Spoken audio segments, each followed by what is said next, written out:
One summer evening in the year 1848, 3 cardinals and a missionary bishop from America were dining together in the gardens of a villa in the Sabine Hills overlooking Rome. The villa was famous for the fine view from its terrace. The hidden garden in which the 4 men sat at table lay some 20 feet below the south end of this terrace and was a mere shelf of rock overhanging a steep declivity planted with vineyards. A flight of stone steps connected it with the promenade above. The table stood in a sanded square among potted orange and oleander trees, shaded by spreading ilex oaks that grew out of the rocks overhead. Beyond the balustrade was the drop into the air, and far below the landscape stretched soft and undulating. There was nothing to arrest the eye until it reached Rome itself. It was early when the Spanish cardinal and his guests sat down to dinner. The sun was still good for an hour of supreme splendor, and across the shining folds of country, the low profile of the city barely fretted the skyline. Indistinct except for the dome of St. Peter's, bluish-gray like the flattened top of a great balloon, just a flash of copper light on its soft metallic surface. The cardinal had an eccentric preference for beginning his dinner at this time in the late afternoon, when the vehemence of the sun suggested motion.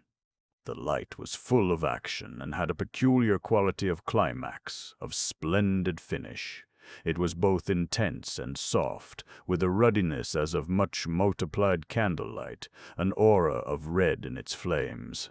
It bored into the ilex trees, illuminating their mahogany trunks and blurring their dark foliage. It warmed the bright green of the orange trees, and the rose of the oleander blooms to gold, sent congested spiral patterns quivering over the damask and plate and crystal. The churchmen kept their rectangular clerical caps on their heads to protect them from the sun. The 3 cardinals wore black cassocks with crimson pipings and crimson buttons, the bishop a long black coat over his violet vest. They were talking business, had met indeed to discuss an anticipated appeal from the provincial council at Baltimore for the founding of an apostolic vicariate in New Mexico, a part of North America recently annexed to the United States. This new territory was vague to all of them, even to the missionary bishop. The Italian and French cardinals spoke of it as Le Mexique, and the Spanish host referred to it as New Spain. Their interest in the projected vicariate was tepid, and had to be continually revived by the missionary, Father Ferrand, Irish by birth, French by ancestry, a man of wide wanderings and notable achievement in the New World, an Odysseus of the Church. The language spoken was French. The time had already gone by when cardinals could conveniently discuss contemporary matters in Latin.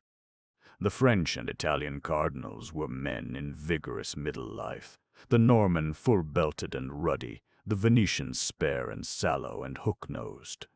Their host, Garcia Maria de Allende, was still a young man. He was dark in coloring, but the long Spanish face that looked out from so many canvases in his ancestral portrait gallery was in the young cardinal much modified through his English mother. With his café oscuro eyes, he had a fresh, pleasant English mouth and an open manner.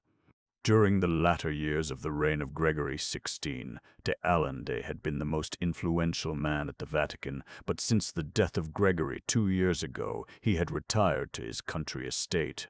He believed the reforms of the new pontiff impractical and dangerous, and had withdrawn from politics, confining his activities to work for the Society for the Propagation of the Faith, that organization which had been so fostered by Gregory. In his leisure, the cardinal played tennis. As a boy in England, he had been passionately fond of this sport. Lawn tennis had not yet come into fashion. It was a formidable game of indoor tennis the cardinal played. Amateurs of that violent sport came from Spain and France to try their skill against him. The missionary, Bishop Ferrand, looked much older than any of them, old and rough, except for his clear, intensely blue eyes. His diocese lay within the icy arms of the Great Lakes, and on his long, lonely horseback rides among his missions the sharp winds had bitten him well. The missionary was here for a purpose, and he pressed his point. He ate more rapidly than the others and had plenty of time to plead his cause, finished each course with such dispatch that the Frenchman remarked he would have been an ideal dinner companion for Napoleon. The bishop laughed and threw out his brown hands in apology. "Likely enough I have forgot my manners. I am preoccupied. Here you can scarcely understand what it means that the United States has annexed that enormous territory which was the cradle of the faith in the New World. The Vicariate of New Mexico will be in a few years raised to an episcopal see, with jurisdiction over a country larger than Central and Western Europe, barring Russia. The bishop of that see will direct the beginning of momentous things." "Beginnings," murmured the Venetian. "There have been so many. But nothing ever comes from over there but trouble and appeals for money." The missionary turned to him patiently. "Your Eminence, I beg you to follow me. This country was evangelized in 1500 by the Franciscan fathers. It has been allowed to drift for nearly 300 years and is not yet dead. It still pitifully calls itself a Catholic country and tries to keep the forms of religion without instruction. The old mission churches are in ruins. The few priests are without guidance or discipline. They are lax in religious observance, and some of them live in open concubinage. If this Augean stable is not cleansed, now that the territory has been taken over by a progressive government, it will prejudice the interests of the Church in the whole of North America." "But these missions are still under the jurisdiction of Mexico, are they not?" inquired the Frenchman. "In the see of the Bishop of Durango," added Maria de Allende. The missionary sighed. "Your Eminence, the Bishop of Durango is an old man, and from his seat to Santa Fe is a distance of 1,500 English miles. There are no wagon roads, no canals, no navigable rivers. Trade is carried on by means of pack mules, over treacherous trails. The desert down there has a peculiar horror. I do not mean thirst, nor Indian massacres, which are frequent. The very floor of the world is cracked open into countless canyons and arroyos, fissures in the earth which are sometimes 10 feet deep, sometimes 1,000.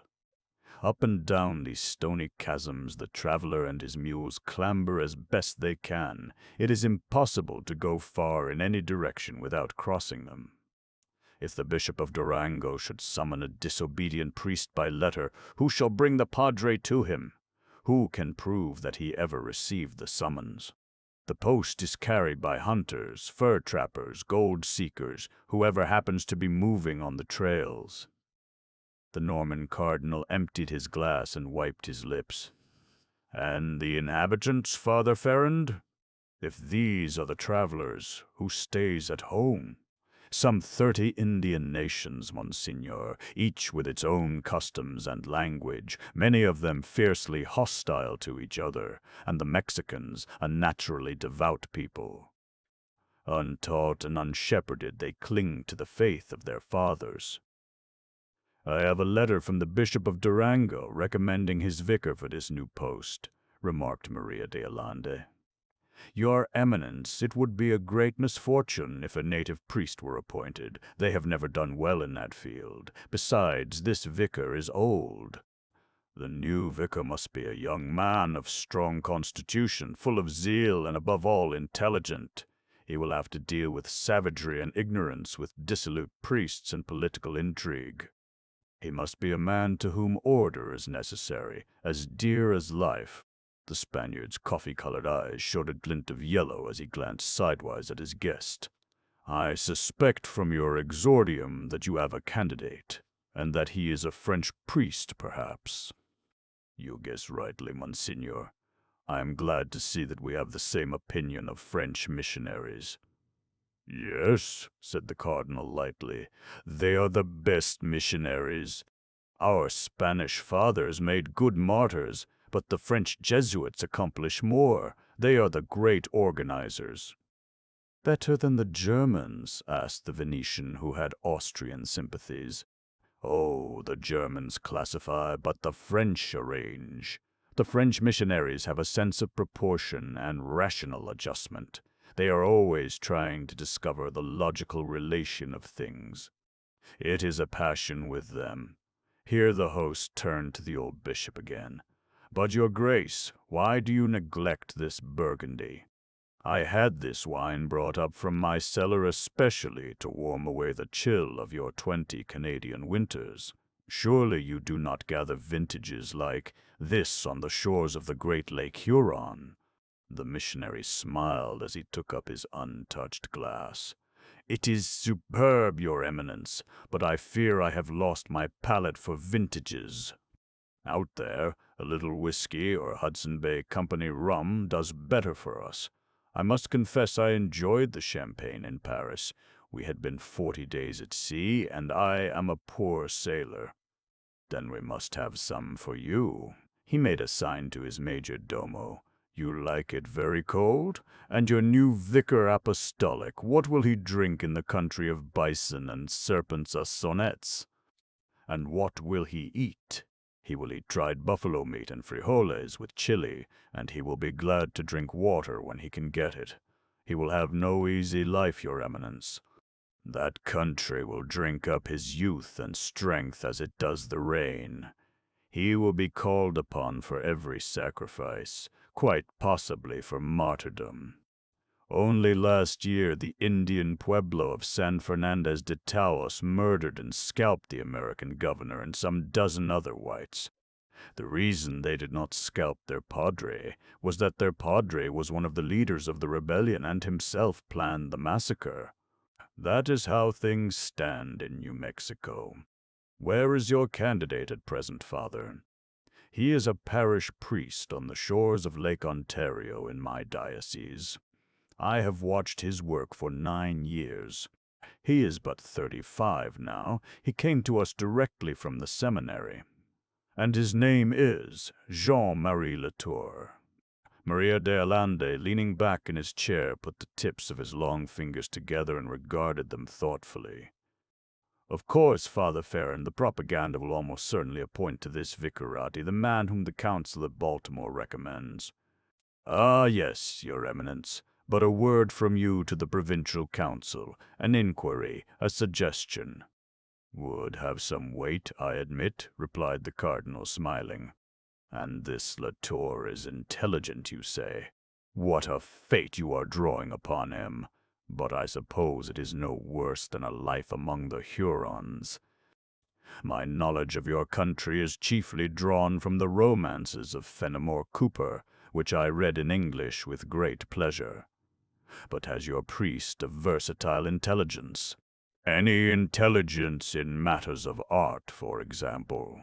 And what need would he have for that, Monsignor? Besides, he is from Auvergne." The 3 cardinals broke into laughter and refilled their glasses. They were all becoming restive under the monotonous persistence of the missionary. "Listen," said the host, "and I will relate a little story while the bishop does me the compliment to drink my champagne. I have a reason for asking this question which you have answered so finally.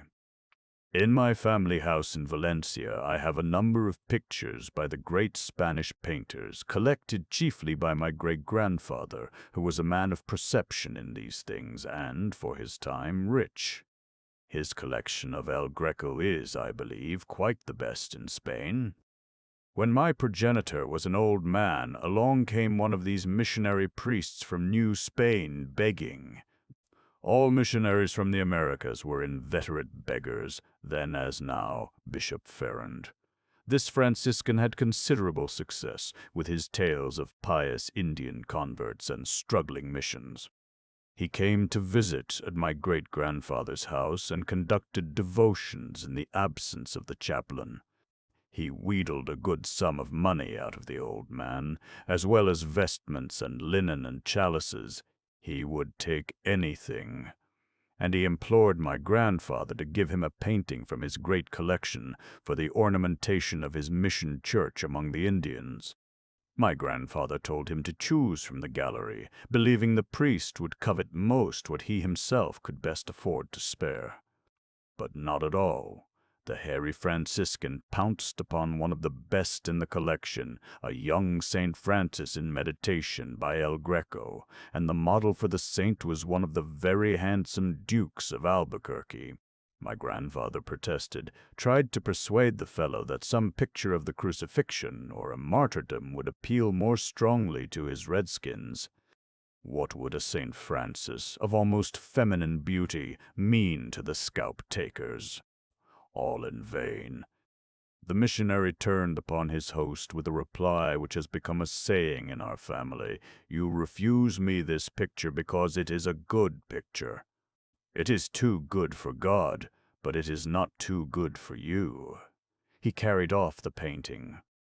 In my grandfather's manuscript catalogue, under the number and title of the St. Francis is written, "Given to Fray Teodosio for the glory of God, to enrich his mission church at Pueblo de Xa, among the savages of New Spain." It is because of this lost treasure, Father Ferrand, that I happen to have had some personal correspondence with the Bishop of Durango. I once wrote the facts to him fully. He replied to me that the mission at Sia was long ago destroyed and its furnishings scattered. Of course, the painting may have been ruined in a pillage or massacre. On the other hand, it may still be hidden away in some crumbling sacristy or smoky wigwam. If your French priest had a discerning eye now and were sent to this vicarate, he might keep my El Greco in mind. The bishop shook his head. "No, I can't promise you. I do not know. I have noticed that he is a man of severe and refined tastes, but he is very reserved." "Down there the Indians do not dwell in wigwams, Your Eminence," he added gently. "No matter, Father. I see your redskins through Fenimore Cooper, and I like them so. Now let us go to the terrace for our coffee and watch the evening come on." The cardinal led his guests up the narrow stairway. The long gravelled terrace and its balustrade were blue as a lake in the dusky air. Both sun and shadows were gone. The folds of russet country were now violet. Waves of rose and gold throbbed up the sky from behind the dome of the basilica. As the churchmen walked up and down the promenade, watching the stars come out, their talk touched upon many matters, but they avoided politics, as men are apt to do in dangerous times. Not a word was spoken of the Lombard War, in which the Pope's position was so anomalous. They talked, instead of a new opera by young Verdi, which was being sung in Venice, of the case of a Spanish dancing girl who had lately become a religious and was said to be working miracles in Andalusia. In this conversation the missionary took no part, nor could he even follow it with much interest. He asked himself whether he had been on the frontier so long that he had quite lost his taste for the talk of clever men. But before they separated for the night, Maria de Allende spoke a word in his ear, in English. "You are distrait, Father Ferrand. Are you wishing to unmake your new bishop already? It is too late." Jean Marie Latour. Am I right? Book 1. The Vicar Apostolic, the Cruciform Tree. One afternoon in the autumn of 1851, a solitary horseman, followed by a pack mule, was pushing through an arid stretch of country somewhere in central New Mexico. He had lost his way and was trying to get back to the trail with only his compass and his sense of direction for guides. The difficulty was that the country in which he found himself was so featureless, or rather, that it was crowded with features, all exactly alike. As far as he could see, on every side, the landscape was heaped up into monotonous red sandhills, not much larger than haycocks, and very much the shape of haycocks. One could not have believed that in the number of square miles a man is able to sweep with the eye, there could be so many uniform red hills. He had been riding among them since early morning, and the look of the country had no more changed than if he had stood still. He must have traveled through 30 miles of these conical red hills, winding his way in the narrow cracks between them, and he had begun to think that he would never see anything else. They were so exactly like one another that he seemed to be wandering in some geometrical nightmare. Flattened cones they were, more the shape of Mexican ovens than haycocks. Yes, exactly the shape of Mexican ovens, red as brick dust and naked of vegetation except for small juniper trees. And the junipers, too, were the shape of Mexican ovens. Every conical hill was spotted with smaller cones of juniper, a uniform yellowish green as the hills were uniform red. The hills thrust out of the ground so thickly that they seemed to be pushing each other, elbowing each other aside, tipping each other over. The blunted pyramid, repeated so many 100 times upon his retina and crowding down upon him in the heat, had confused the traveler who was sensitive to the shape of things. "Mais, c'est fantastique!" he muttered, closing his eyes to wrest them from the intrusive omnipresence of the triangle. When he opened his eyes again, his glance immediately fell upon one juniper which differed in shape from the others. It was not a thick-growing cone, but a naked, twisted trunk, perhaps 10 feet high, and at the top it parted into 2 lateral, flat-lying branches, with a little crest of green in the center, just above the cleavage. Living vegetation could not present more faithfully the form of the cross. The traveler dismounted, drew from his pocket a much-worn book, and, baring his head, knelt at the foot of the cruciform tree. Under his buckskin riding-coat he wore a black vest and the cravat and collar of a churchman. A young priest at his devotions, and a priest in 1,000 one knew at a glance. His bowed head was not that of an ordinary man. It was built for the seat of a fine intelligence. His brow was open, generous, reflective, his features handsome and somewhat severe. There was a singular elegance about the hands below the fringed cuffs of the buckskin jacket. Everything showed him to be a man of gentle birth, brave, sensitive, courteous. His manners, even when he was alone in the desert, were distinguished. He had a kind of courtesy toward himself, toward his beasts, toward the juniper tree before which he knelt, and the God whom he was addressing. His devotions lasted perhaps half an hour, and when he rose he looked refreshed. He began talking to his mare in halting Spanish, asking whether she agreed with him that it would be better to push on, weary as she was, in hope of finding the trail. He had no water left in his canteen, and the horses had had none since yesterday morning. They had made a dry camp in these hills last night. The animals were almost at the end of their endurance, but they would not recuperate until they got water, and it seemed best to spend their last strength in searching for it. On a long caravan trip across Texas, this man had had some experience of thirst, as the party with which he traveled was several times put on a meager water ration for days together. But he had not suffered then as he did now. Since morning he had had a feeling of illness, the taste of fever in his mouth, and alarming seizures of vertigo. As these conical hills pressed closer and closer upon him, he began to wonder whether his long wayfaring from the mountains of Auvergne were possibly to end here. He reminded himself of that cry, wrung from his Saviour on the cross, "Je soif!" Of all our Lord's physical sufferings, only one, "I thirst," rose to his lips. Empowered by long training, the young priest blotted himself out of his own consciousness and meditated upon the anguish of his Lord. The passion of Jesus became for him the only reality. The need of his own body was but a part of that conception. His mare stumbled, breaking his mood of contemplation. He was sorrier for his beasts than for himself. He, supposed to be the intelligence of the party, had got the poor animals into this interminable desert of ovens.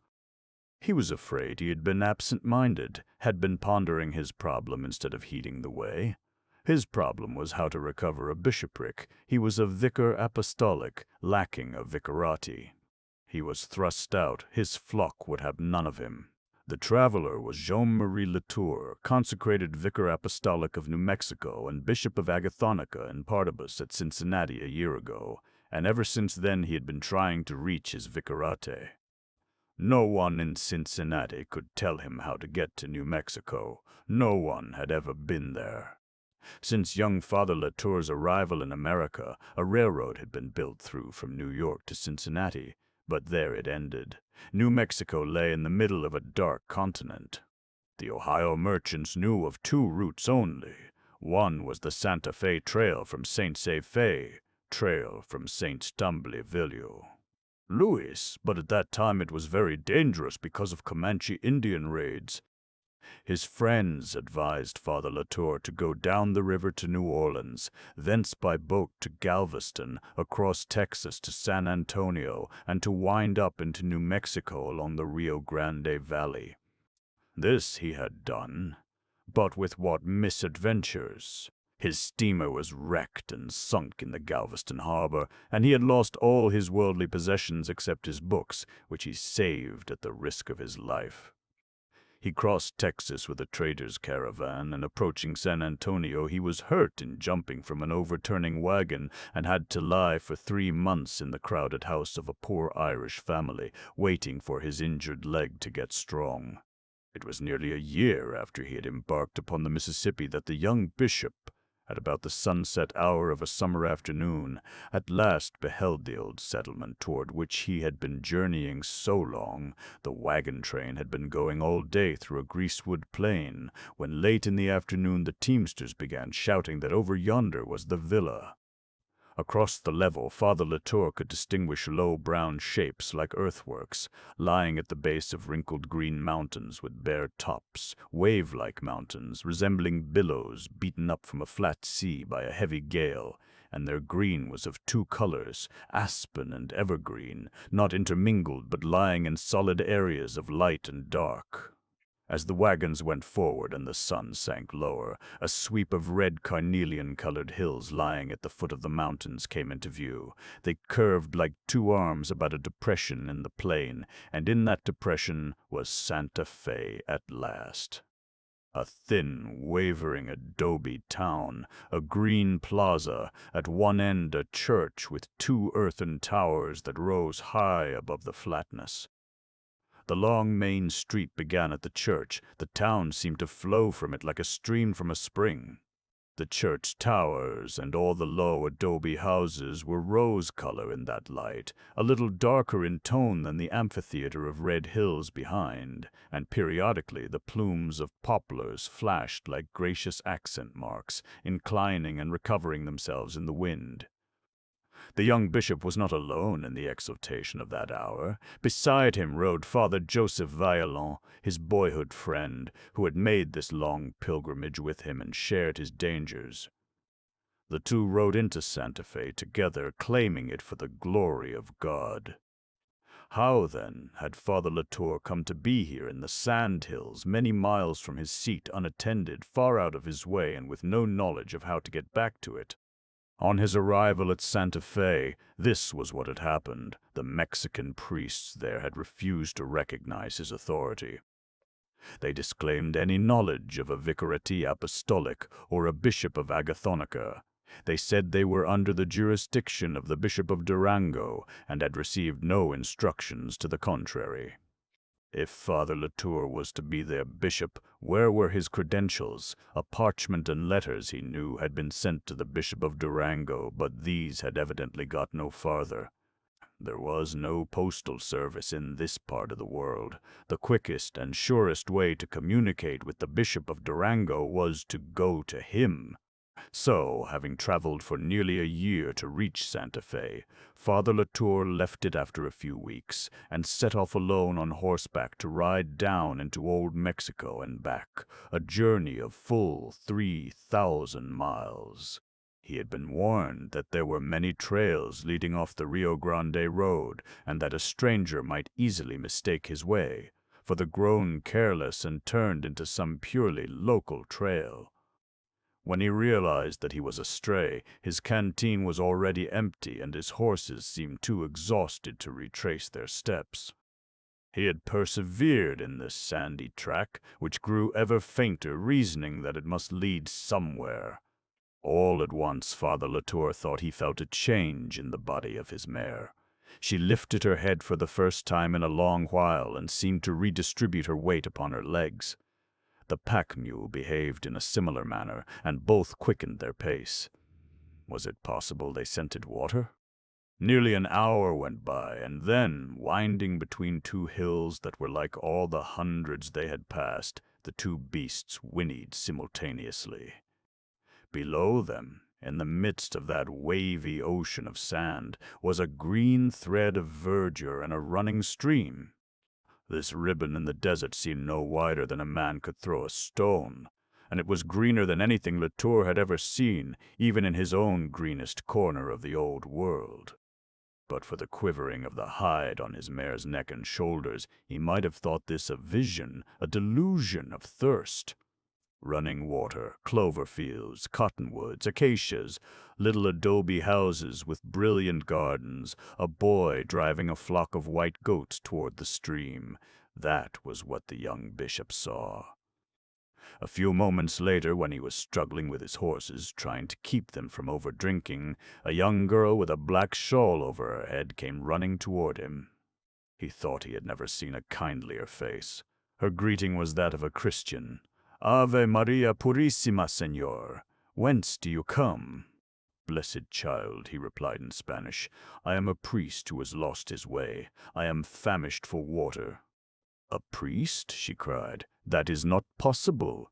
Yet I look at you, and it is true. Such a thing has never happened to us before. It must be an answer to my father's prayers. Run, Pedro, and tell Father and Salvatore." He didn't wait her.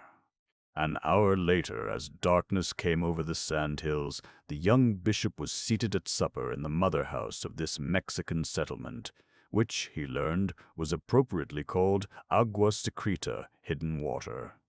At the table with him were his host, an old man called Benito, the oldest son, and two grandsons. The old man was a widower, and his daughter, Josefa, the girl who had run to meet the bishop at the stream, was his housekeeper. Their supper was a pot of frijoles cooked with meat, bread, and goat's milk, fresh cheese, and ripe apples. From the moment he entered this room with its thick whitewashed adobe walls, Father Latour had felt a kind of peace about it. In its bareness and simplicity there was something comely, as there was about the serious girl who had placed their food before them and who now stood in the shadows against the wall, her eager eyes fixed upon his face. He found himself very much at home with the four dark-headed men who sat beside him in the candlelight. Their manners were gentle, their voices low and agreeable. When he said grace before meat, the men had knelt on the floor beside the table.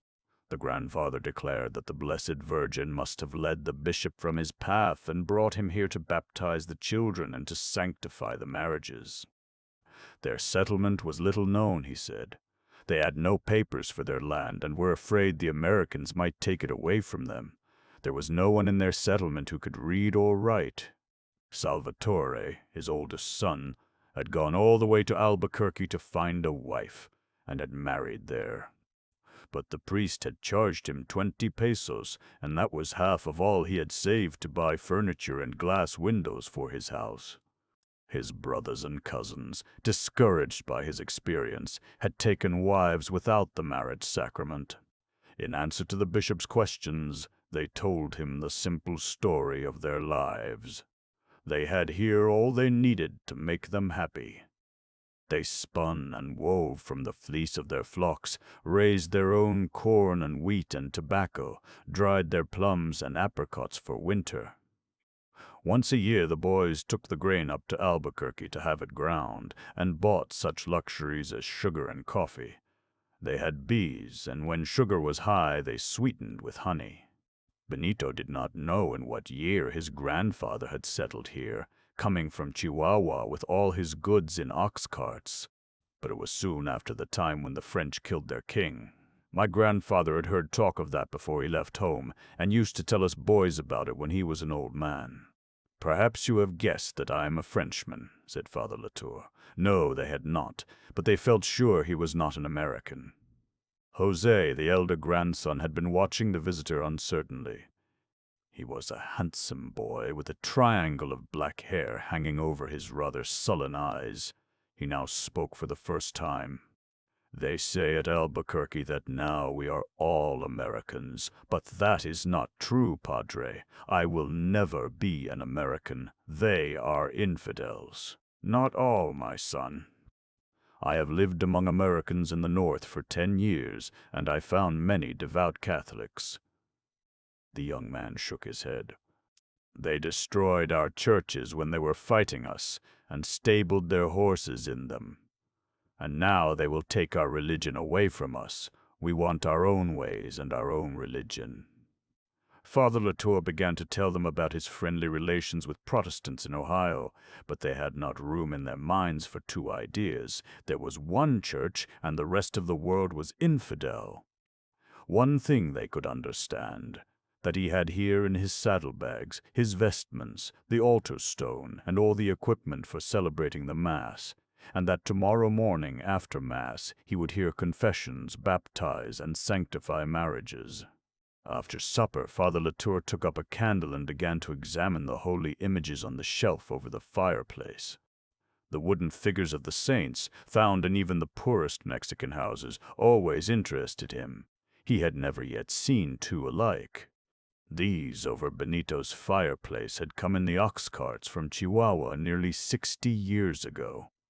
They had been carved by some devout soul and brightly painted, though the colors had softened with time, and they were dressed in cloth like dolls. They were much more to his taste than the factory-made plaster images in his mission churches in Ohio, more like the homely stone carvings on the front of old parish churches in Auvergne.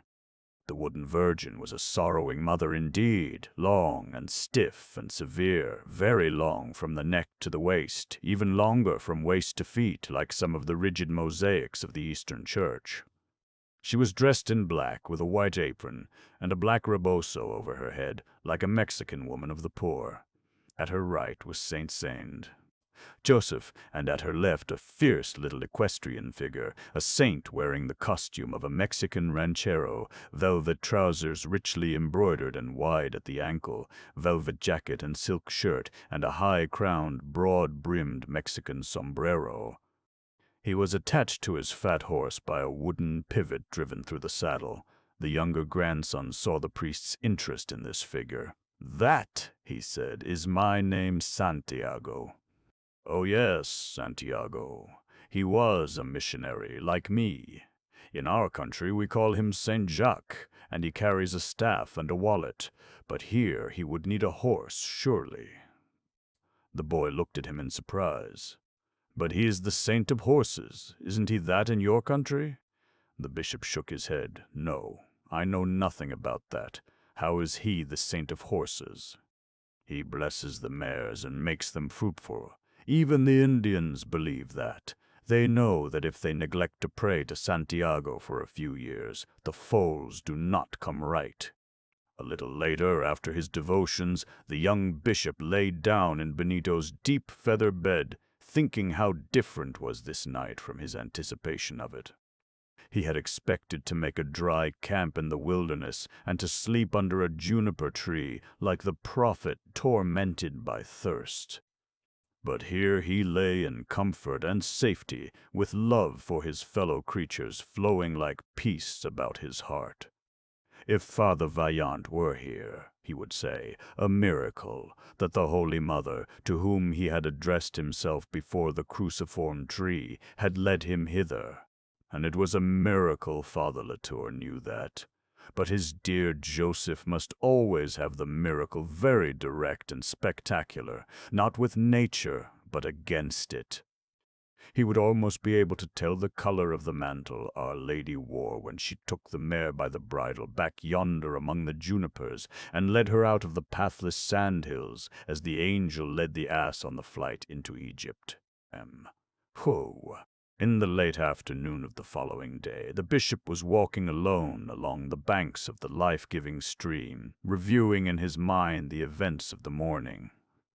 Benito and his daughter had made an altar before the sorrowful wooden Virgin and placed upon it candles and flowers. Every soul in the village, except Salvatore's sick wife, had come to the Mass. He had performed marriages and baptisms and heard confessions and confirmed until noon. Then came the christening feast. José had killed a kid the night before, and immediately after her confirmation, Josepha slipped away to help her sisters-in-law roast it. When Father Latour asked her to give him his portion without chili, the girl inquired whether it was more pious to eat it like that. He hastened to explain that Frenchmen, as a rule, do not like high seasoning, lest she should hereafter deprive herself of her favorite condiment. After the feast, the sleepy children were taken home. The men gathered in the plaza to smoke under the great cottonwood trees. The bishop, feeling a need of solitude, had gone forth to walk, firmly refusing an escort. On his way he passed the earthen thrashing floor, where these people beat out their grain and winnowed it in the wind, like the children of Israel. He heard a frantic bleating behind him, and was overtaken by Pedro with the great flock of goats, indignant at their day's confinement, and wild to be in the fringe of pasture along the hills. They leaped the stream like arrows, speeding from the bow, and regarded the bishop as they passed him with their mocking, humanly intelligent smile. The young bucks were light and elegant in figure, with their pointed chins and polished tilted horns. There was great variety in their faces, but in nearly all something supercilious and sardonic. The Angoras had long, silky hair of a dazzling whiteness. As they leaped through the sunlight, they brought to mind the chapter in the Apocalypse about the whiteness of them that were washed in the blood of the Lamb. The young bishop smiled at his mixed theology, but though the goat had always been the symbol of pagan lewdness, he told himself that their fleece had warmed many a good Christian, and their rich milk nourished sickly children. About a mile above the village he came upon the waterhead, a spring overhung by the sharp-leafed variety of cottonwood called water willow. All about it crowded the oven-shaped hills, nothing to hint of water until it rose miraculously out of the parched and thirsty sea of sand. Some subterranean stream found an outlet here, was released from darkness. The result was grass and trees and flowers and human life, household order and hearths from which the smoke of burning pinyon logs rose like incense to heaven. The bishop sat a long time by the spring, while the declining sun poured its beautifying light over those low, rose-tinted houses and bright gardens. The old grandfather had shown him arrowheads and corroded medals and a sword hilt, evidently Spanish, that he had found in the earth near the waterhead. This spot had been a refuge for humanity long before these Mexicans had come upon it. It was older than history, like those wellheads in his own country where the Roman settlers had set up the image of a river goddess, and later the Christian priests had planted a cross. This settlement was his bishopric in miniature, hundreds of square miles of thirsty desert, then a spring, a village, old men trying to remember their catechism to teach their grandchildren. The faith planted by the Spanish friars and watered with their blood was not dead, it awaited only the toil of the husbandman. He was not troubled about the revolt in Santa Fe, or the powerful old native priest who led it, Father Martinez of Taos, who had ridden over from his parish expressly to receive the new vicar and to drive him away. He was rather terrifying, that old priest, with his big head, violent Spanish face, and shoulders like a buffalo, but the day of his tyranny was almost over. The bishop. Chez Louis. IT was the late afternoon of Christmas Day, and the bishop sat at his desk writing letters. Since his return to Santa Fe, his official correspondence had been heavy, but the closely written sheets over which he bent with a thoughtful smile were not to go to Monsignori, or to archbishops, or to the heads of religious houses, but to France, to Auvergne, to his own little town, to a certain gray, winding street paved with cobbles and shaded by tall chestnuts on which, even today, some few brown leaves would be clinging, or dropping one by one, to be caught in the cold green ivy on the walls. The bishop had returned from his long horseback trip into Mexico only 9 days ago. At Durango, the old Mexican prelate there had, after some delay, delivered to him the documents that defined his vicarate, and Father Latour rode back the 1,500 miles to Santa Fe through the sunny days of early winter. On his arrival, he found amity instead of enmity awaiting him. Father Vaillant had already endeared himself to the people. The Mexican priest who was in charge of the pro-cathedral had gracefully retired, gone to visit his family in Old Mexico, and carried his effects along with him. Father Vaillant had taken possession of the priest's house, and with the help of carpenters and the Mexican women of the parish had put it in order. The Yankee traders and the military commandant at Fort Marcy had sent generous contributions of bedding and blankets and odd pieces of furniture. The episcopal residence was an old adobe house, much out of repair but with possibilities of comfort. Father Latour had chosen for his study a room at one end of the wing. There he sat, as this afternoon of Christmas Day faded into evening. It was a long room of an agreeable shape. The thick clay walls had been finished on the inside by the deft palms of Indian women, and had that irregular and intimate quality of things made entirely by the human hand. There was a reassuring solidity and depth about those walls, rounded at door-sills and window-sills, rounded in wide wings about the corner fireplace.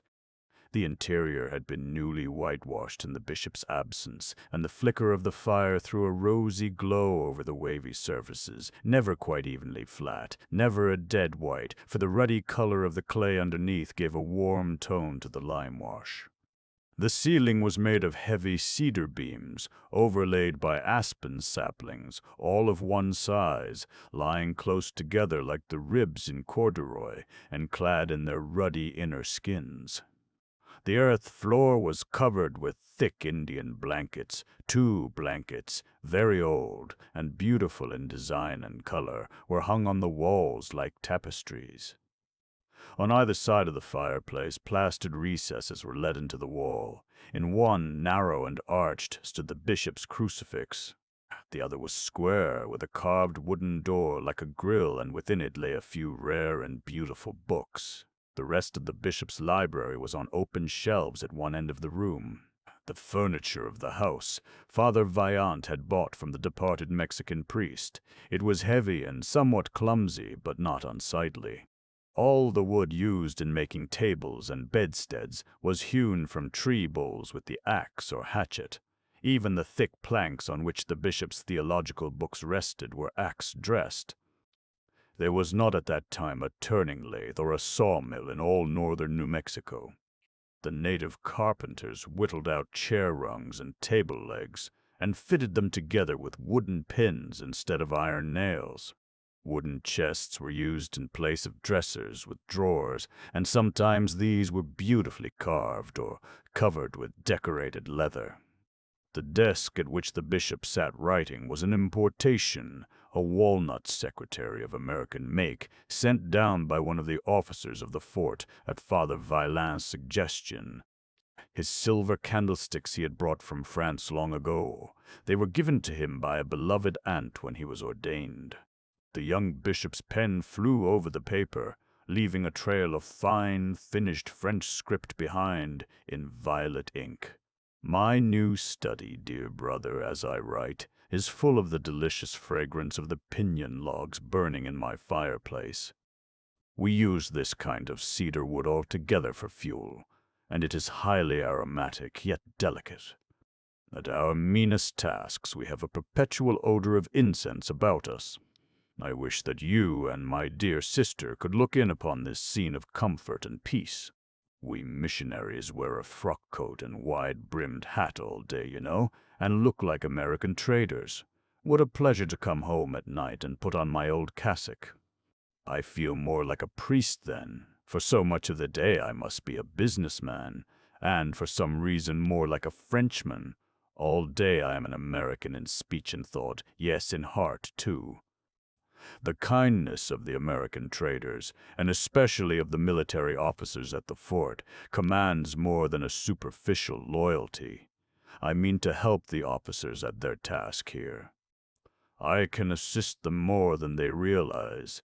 The church can do more than the fort to make these poor Mexicans good Americans, and it is for the people's good. There is no other way in which they can better their condition.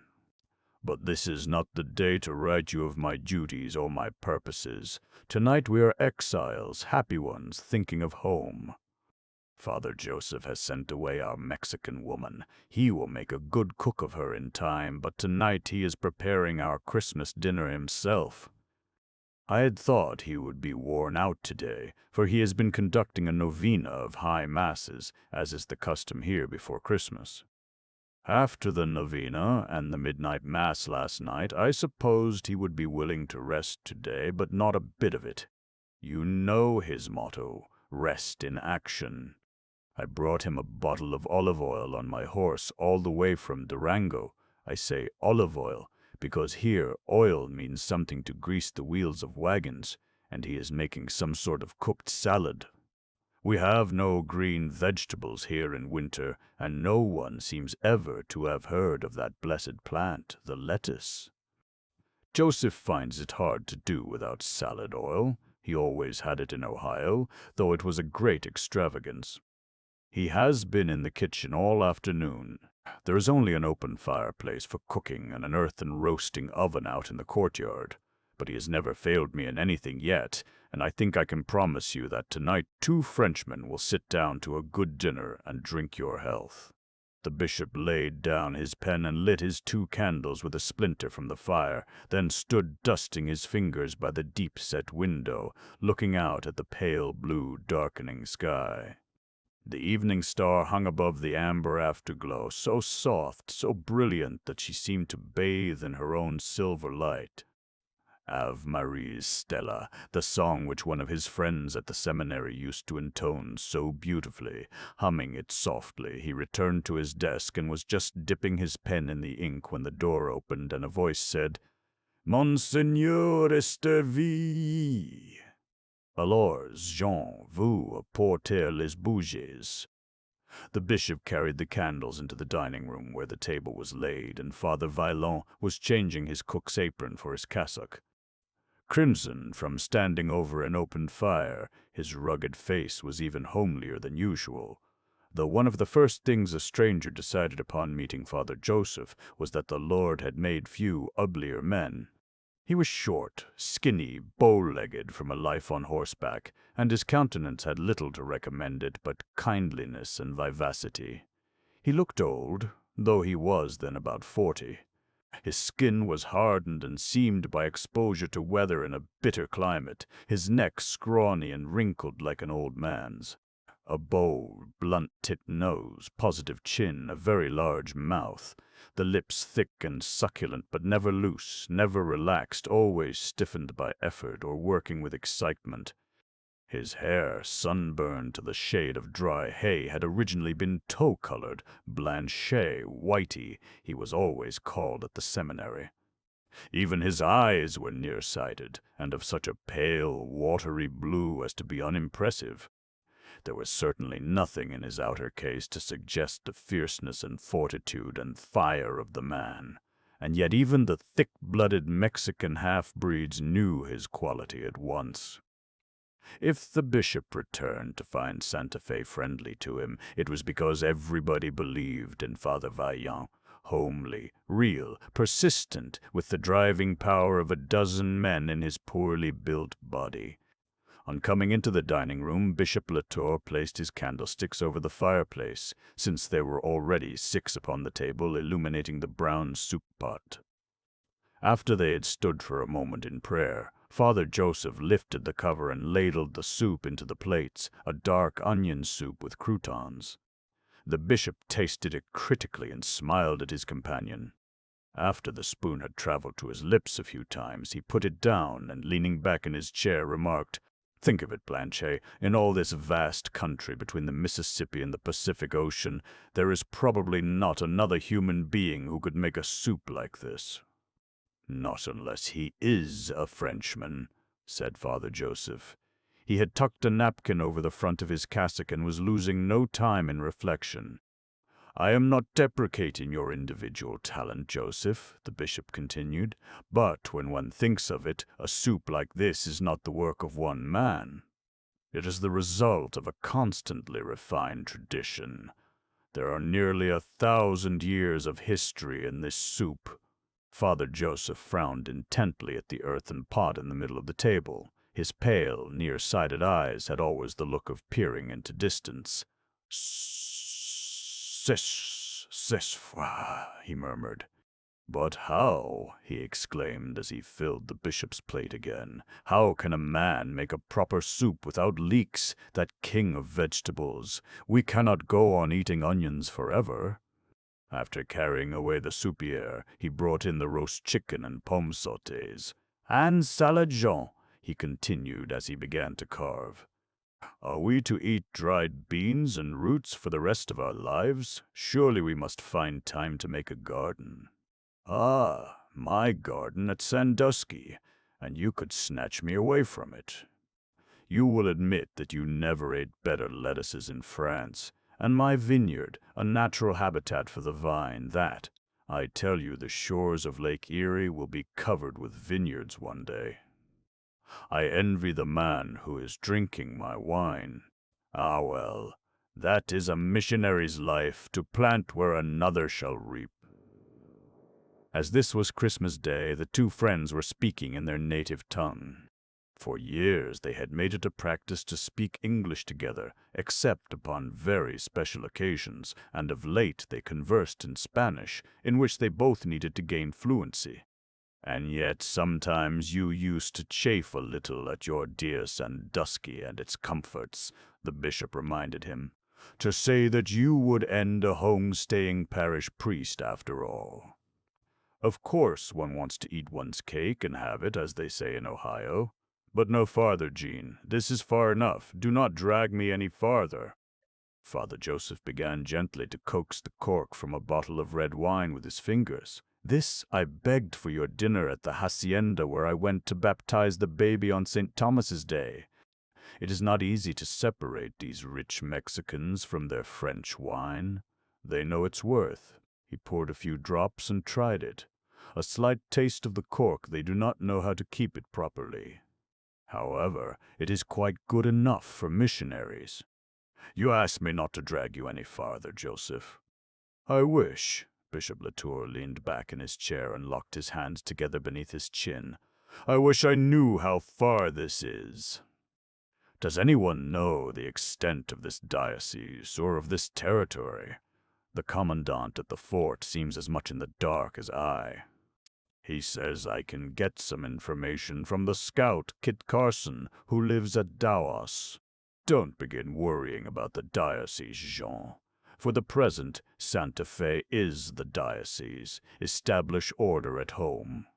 Tomorrow I will have a reckoning with the church wardens, who allowed that band of drunken cowboys to come into the midnight mass and defile the font. There is enough to do here. Festina lente. I have made a resolve not to go more than 3 days' journey from Santa Fe for 1 year. The bishop smiled and shook his head. And when you were at the seminary, you made a resolve to lead a life of contemplation. A light leaped into Father Joseph's homely face. I have not yet renounced that hope. One day you will release me, and I will return to some religious house in France and end my days in devotion to the Holy Mother. For the time being, it is my destiny to serve her in action. But this is far enough, Jean. The bishop again shook his head and murmured, Who knows how far? The very little priest whose life was to be a succession of mountain ranges, pathless deserts, yawning canyons, and swollen rivers, who was to carry the cross into territories yet unknown and unnamed, who would wear down mules and horses and scouts and stage drivers, tonight looked apprehensively at his superior and repeated, No more, Jean. This is far enough. Then, making haste to change the subject, he said briskly, A bean salad was the best I could do for you, but with onion and just a suspicion of salt pork it is not so bad." Over the compote of dried plums they fell to talking of the great yellow ones that grew in the old Latour garden at home. Their thoughts met in that tilted cobble street, winding down a hill with the uneven garden walls and tall horse chestnuts on either side, a lonely street after nightfall, with soft street lamps shaped like lanterns at the darkest turnings. At the end of it was the church where the bishop made his, which the market was held on Tuesdays and Fridays.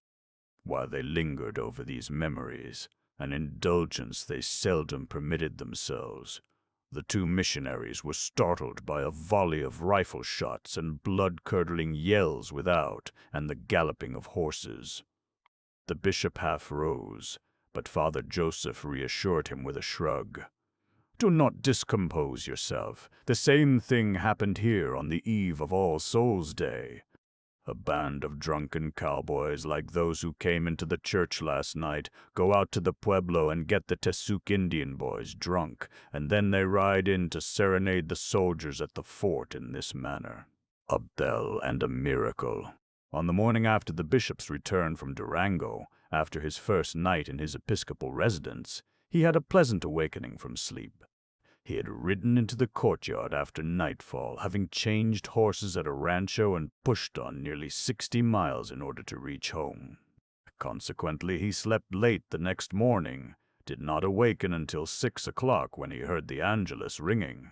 He recovered consciousness slowly, unwilling to let go of a pleasing delusion that he was in Rome, still half believing that he was lodged near Saint John Lateran. He yet heard every stroke of the Ave Maria bell, marveling to hear it rung correctly, 9 quick strokes in all, divided into 3s, with an interval between, and from a bell with beautiful tone. Full, clear, with something bland and suave, each note floated through the air like a globe of silver. Before the 9 strokes were done, Rome faded, and behind it he sensed something Eastern, with palm trees, Jerusalem perhaps, though he had never been there.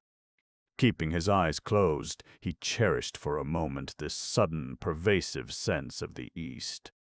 Once before he had been carried out of the body thus to a place far away. It had happened in a street in New Orleans. He had turned a corner and come upon an old woman with a basket of yellow flowers, sprays of yellow sending out a honey-sweet perfume. Mimosa! But before he could think of the name he was overcome by a feeling of place, was dropped, cassock and all, into a garden in the south of France where he had been sent one winter in his childhood to recover from an illness. And now this silvery bell note had carried him farther and faster than sound could travel. When he joined Father Vaillant at coffee, that impetuous man who could never keep a secret asked him anxiously whether he had heard anything. "I thought I heard the Angelus, Father Joseph, but my reason tells me that only a long sea voyage could bring me within sound of such a bell." "Not at all," said Father Joseph briskly. "I found that remarkable bell here, in the basement of old San Miguel. They tell me it has been here 100 years or more.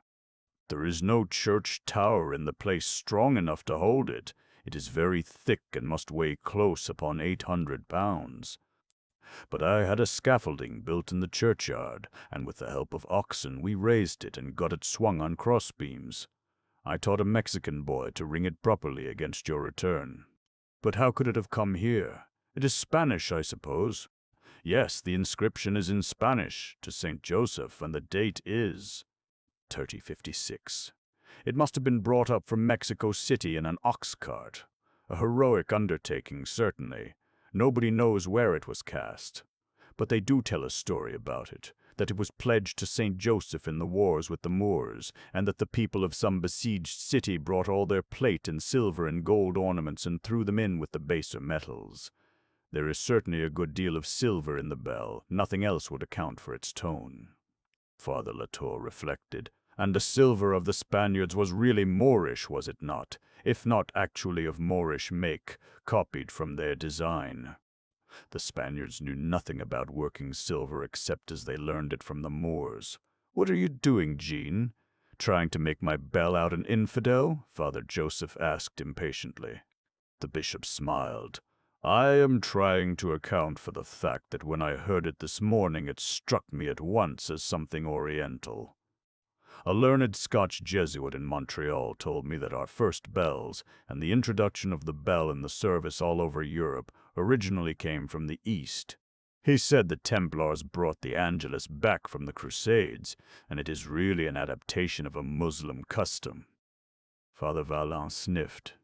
"I notice that scholars always manage to dig out something belittling," he complained. "Belittling? I should say the reverse. I'm glad to think there is Moorish silver in your bell. When we first came here, the one good workman we found in Santa Fe was a silversmith.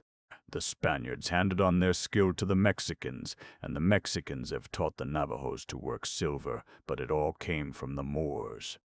"I am no scholar, as you know," said Father Vaillant, rising, "and this morning we have many practical affairs to occupy us. I have promised that you will give an audience to a good old man, a native priest from the Indian mission at Santa Clara, who is returning from Mexico. He has just been on a pilgrimage to the shrine of Our Lady of Guadalupe, and has been much edified. He would like to tell you the story of his experience.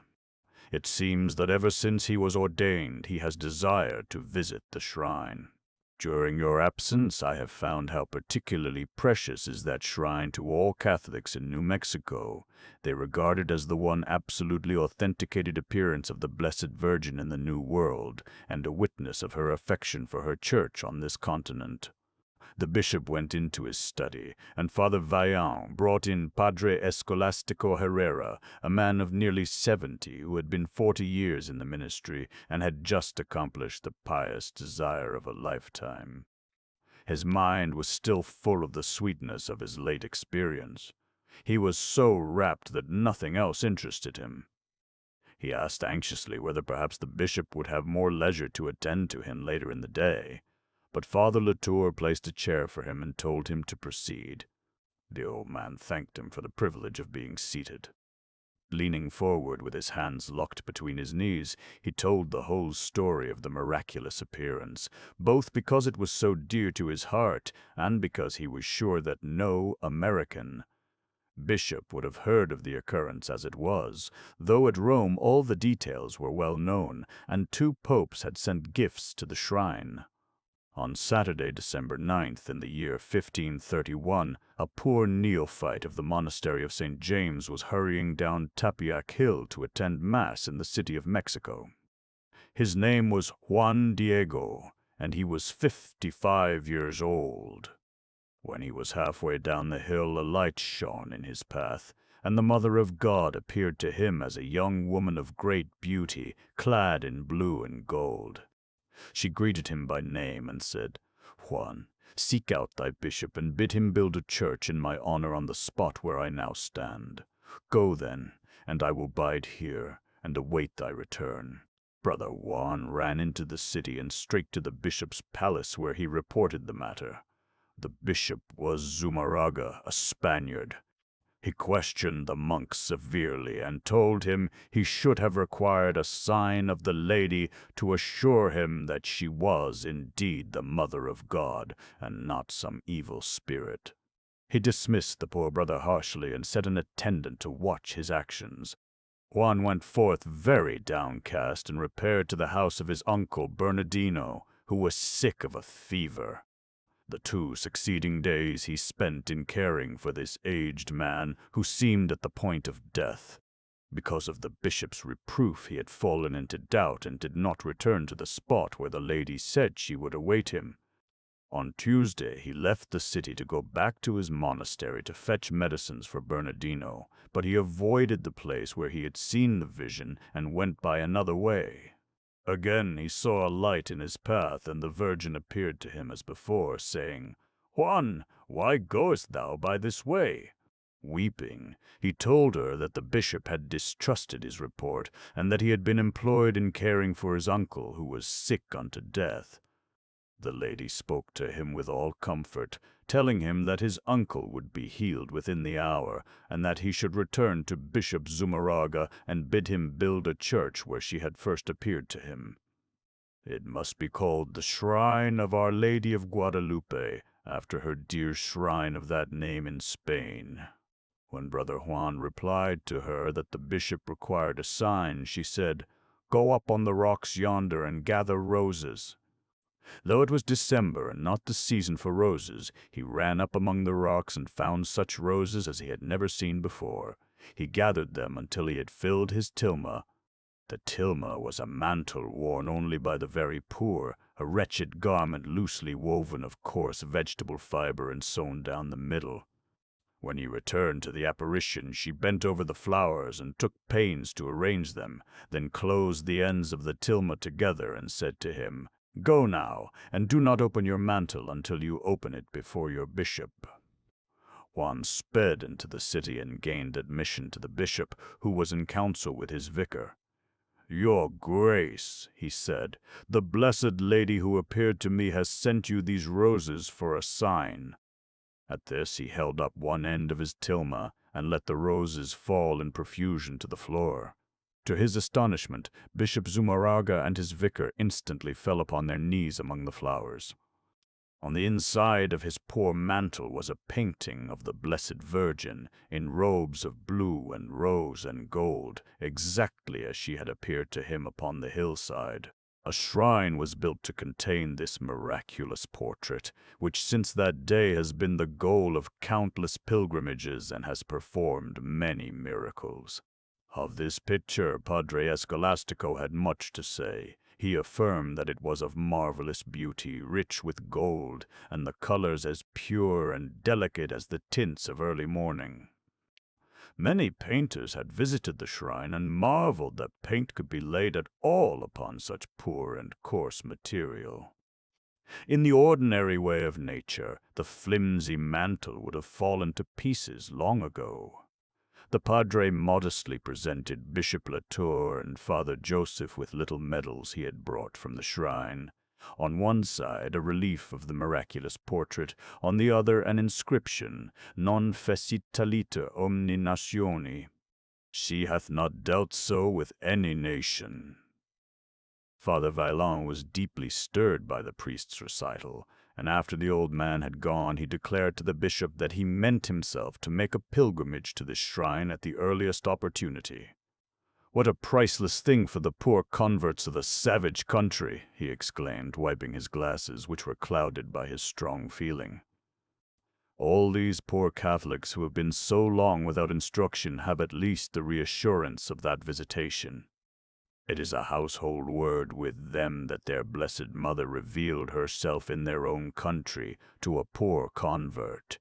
Doctrine is well enough for the wise, Jean, but the miracle is something we can hold in our hands and love." Father Vaillant began pacing restlessly up and down as he spoke, and the bishop watched him, musing. It was just this in his friend that was dear to him. "Where there is great love, there are always miracles," he said at length. "One might almost say that an apparition is human vision corrected by divine love. I do not see you as you really are, Joseph. I see you through my affection for you. The miracles of the Church seem to me to rest not so much upon faces or voices or healing power coming suddenly near to us from afar off, but upon our perceptions being made finer, so that for a moment our eyes can see and our ears can hear what is there about us always. Book 2. Missionary Journeys the White Mules. In mid-March, Father Vaillant was on the road, returning from a missionary journey to Albuquerque.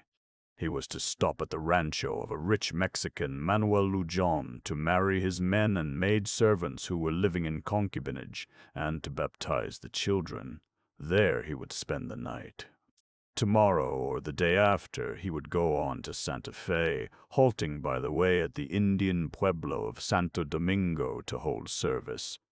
There was a fine old mission church at Santo Domingo, but the Indians were of a haughty and suspicious disposition. He had said Mass there on his way to Albuquerque nearly a week ago.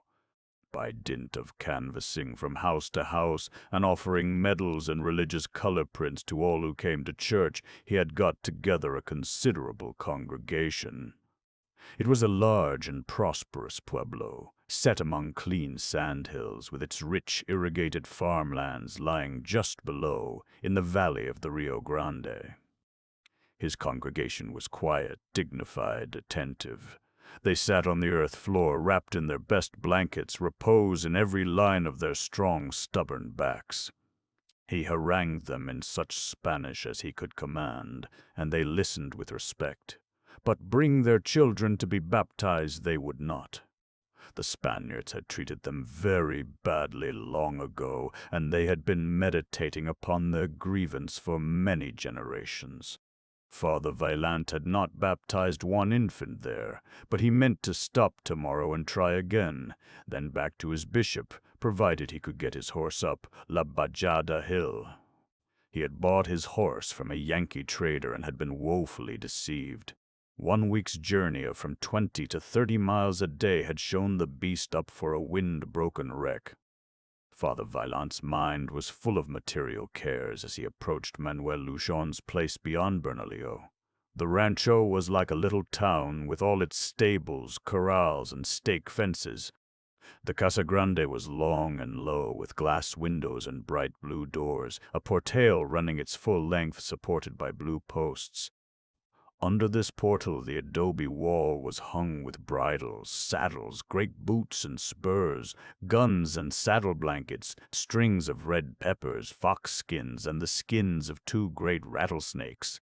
When Father Vaillant rode in through the gateway, children came running from every direction, some with no clothing but a little shirt, and women with no shawls over their black hair came running after the children. They all disappeared when Manuel Lujan walked out of the great house, hat in hand, smiling and hospitable. He was a man of 35, settled in figure and somewhat full under the chin. He greeted the priest in the name of God and put out a hand to help him alight, but Father Vaillant sprang quickly to the ground. "God be with you, Manuel, and with your house, but where are those who are to be married? The men are all in the field, Padre. There is no hurry. A little wine, a little bread, coffee, repose, and then the ceremonies. A little wine, very willingly, and bread, too, but not until afterward. I meant to catch you all at dinner, but I am 2 hours late because my horse is bad. Have someone bring in my saddlebags, and I will put on my vestments. Send out to the fields for your men, Senor Lujan. A man can stop work to be married." The swarthy host was dazed by this dispatch. "But one moment, Padre. There are all the children to baptize. Why not begin with them if I cannot persuade you to wash the dust from your sainted brow and repose a little? Take me to a place where I can wash and change my clothes, and I will be ready before you can get them here. No, I tell you, Lujan, the marriages first, the baptisms afterward. That order is but Christian. I will baptize the children tomorrow morning, and their parents will at least have been married overnight." Father Joseph was conducted to his chamber, and the older boys were sent running off across the fields to fetch the men. Lujan and his 2 daughters began constructing an altar at one end of the sala. 2 old women came to scrub the floor, and another brought chairs and stools. "My God, but he is ugly, the Padre," whispered one of these to the others. "He must be very holy. And did you see the great wart he has on his chin? My grandmother could take that away for him if she were alive, poor soul. Somebody ought to tell him about the holy mud at Chimayo. That mud might dry it up. But there is nobody left now who can take warts away." "No, the times are not so good any more," the other agreed. "And I doubt if all this marrying will make them any better. Of what use is it to marry people after they have lived together and had children, and the man is maybe thinking about another woman like Pablo? I saw him coming out of the brush with that oldest girl of Trinidad's only Sunday night. The reappearance of the priest upon the scene cut short further scandal. He knelt down before the improvised altar and began his private devotions. The women tiptoed away. Signor Lujon himself went out toward the servants' quarters to hurry the candidates for the marriage sacrament. The women were giggling and snatching up their best shawls. Some of the men had even washed their hands. The household crowded into the sala, and Father Vaillant married couples with great dispatch. "Tomorrow morning the baptisms," he announced, "and the mothers see to it that the children are clean and that there are sponsors for all." After he had resumed his traveling clothes, Father Joseph asked his host at what hour he dined, remarking that he had been fasting since an early breakfast. "We eat when it is ready, a little after sunset usually. I have had a young lamb killed for your reverence." Father Joseph kindled with interest. "Ah, and how will it be cooked?" Senor Lujon shrugged. "Cooked? Why, they put it in a pot with chili and some onions, I suppose." "Ah, that is the point. I have had too much stewed mutton. Will you permit me to go into the kitchen and cook my portion in my own way?" Lujon waved his hand. "My house is yours, Padre. Into the kitchen I never go. Too many women, but there it is, and the woman in charge is named Rosa." When the father entered the kitchen, he found a crowd of women discussing the marriages. They quickly dispersed, leaving old Rosa by her fireplace, where hung a kettle from which issued the savor of cooking mutton fat, all too familiar to Father Joseph. He found a half-sheep hanging outside the door, covered with a bloody sack, and asked Rosa to heat the oven for him, announcing that he meant to roast the hind leg. "But, Padre, I baked before the marriages. The oven is almost cold. It will take an hour to heat it, and it is only 2 hours till supper." "Very well. I can cook my roast in an hour." "Cook a roast in an hour!" cried the old woman. "Mother of God, Padre, the blood will not be dried in it. Not if I can help it," said Father Joseph fiercely. "Now hurry with the fire, my good woman." When the Padre carved his roast at the supper table, the serving girls stood behind his chair and looked with horror at the delicate stream of pink juice that followed the knife. Manuel Lujon took a slice for politeness, but he did not eat it. Father Vaillant had his jigget to himself. All the men and boys sat down at the long table with the host. The women and children would eat later. Father Joseph and Lujon at one end had a bottle of white Bordeaux between them. "It had been brought from Mexico City on muleback," Lujon said. They were discussing the road back to Santa Fe, and when the missionary remarked that he would stop at Santo Domingo, the host asked him why he did not get a horse there. "I'm afraid you will hardly get back to Santa Fe on your own. The pueblo is famous for breeding good horses. You might make a trade." "No," said Father Vaillant. "Those Indians are of a sullen disposition. If I were to have dealings with them, they would suspect my motives. If we are to save their souls, we must make it clear that we want no profit for ourselves, as I told Father Gallegos in Albuquerque." Manuel Lujon laughed and glanced down the table at his men, who were all showing their white teeth.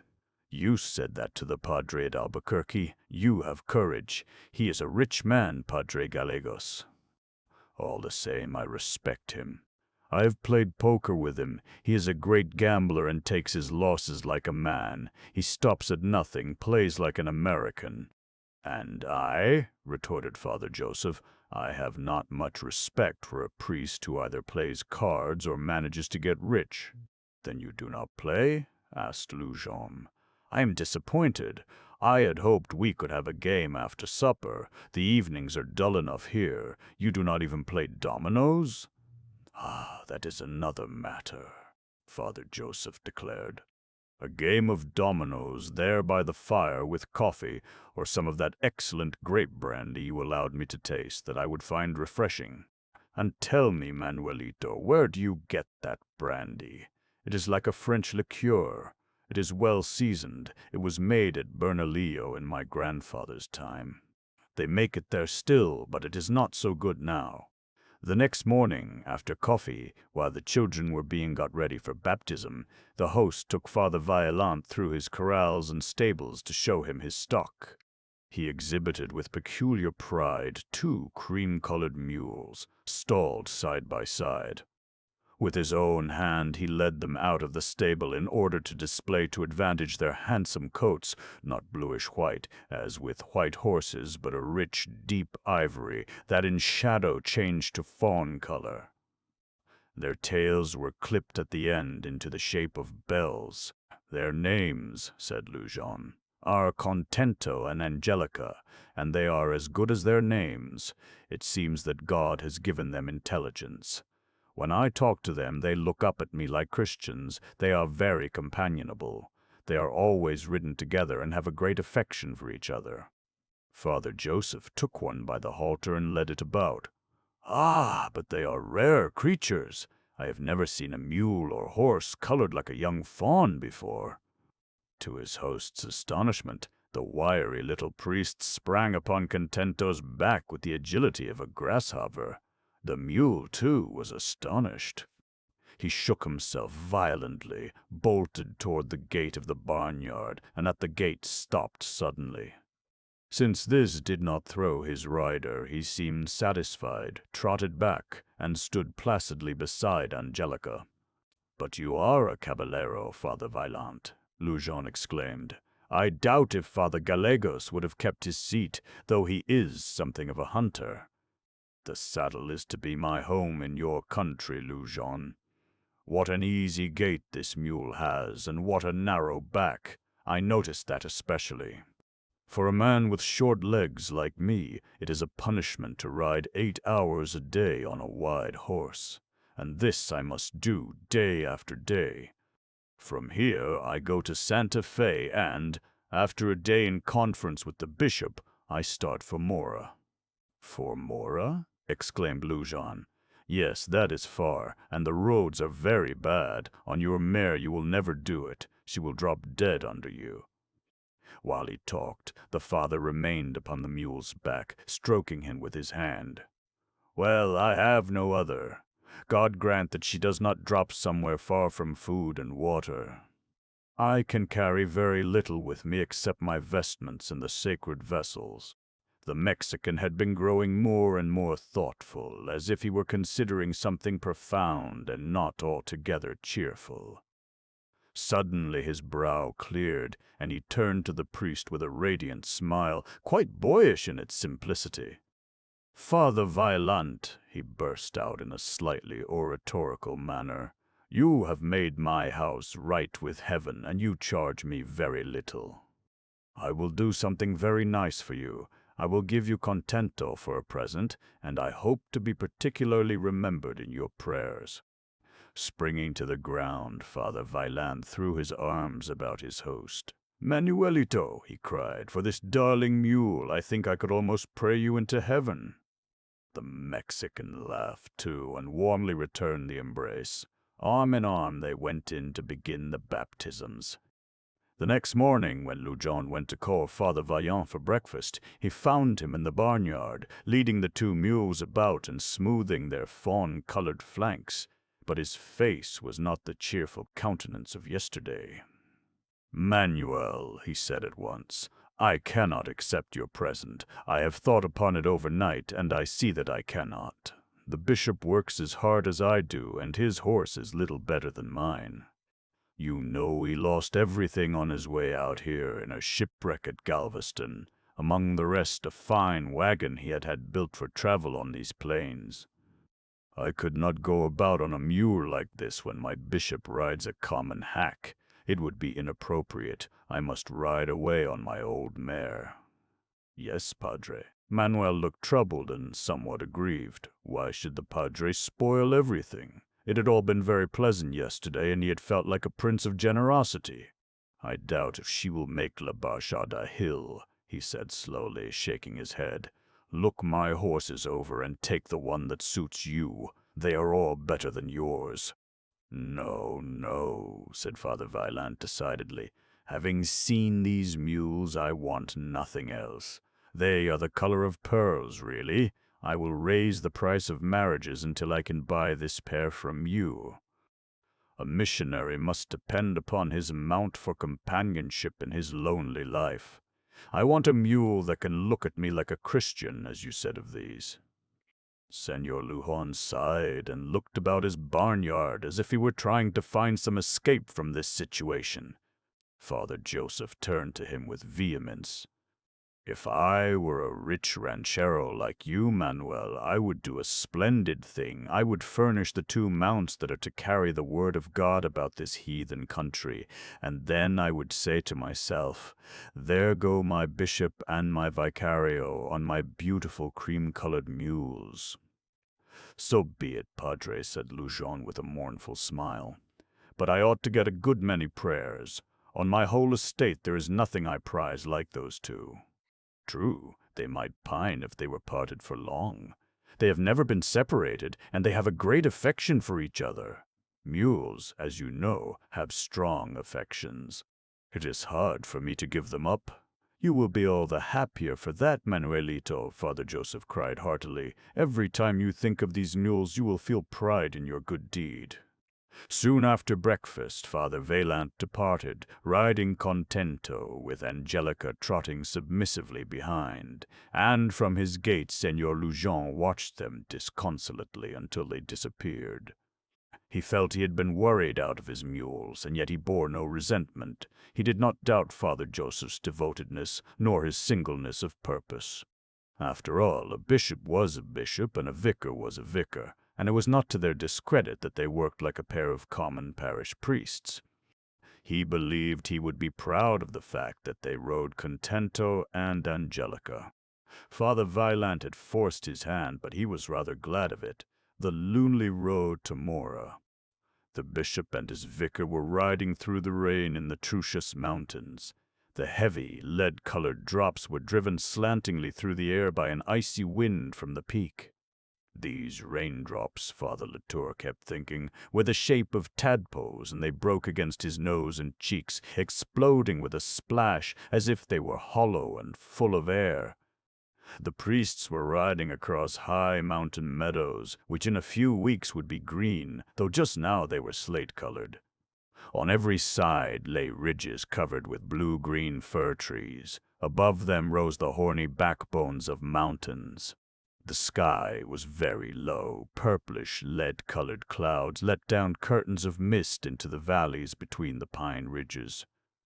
There was not a glimmer of white light in the dark vapors working overhead. Rather, they took on the cold green of the evergreens. Even the white mules, their coats wet and matted into tufts, had turned a slaty hue, and the faces of the 2 priests were purple and spotted in that singular light. Father Latour rode first, sitting straight upon his mule with his chin lowered just enough to keep the drive of rain out of his eyes. Father Vaillant followed, unable to see much. In weather like this his glasses were of no use, and he had taken them off. He crouched down in the saddle, his shoulders well over Contento's neck. Father Joseph's sister, Philomene, who was Mother Superior of a convent in her native town in the Puy-de-Dôme, often tried to picture her brother and Bishop Latour on these long missionary journeys of which he wrote her. She imagined the scene and saw the 2 priests moving through it in their cassocks, bareheaded like the pictures of St. Francis Xavier with which she was familiar. The reality was less picturesque, but for all that no one could have mistaken these 2 men for hunters or traders. They wore clerical collars about their necks instead of neckerchiefs, and on the breast of his buckskin jacket the bishop's silver cross hung by a silver chain. They were on their way to Mora the 3rd day out, and they did not know just how far they had still to go. Since morning they had not met a traveler or seen a human habitation. They believed they were on the right trail, for they had seen no other. The first night of their journey they had spent at Santa Cruz, lying in the warm, wide valley of the Rio Grande, where the fields and gardens were already softly colored with early spring. But since they had left the Española country behind them, they had contended first with wind and sandstorms, and now with cold.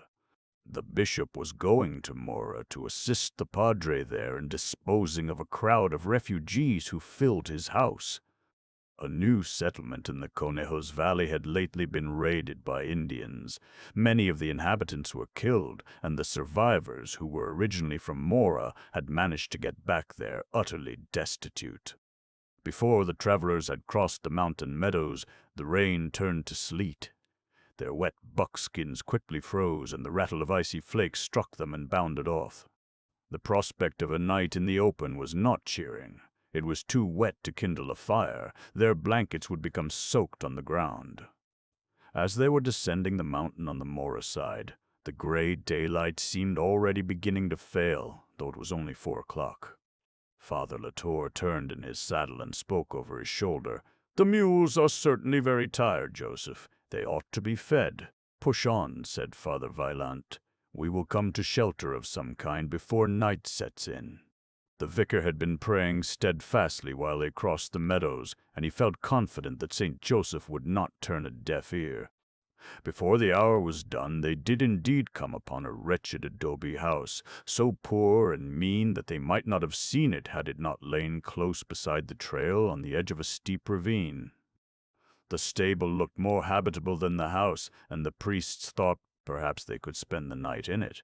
As they rode up to the door, a man came out, bareheaded, and they saw to their surprise that he was not a Mexican but an American of a very unprepossessing type.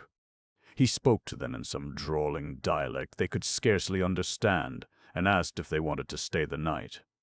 During the few words they exchanged with him, Father Latour felt a growing reluctance to remain even for a few hours under the roof of this ugly, evil-looking fellow. He was tall, gaunt, and ill-formed, with a snake-like neck terminating in a small, bony head. Under his close-clipped hair, this repellent head showed a number of thick ridges, as if the skull joinings were overgrown by layers of superfluous bone.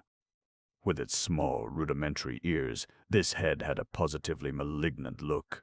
The man seemed not more than half human, but he was the only householder on the lonely road to Mora. The priests dismounted and asked him whether he could put their mules under shelter and give them grain feed.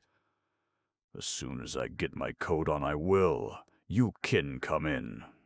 They followed him into a room where a pinyon fire blazed in the corner and went toward it to warm their stiffened hands.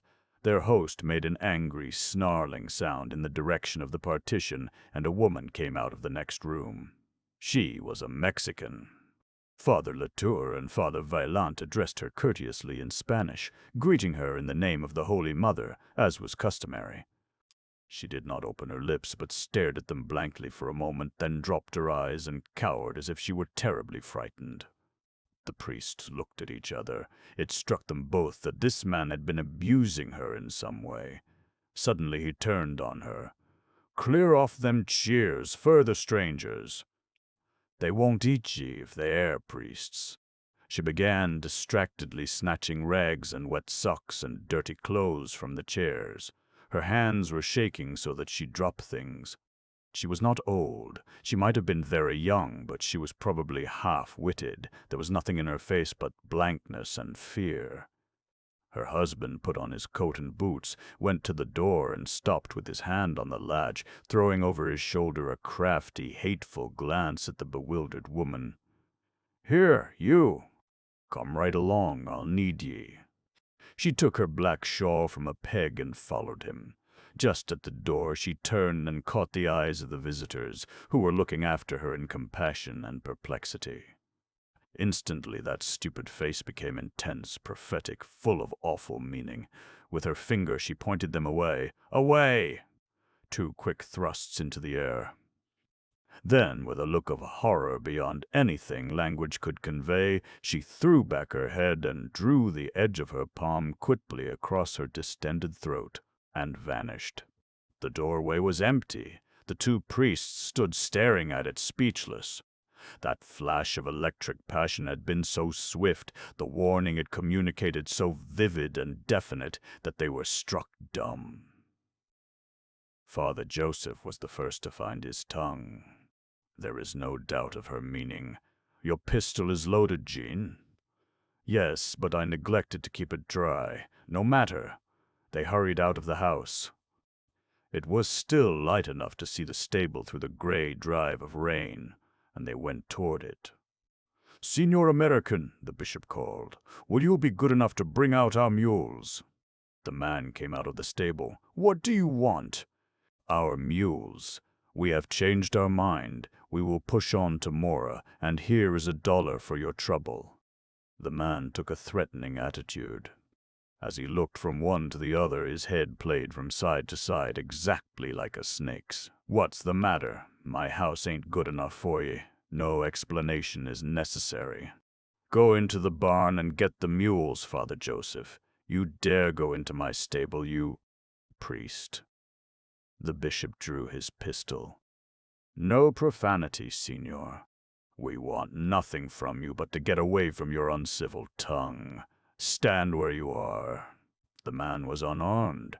Father Joseph came out with the mules, which had not been unsaddled. The poor things were each munching a mouthful, but they needed no urging to be gone. They did not like this place. The moment they felt their riders on their backs, they trotted quickly along the road, which dropped immediately into the arroyo.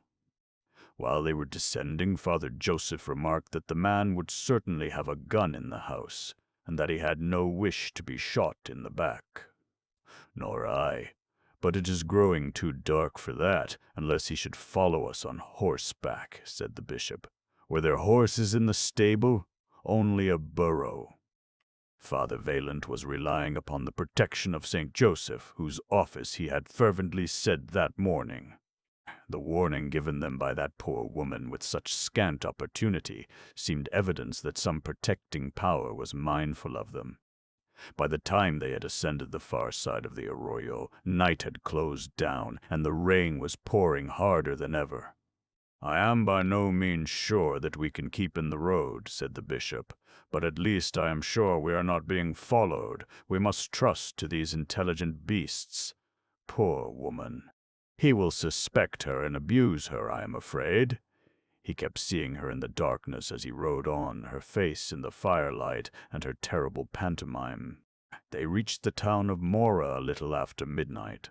The padre's house was full of refugees, and 2 of them were put out of a bed in order that the bishop and his vicar could get into it. In the morning, a boy came from the stable and reported that he had found a crazy woman lying in the straw, and that she begged to see the 2 padres who owned the white mules. She was brought in, her clothing cut to rags, her legs and face and even her hair so plastered with mud that the priests could scarcely recognize the woman who had saved their lives the night before. She said she had never gone back to the house at all. When the 2 priests rode away, her husband had run to the house to get his gun, and she had plunged down a washout behind the stable into the arroyo and had been on the way to Mora all night. She had supposed he would overtake her and kill her, but he had not. She reached the settlement before daybreak and crept into the stable to warm herself among the animals and wait until the household was awake. Kneeling before the bishop, she began to relate such horrible things that he stopped her and turned to the native priest. "This is a case for the civil authorities. Is there a magistrate here?" There was no magistrate, but there was a retired fur trapper who acted as notary and could take evidence. He was sent for, and in the interval Father Latour instructed the refugee women from Conejos to bathe this poor creature and put decent clothes on her and to care for the cuts and scratches on her legs. An hour later the woman, whose name was Magdalena, calmed by food and kindness, was ready to tell her story. The notary had brought along his friend Saint Vrain, a Canadian trapper who understood Spanish better than he. The woman was known to Saint Vrain, moreover, who confirmed her statement that she was born Magdalena Valdez at Los Ranchos de Taos and that she was 24 years old. Her husband, Buck Scales, had drifted into Dallas with a party of hunters from somewhere in Wyoming. All white men knew him for a dog and a degenerate, but to Mexican girls, marriage with an American meant coming up in the world. She had married him 6 years ago and had been living with him ever since in that wretched house on the Mora Trail. During that time he had robbed and murdered 4 travelers who had stopped there for the night. They were all strangers not known in the country. She had forgot their names, but one was a German boy who spoke very little Spanish and little English, a nice boy with blue eyes, and she had grieved for him more than for the others. They were all buried in the sandy soil behind the stable. She was always afraid their bodies might wash out in a storm. Their horses, Buck had ridden off by night and sold to Indians somewhere in the north. Magdalena had borne 3 children since her marriage, and her husband had killed each of them a few days after birth by ways so horrible that she could not relate it. After he killed the first baby, she ran away from him back to her parents at Ranchos. He came after her and made her go home with him by threatening harm to the old people. She was afraid to go anywhere for help, but twice before she had managed to warn travelers away when her husband happened to be out of the house. This time she had found courage because, when she looked into the faces of these 2 padres, she knew they were good men, and she thought if she ran after them they could save her.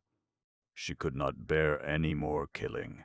She asked nothing better than to die herself, if only she could hide near a church and a priest for a while to make her soul right with God.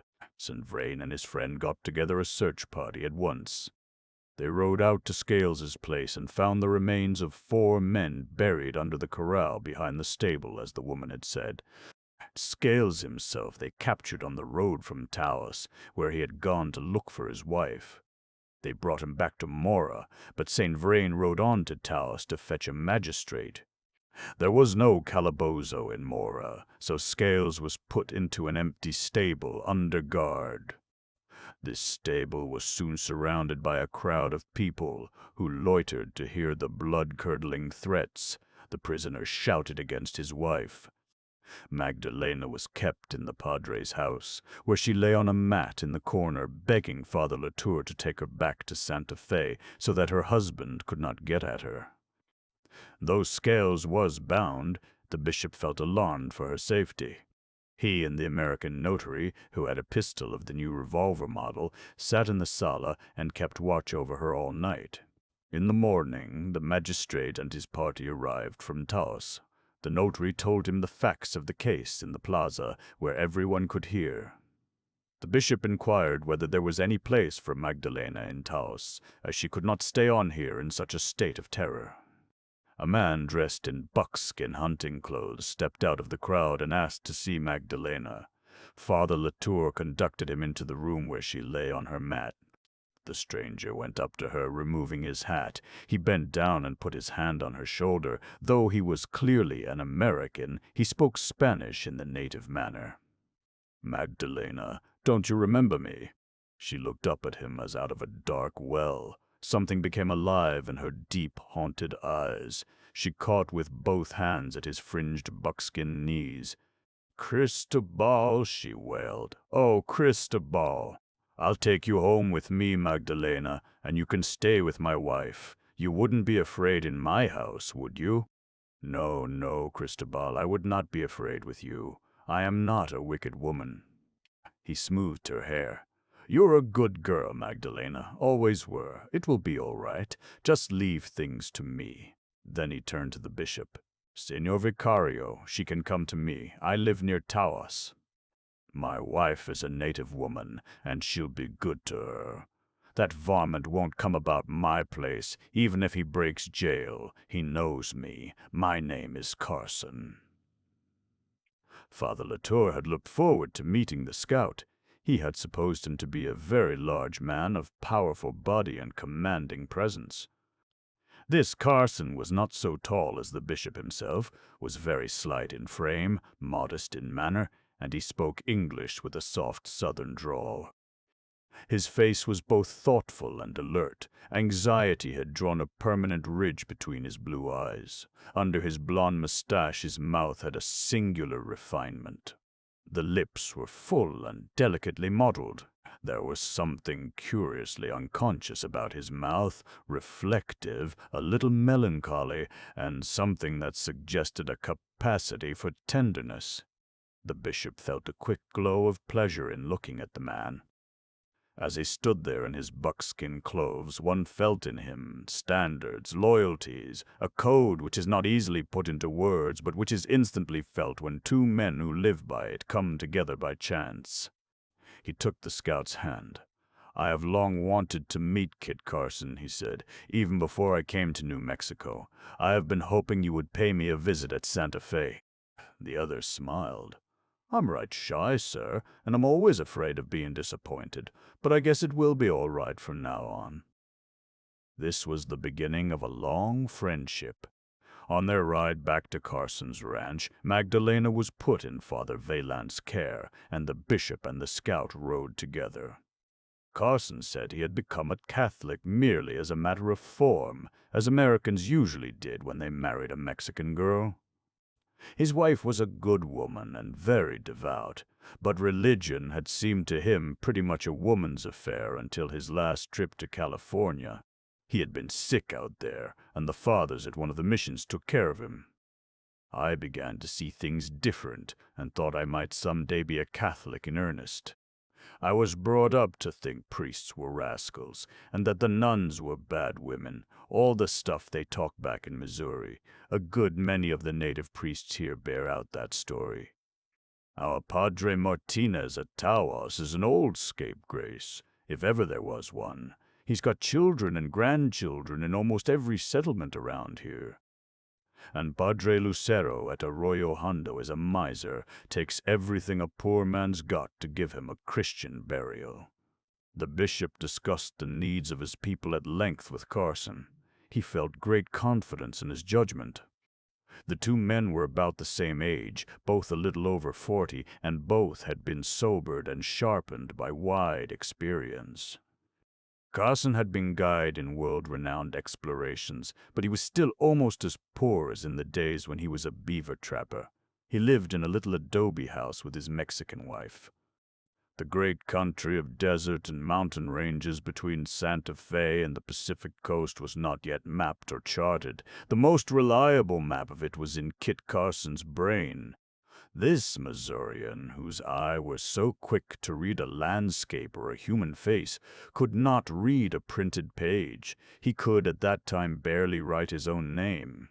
Yet one felt in him a quick and discriminating intelligence. That he was illiterate was an accident. He had got ahead of books, gone where the printing press could not follow him. Out of the hardships of his boyhood, from 14 to 20, picking up a bare living as cook or mule driver for wagon trains, often in the service of brutal and desperate characters, he had preserved a clean sense of honor and a compassionate heart. In talking to the bishop of poor Magdalena, he said sadly, "I used to see her in Taos when she was such a pretty girl. Ain't it a pity?" The degenerate murderer, Buck Scales, was hanged after a short trial. Early in April, the bishop left Santa Fe on horseback and rode to St. Louis on his way to attend the provincial council at Baltimore. When he returned in September, he brought back with him 5 courageous nuns, sisters of Loretto, to found a school for girls in letterless Santa Fe. He sent at once for Magdalena and took her into the service of the sisters. She became housekeeper and manager of the sisters' kitchen. She was devoted to the nuns, and so happy in the service of the church that when the bishop visited the school, he used to enter by the kitchen garden in order to see her serene and handsome face. For she became beautiful, as Carson said she had been as a girl. After the blight of her horrible youth was over, she seemed to bloom again in the household of God. Book 3. The Mass at Tacoma, the Wooden Parrot. During the first year after his arrival in Santa Fe, the bishop was actually in his diocese only about 4 months. 6 months of that first year were consumed in attending the plenary council at Baltimore, to which he had been summoned. He went on horseback over the Santa Fe Trail to St. Louis, nearly 1,000 miles, then by steamboat to Pittsburgh, across the mountains to Cumberland, and on to Washington by the new railroad. The return journey was even slower, as he had with him the 5 nuns who came to found the school of Our Lady of Light. He reached Santa Fe late in September.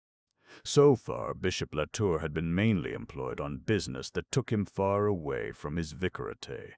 His great diocese was still an unimaginable mystery to him. He was eager to be abroad in it, to know his people, to escape for a little from the cares of building and founding, and to go westward among the old isolated Indian missions, Santo Domingo, breeder of horses, Isleta, whitened with gypsum, Laguna of wide pastures, and finally Cloud-set Ocoma. In the golden October weather, the bishop, with his blankets and coffee pot, attended by Jacinto, a young Indian from the Pecos Pueblo, whom he employed as guide, set off to visit the Indian missions in the West. He spent a night and a day at Albuquerque with the genial and popular Padre Gallegos. After Santa Fe, Albuquerque was the most important parish in the diocese. The priest belonged to an influential Mexican family, and he and the rancheros had run their church to suit themselves, making a very gay affair of it. Though Padre Gallegos was 10 years older than the bishop, he would still dance the fandango 5 nights running, as if he could never have enough of it. He had many friends in the American colony with whom he played poker and went hunting when he was not dancing with the Mexicans. His cellar was well stocked with wines from El Paso del Norte, whiskey from Taos, and grape brandy from Bernalillo. He was genuinely hospitable, and the gambler down on his luck, the soldier sobering up, were always welcome at his table. The padre was adored by a rich Mexican widow, who was hostess at his supper parties, engaged his servants for him, made lace for the altar and napery for his table. Every Sunday her carriage, the only closed one in Albuquerque, waited in the plaza after Mass, and when the priest had put off his vestments, he came out and was driven away to the ladies' hacienda for dinner. The bishop and Father Vaillant had thoroughly examined the case of Father Gallegos, and meant to end this scandalous state of things well before Christmas. But on this visit, Father Latour exhibited neither astonishment nor displeasure at anything, and Padre Gallegos was cordial and most ceremoniously polite. When the bishop permitted himself to express some surprise that there was not a confirmation class awaiting him, the padre explained smoothly that it was his custom to confirm infants at their baptism. It is all the same in a Christian community like ours. We know they will receive religious instruction as they grow up, so we make good Catholics of them in the beginning. Why not? The padre was uneasy lest the bishop should require his attendance on this trip out among the missions. He had no liking for scanty food and a bed on the rocks. So, though he had been dancing only a few nights before, he received his superior with one foot bandaged up in an Indian moccasin and complained of a severe attack of gout. Asked when he had last celebrated Mass at Ocoma, he made no direct reply. It used to be his custom, he said, to go there in Passion Week, but the Ocoma Indians were unreclaimed heathen at heart and had no wish to be bothered with the Mass. The last time he went out there, he was unable to get into the church at all. The Indians pretended they had not the key, that the governor had it, and that he had gone on Indian business up into the Ceboleta Mountains. The bishop did not wish Padre Gallegos's company upon his journey, was very glad not to have the embarrassment of refusing it, and he rode away from Albuquerque after polite farewells. Yet, he reflected, there was something very engaging about Gallegos as a man. As a priest, he was impossible. He was too self-satisfied and popular ever to change his ways, and he certainly could not change his face. He did not look quite like a professional gambler, but something smooth and twinkling in his countenance suggested an underhanded mode of life. There was but one course: to suspend the man from the exercise of all priestly functions, and bid the smaller native priests take warning. Father Vaillant had told the bishop that he must by all means stop a night at Isleta, as he would like the priest there. Padre Jesus de Baca, an old white-haired man almost blind who had been at Isleta many years and had won the confidence and affection of his Indians. When he approached this pueblo of Isleta, gleaming white across a low plain of gray sand, Father Latour's spirits rose. It was beautiful, that warm, rich whiteness of the church and the clustered town, shaded by a few bright acacia trees with their intense blue-green like the color of old paper window blinds.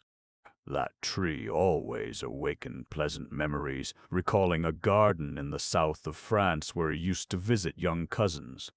As he rode up to the church, the old priest came out to meet him, and after his salutation stood looking at Father Latour, shading his failing eyes with his hand. "And can this be my bishop? So young a man?" he exclaimed.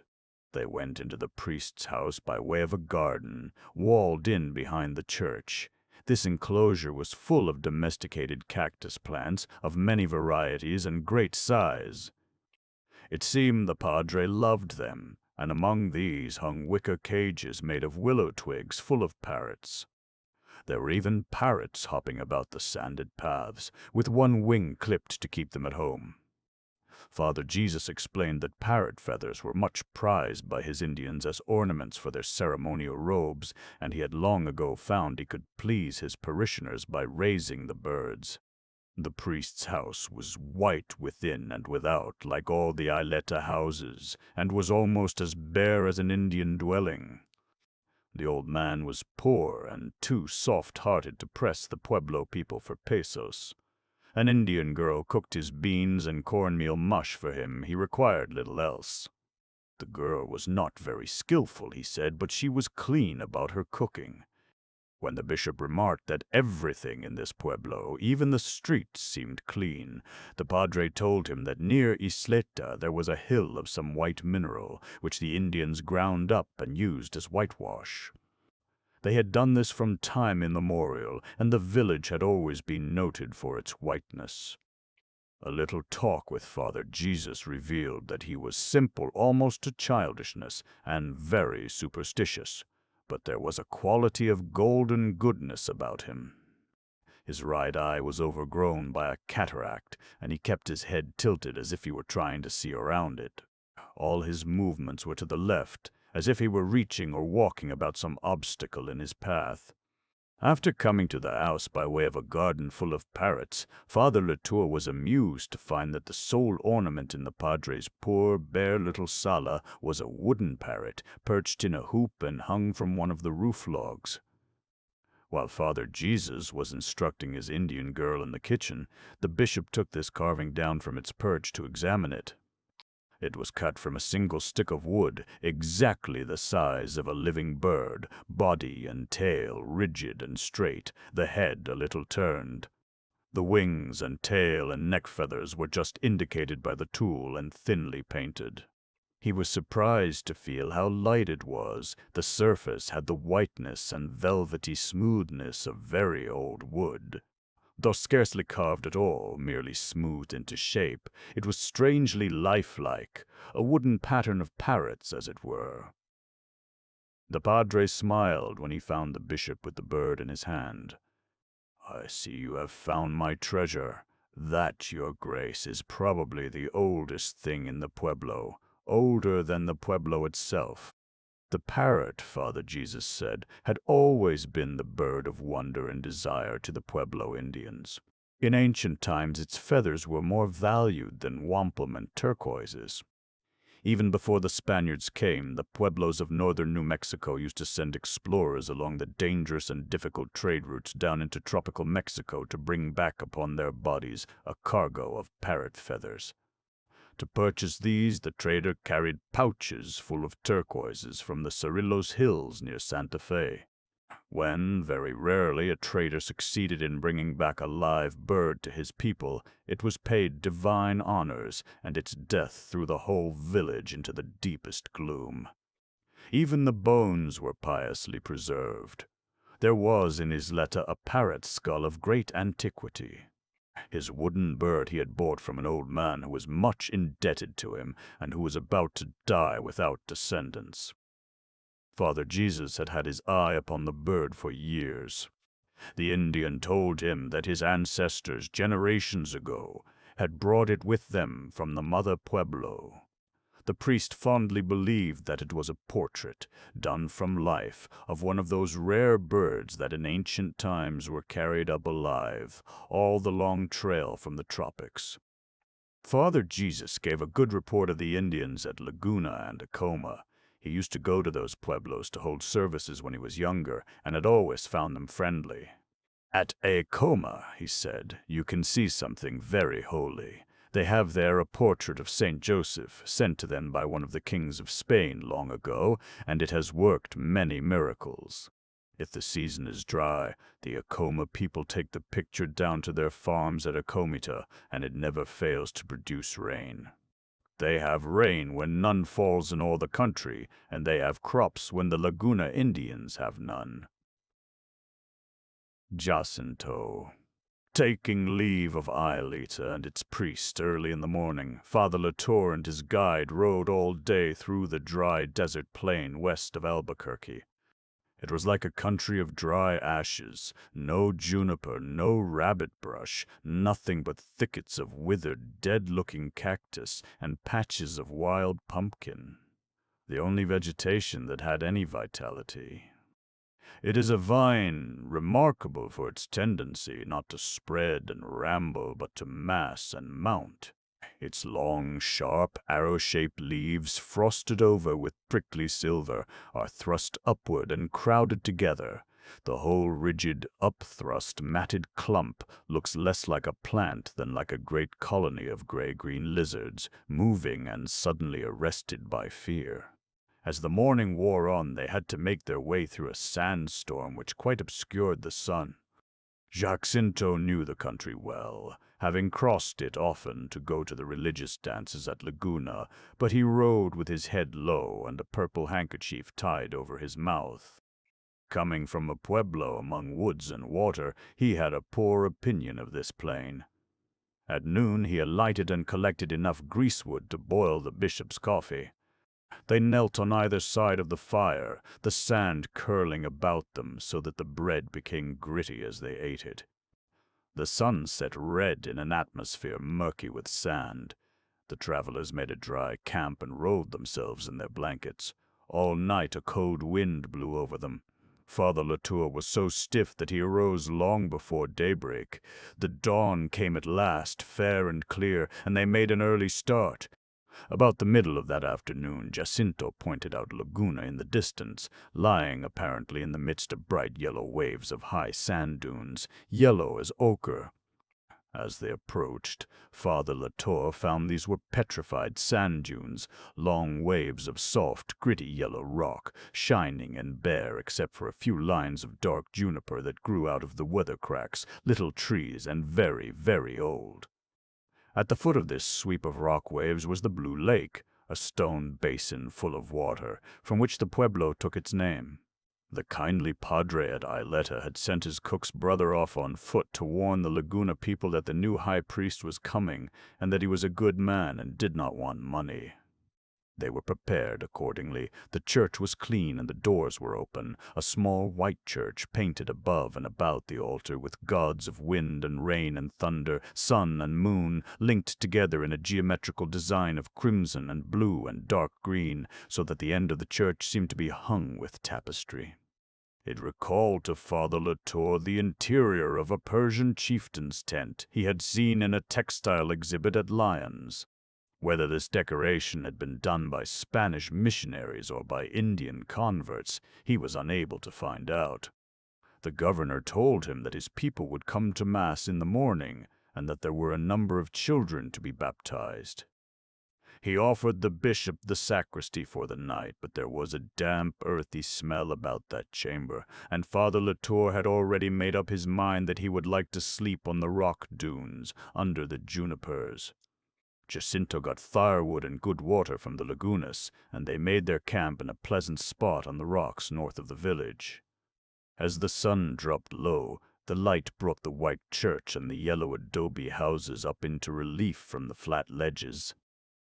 Behind their camp, not far away, lay a group of great mesas. The bishop asked Jacinto if he knew the name of the one nearest them. "No, I not know any name," he shook his head. "I know Indian name," he added, as if for once he were thinking aloud. "And what is the Indian name?" "The Laguna Indians call Snowbird Mountain." He spoke somewhat unwillingly. "That is very nice," said the bishop musingly. "Yes, that is a pretty name. Oh, Indians have nice names too." Jacinto replied quickly with a curl of the lip. Then, as if he felt he had taken out on the bishop a reproach not deserved, he said in a moment, "The Laguna people think it very funny for a big priest to be a young man. The governor say, how can I call him padre when he is younger than my sons?" There was a note of pride in Jacinto's voice, very flattering to the bishop. He had noticed how kind the Indian voice could be when it was kind at all. A slight inflection made one feel that one had received a great compliment. "I am not very young in heart, Jacinto." "How old are you, my boy?" 26. "Have you a son?" "One, baby, not very long born." Jacinto usually dropped the article in speaking Spanish, just as he did in speaking English, though the bishop had noticed that when he did give a noun its article, he used the right one. The customary omission, therefore, seemed to be a matter of taste, not ignorance. In the Indian conception of language, such attachments were superfluous and unpleasing, perhaps. They relapsed into the silence which was their usual form of intercourse. The bishop sat drinking his coffee slowly out of the tin cup, keeping the pot near the embers. The sun had set now. The yellow rocks were turning gray. Down in the pueblo, the light of the cook fires made red patches of the glassless windows, and the smell of piñon smoke came softly through the still air. The whole western sky was the color of golden ashes, with here and there a flush of red on the lip of a little cloud. High above the horizon the evening star flickered like a lamp just lit, and close beside it was another star of constant light, much smaller. Jacinto threw away the end of his corn-husk cigarette and again spoke without being addressed. "The evening star," he said in English, slowly and somewhat sententiously, then relapsed into Spanish. "You see the little star beside, Padre. Indians call him the guide."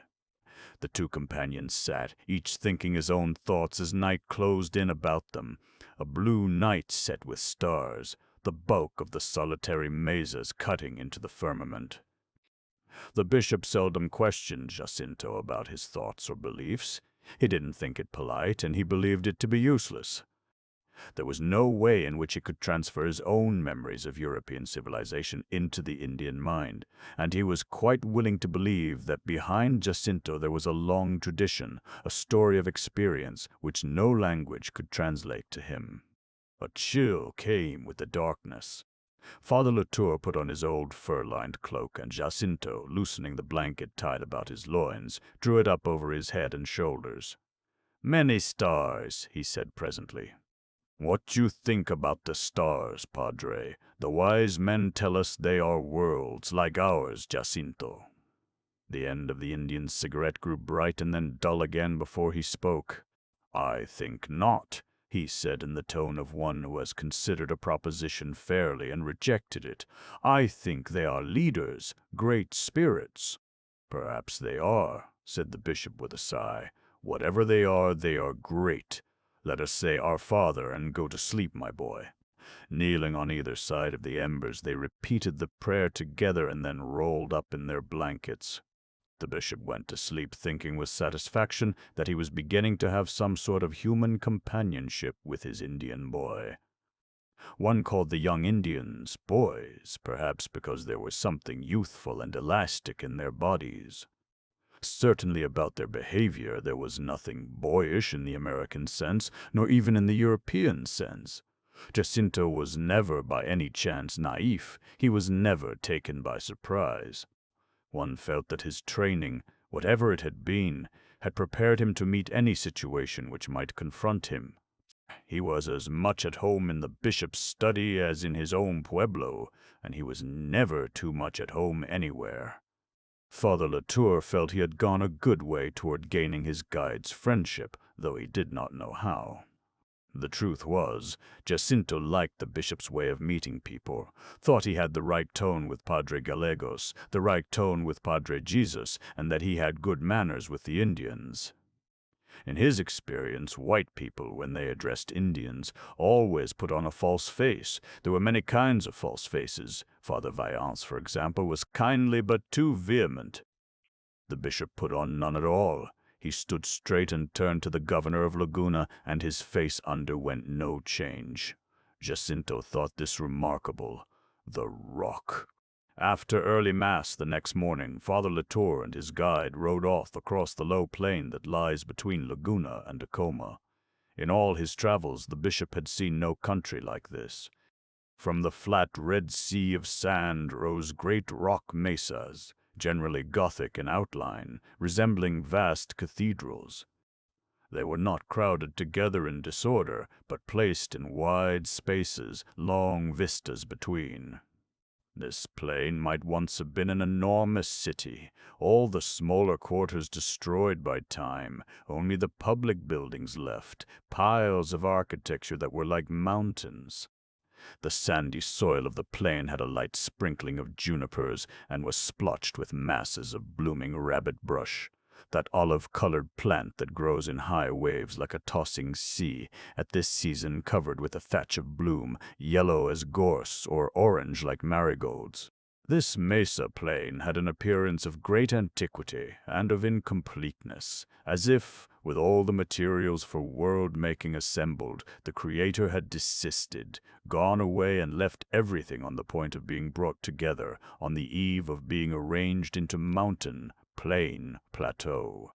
The country was still waiting to be made into a landscape. Ever afterward, the bishop remembered his first ride to Acoma as his introduction to the mesa country. One thing which struck him at once was that every mesa was duplicated by a cloud mesa, like a reflection, which lay motionless above it or moved slowly up from behind it.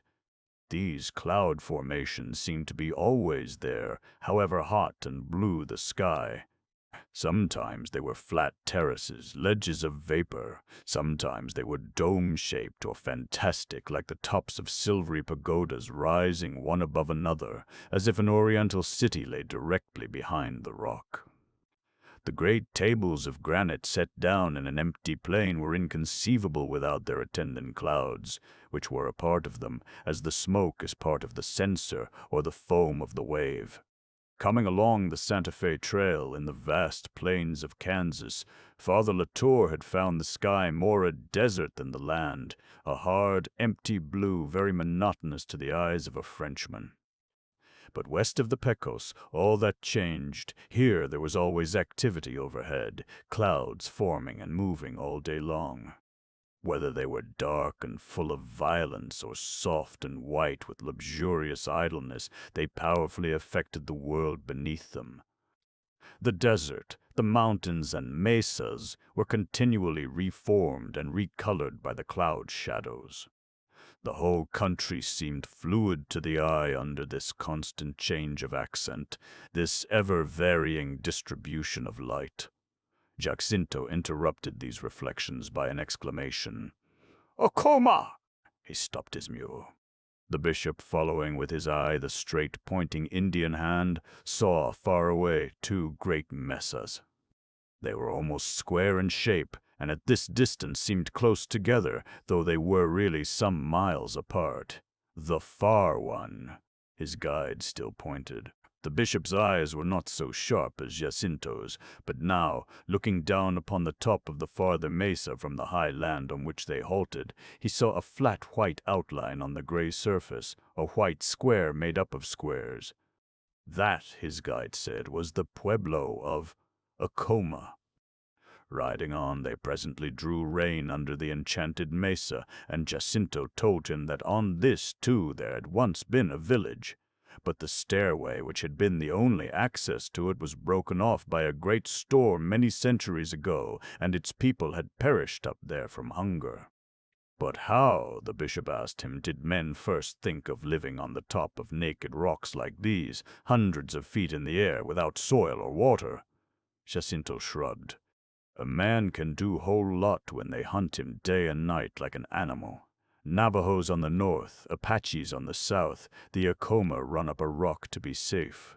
All this plain, the bishop gathered, had once been the scene of a periodic manhunt. These Indians, born in fear and dying by violence for generations, had at last taken this leap away from the earth, and on that rock had found the hope of all suffering and tormented creatures, safety. They came down to the plain to hunt and to grow their crops, but there was always a place to go back to. If a band of Navajos were on the Acoma's trail, there was still one hope, if he could reach his rock. Sanctuary. On the winding stone stairway up the cliff, a handful of men could keep off a multitude. The rock of Acoma had never been taken by a foe, but once, by Spaniards in armor. It was very different from a mountain fastness, more lonely, more stark and grim, more appealing to the imagination. The rock, when one came to think of it, was the utmost expression of human need. Even mere feeling yearned for it. It was the highest comparison of loyalty in love and friendship. Christ himself had used that comparison for the disciple to whom he gave the keys of his church. And the Hebrews of the Old Testament, always being carried captive into foreign lands. Their rock was an idea of God, the only thing their conquerors could not take from them. Already the bishop had observed in Indian life a strange literalness, often shocking and disconcerting. The Acomas, who must share the universal human yearning for something permanent, enduring, without shadow of change, they had their idea in substance.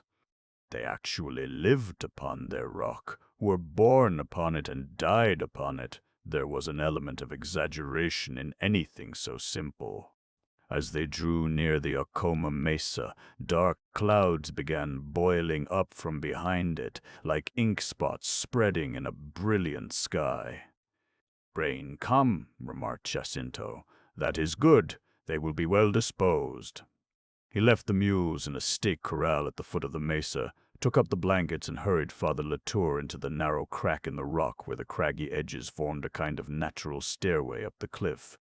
Wherever the footing was treacherous, it was helped out by little handholds, ground into the stone like smooth mittens. The mesa was absolutely naked of vegetation, but at its foot a rank plant grew conspicuously out of the sand, a plant with big white blossoms like Easter lilies. By its dark blue-green leaves, large and coarse-toothed, Father Latour recognized a species of the noxious datura.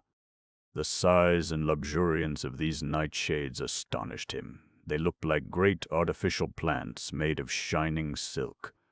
While they were ascending the rock, deafening thunder broke over their heads, and the rain began to fall as if it were spilled from a cloudburst. Drawing into a deep twist of the stairway, under an overhanging ledge, they watched the water shaken in heavy curtains in the air before them. In a moment, the seam in which they stood was like the channel of a brook. Looking out over the great plain spotted with mesas and glittering with rain sheets, the bishop saw the distant mountains bright with sunlight. Again he thought that the first creation morning might have looked like this, when the dry land was first drawn up out of the deep, and all was confusion. The storm was over in half an hour.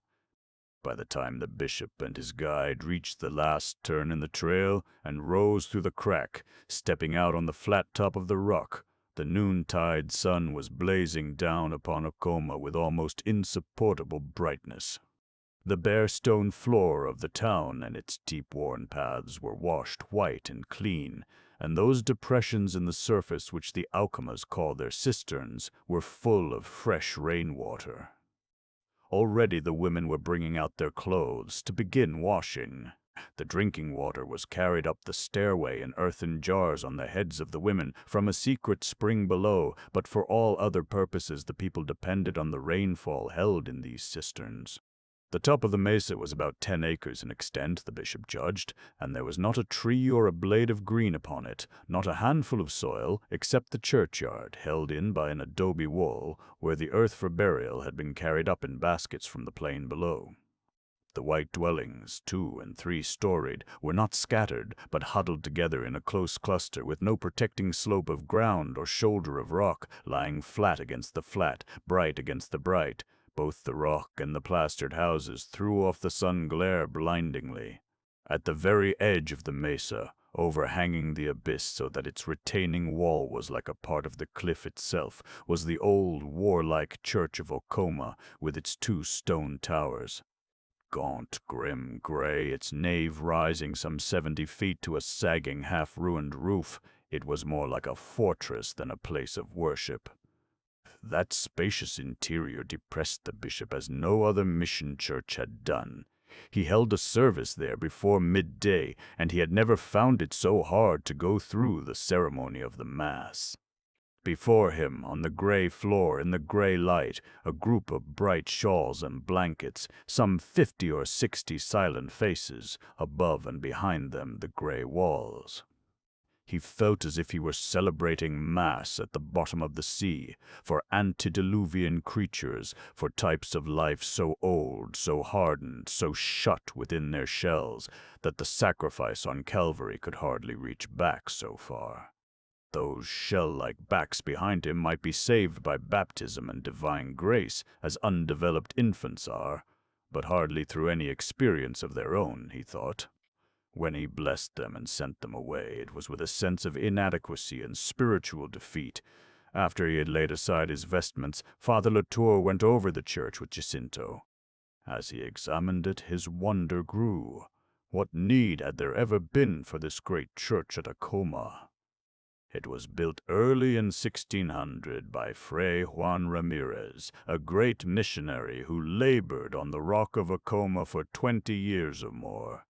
It was Father Ramirez, too, who made the mule trail down the other side, the only path by which a burro can ascend the mesa, and which is still called El Camino del Padre. The more Father Latour examined this church, the more he was inclined to think that Fray Ramirez, or some Spanish priest who followed him, was not altogether innocent of worldly ambition, and that they built for their own satisfaction, perhaps, rather than according to the needs of the Indians. The magnificent sight, the natural grandeur of this stronghold might well have turned their heads a little. Powerful men they must have been, those Spanish fathers, to draft Indian labor for this great work without military support. Every stone in that structure, every handful of earth in those many 1,000 pounds of adobe was carried up the trail on the backs of men and boys and women. And the great carved beams of the roof, Father Latour looked at them with amazement. In all the plain through which he had come he had seen no trees but a few stunted piñons. He asked Jacinto where these huge timbers could have been found. San Mateo Mountain, I guess. But the San Mateo Mountains must be 40 or 50 miles away. How could they bring such timbers? Jacinto shrugged. Okoma's carry. Certainly there was no other explanation. Besides the church proper, there was the cloister, large, thick-walled, which must have required an enormous labor of portage from the plain. The deep cloister corridors were cool when the rock outside was blistering. The low arches opened on an enclosed garden which, judging from its depth of earth, must once have been very verdant. Pacing those shady passages, with 4 feet of solid, windowless adobe shutting out everything but the green garden and the turquoise sky above, the early missionaries might well have forgotten the poor Okomas, that tribe of ancient rock turtles, and believed themselves in some cloister hung on a spur of the Pyrenees. In the gray dust of the enclosed garden, 2 thin, half-dead peach trees still struggled with the drought, the kind of unlikely tree that grows up from an old root and never bears. By the wall, yellow suckers put out from an old vine stump, very thick and hard, which must once have borne its ripe clusters.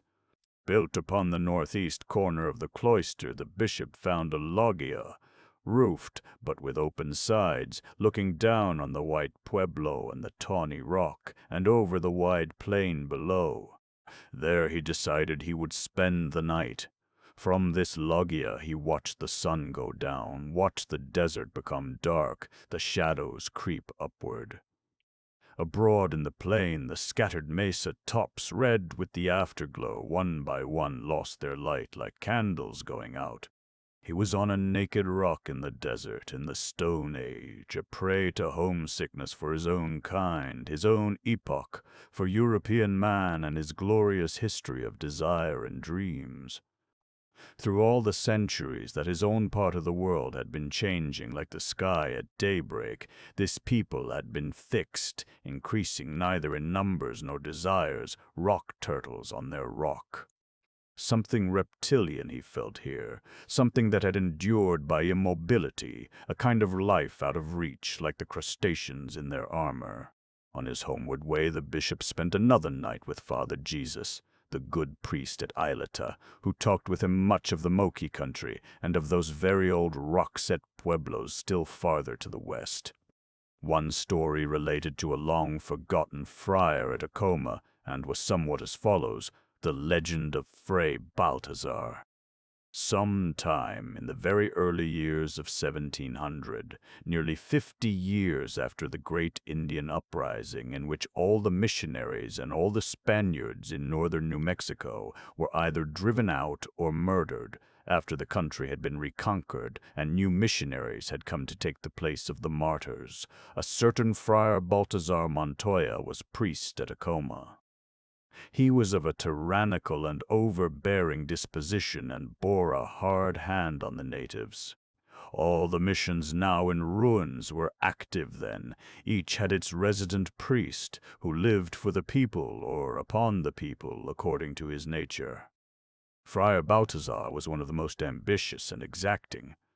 It was his belief that the pueblo of Acoma existed chiefly to support its fine church, and that this should be the pride of the Indians as it was his. He took the best of their corn and beans and squashes for his table, and selected the choicest portions when they slaughtered a sheep, chose their best hides to carpet his dwelling. Moreover, he exacted a heavy tribute in labor. He was never done with having earth carried up from the plain in baskets. He enlarged the churchyard and made the deep garden in the cloister, enriching it with dung from the corrals. Here he was able to grow a wonderful garden, since it was watered every evening by women, and this despite the fact that it was not proper that a woman should ever enter the cloister at all. Each woman owed the padre so many olas of water a week from the cisterns, and they murmured not only because of the labor, but because of the drain on their water supply. Baltazar was not a lazy man, and in his first years there, before he became stout, he made long journeys in behalf of his mission and his garden. He went as far as Oraibi, many days' journey, to select their best peach seeds. The peach orchards of Oraibi were very old, having been cultivated since the days of the earliest Spanish expeditions, when Coronado's captains gave the Moqui peach seeds brought from Spain. His grape cuttings were brought from Sonora in baskets on muleback, and he would go all the way to the Villa, Santa Fe, for choice garden seeds at the season when pack trains came up the Rio Grande Valley. The early churchmen did a great business in carrying seeds about, though the Indians and Mexicans were satisfied with beans and squashes and chili, asking nothing more. Friar Baltazar was from a religious house in Spain which was noted for good living, and he himself had worked in the refectory. He was an excellent cook and something of a carpenter, and he took a great deal of trouble to make himself comfortable upon that rock at the end of the world. He drafted 2 Indian boys into his service, one to care for his ass and work in the garden, the other to cook and wait upon him at table.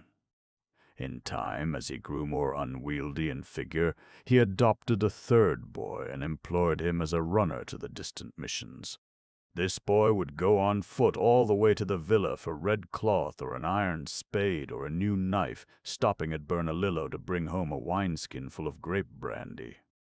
He would go 5 days' journey to the Sandia Mountains to catch fish and dry, or salt them for the padre's fast days, or run to Zunyi, where the fathers raised rabbits, and bring back a pair for the spit. His errands were seldom of an ecclesiastical nature. It was clear that the friar at Tacoma lived more after the flesh than after the spirit. The difficulty of obtaining an interesting and varied diet on a naked rock seemed only to whet his appetite and tempt his resourcefulness. But his sensuality went no further than his garden and table. Carnal commerce with the Indian women would have been very easy indeed, and the friar was at the hardy age of ripe manhood when such temptations are peculiarly sharp. But the missionaries had early discovered that the slightest departure from chastity greatly weakened their influence and authority with their Indian converts. The Indians themselves sometimes practiced continence as a penance, or as a strong medicine with the spirits, and they were very willing that their padre should practice it for them. The consequences of carnal indulgence were perhaps more serious here than in Spain, and Friar Balthazar seems never to have given his flock an opportunity to exult over his frailty. He held his seat at Tacoma for nearly 15 prosperous years, constantly improving his church and his living quarters, growing new vegetables and medicinal herbs, making soap from the yucca root. Even after he became stout, his arms were strong and muscular, his fingers clever.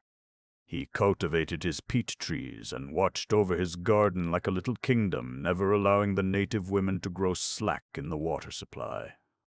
His first serving boys were released to marry, and others succeeded them, who were even more minutely trained. Balthazar's tyranny grew little by little, and the Acoma people were sometimes at the point of revolt. But they could not estimate just how powerful the padre's magic might be, and were afraid to put it to the test. There was no doubt that the holy picture of St. Joseph had come to them from the King of Spain by the request of this padre, and that picture had been more effective in averting drought than all the native rainmakers had been. Properly entreated and honored, the painting had never failed to produce rain. Coma had not lost its crops since Friar Balthazar first brought the picture to them, though at Laguna and Zuni there had been droughts that compelled the people to live upon their famine store, an alarming extremity. The Laguna Indians were constantly sending legations to Acoma to negotiate terms at which they could rent the holy picture, but Friar Balthazar had warned them never to let it go. If such powerful protection were withdrawn, or if the padre should turn the magic against them, the consequences might be disastrous to the pueblo. Better give him his choice of grain and lambs and pottery, and allow him his 3 serving boys. So the missionary and his converts rubbed along in seeming friendliness. One summer the friar, who did not make long journeys now that he had grown large in girth, decided that he would like company, someone to admire his fine garden, his ingenious kitchen, his airy loggia with its rugs and water jars, where he meditated and took his after-dinner siesta. So he planned to give a dinner party in the week after St. John's Day. He sent his runner to Zuni, Laguna, Isleta, and bade the padres to a feast. They came upon the day, 4 of them, for there were 2 priests at Zuni. The stable boy was stationed at the foot of the rock to take their beasts and conduct the visitors up the stairway. At the head of the trail, Balthazar received them. They were shown over the place, and spent the morning gossiping in the cloister walks, cool and silent, though the naked rock outside was almost too hot for the hand to touch. The vine leaves rustled agreeably in the breeze, and the earth about the carrot and onion tops, as it dried from last night's watering, gave off a pleasant smell. The guests thought their host lived very well, and they wished they had his secret. If he was a trifle boastful of his air-bound seat, no one could blame him. With the dinner, Balthazar had taken extravagant pains. The monastery in which he had learned to cook was off the main highway to Seville. The Spanish nobles and the king himself sometimes stopped there for entertainment. In that great kitchen, with its multiplicity of spits, small enough to roast a lark and large enough to roast a boar, the friar had learned a thing or two about sauces, and in his lonely years at Acoma he had bettered his instruction by a natural aptitude for the art. The poverty of materials had proved an incentive rather than a discouragement. Certainly the visiting missionaries had never sat down to food like that which rejoiced them today in the cool refectory, the blinds open just enough to admit a streak of throbbing desert far below them. Their host was telling them pompously that he would have a fountain in the cloister close when they came again. He had to check his hungry guests in their zeal for the relishes and the soup, warning them to save their mettle for what was to come. The roast was to be a wild turkey, superbly done, but that, alas, was never tasted. The course which preceded it was the host's especial care, and here he had trusted nothing to his cook, Herr Jardinier. His carrots and onions were tender and well-flavored, with a sauce which he had been perfecting for many years. This entree was brought from the kitchen in a large earthen dish, but not large enough, for with its luxury of sauce and floating carrots it filled the platter to the brim. The stable boy was serving today, as the cook could not leave his spits, and he had been neat, brisk, and efficient. The friar was pleased with him, and was wondering whether he could not find some little medal of bronze or silver gilt to reward him for his pains. When the hare and its sauce came on, the priest from Isleta chanced to be telling a funny story at which the company were laughing uproariously. The serving boy, who knew a little Spanish, was apparently trying to get the point of the recital which made the padre so merry. At any rate, he became distracted, and as he passed behind the senior priest of Zunier, he tipped his full platter and spilled a stream of rich brown gravy over the good man's head and shoulders. Balthazar was quick-tempered, and he had been drinking freely of the fiery grape brandy. He caught up the empty pewter mug at his right and threw it at the clumsy lad with a malediction. It struck the boy on the side of the head. He dropped the platter, staggered a few steps, and fell down. He did not get up, nor did he move. The padre from Zuni was skilled in medicine. Wiping the sauce from his eyes, he bent over the boy and examined him. "Muerto," he whispered. With that, he plucked his junior priest by the sleeve, and the two bolted across the garden without another word and made for the head of the stairway. In a moment, the padres of Laguna and Isleta unceremoniously followed their example. With remarkable speed, the four guests got them down from the rock, saddled their mules, and urged them across the plain. Balthazar was left alone with the consequences of his haste. Unfortunately, the cook, astonished at the prolonged silence, had looked in at the door just as the last pair of brown gowns were vanishing across the cloister. He saw his comrade lying upon the floor, and silently disappeared from the premises by an exit known only to himself. When Friar Balthazar went into the kitchen, he found it solitary, the turkey still dripping on the spit. Certainly he had no appetite for the roast. He felt, indeed, very remorseful and uncomfortable, also indignant with his departed guests. For a moment he entertained the idea of following them, but a temporary flight would only weaken his position, and a permanent evacuation was not to be thought of. His garden was at its prime, his peaches were just coming ripe, and his vines hung heavy with green clusters. Mechanically he took the turkey from the spit, not because he felt any inclination for food, but from an instinct of compassion, quite as if the bird could suffer from being burned to a crisp. This done, he repaired to his loggia, and sat down to read his breviary, which he had neglected for several days, having been so occupied in the refectory. He had begrudged no pains to that sauce which had been his undoing. The airy loggia, where he customarily took his afternoon repose, was like a bird-cage hung in the breeze. Through its open archways he looked down on the huddled pueblo, and out over the great mesa-strewn plain far below. He was unable to fix his mind upon his office. The pueblo down there was much too quiet. At this hour there should be a few women washing pots or rags, a few children playing by the cisterns and chasing the turkeys. But today the rock-top baked in the fire of the sun in utter silence. Not one human being was visible. Yes, one, though he had not been there a moment ago. At the head of the stone stairway there was a patch of lustrous black, just above the rocks, an Indian's hair. They had set a guard at the trailhead. Now the padre began to feel alarmed, to wish he had gone down that stairway with the others while there was yet time. He wished he were anywhere in the world but on this rock. There was old Father Ramirez's donkey path, but if the Indians were watching one road, they would watch the other. The spot of black hair never stirred, and there were but those two ways down to the plain, only those. Whichever way one turned, 350 feet of naked cliff, without one tree or shrub a man could cling to. As the sun sank lower and lower, there began a deep, singing murmur of male voices from the pueblo below him, not a chant, but the rhythmical intonation of Indian oratory when a serious matter is under discussion. Frightful stories of the torture of the missionaries in the Great Rebellion of 1680 flashed into Friar Balthazar's mind. How one Franciscan had his eyes torn out, another had been burned, and the old padre at James had been stripped naked and driven on all fours about the plaza all night, with drunken Indians straddling his back until he rolled over dead from exhaustion. Moonrise from the loggia was an impressive sight, even to this brother who was not over-impressionable. But tonight he wished he could keep the moon from coming up through the floor of the desert. The moon was the clock which began things in the pueblo.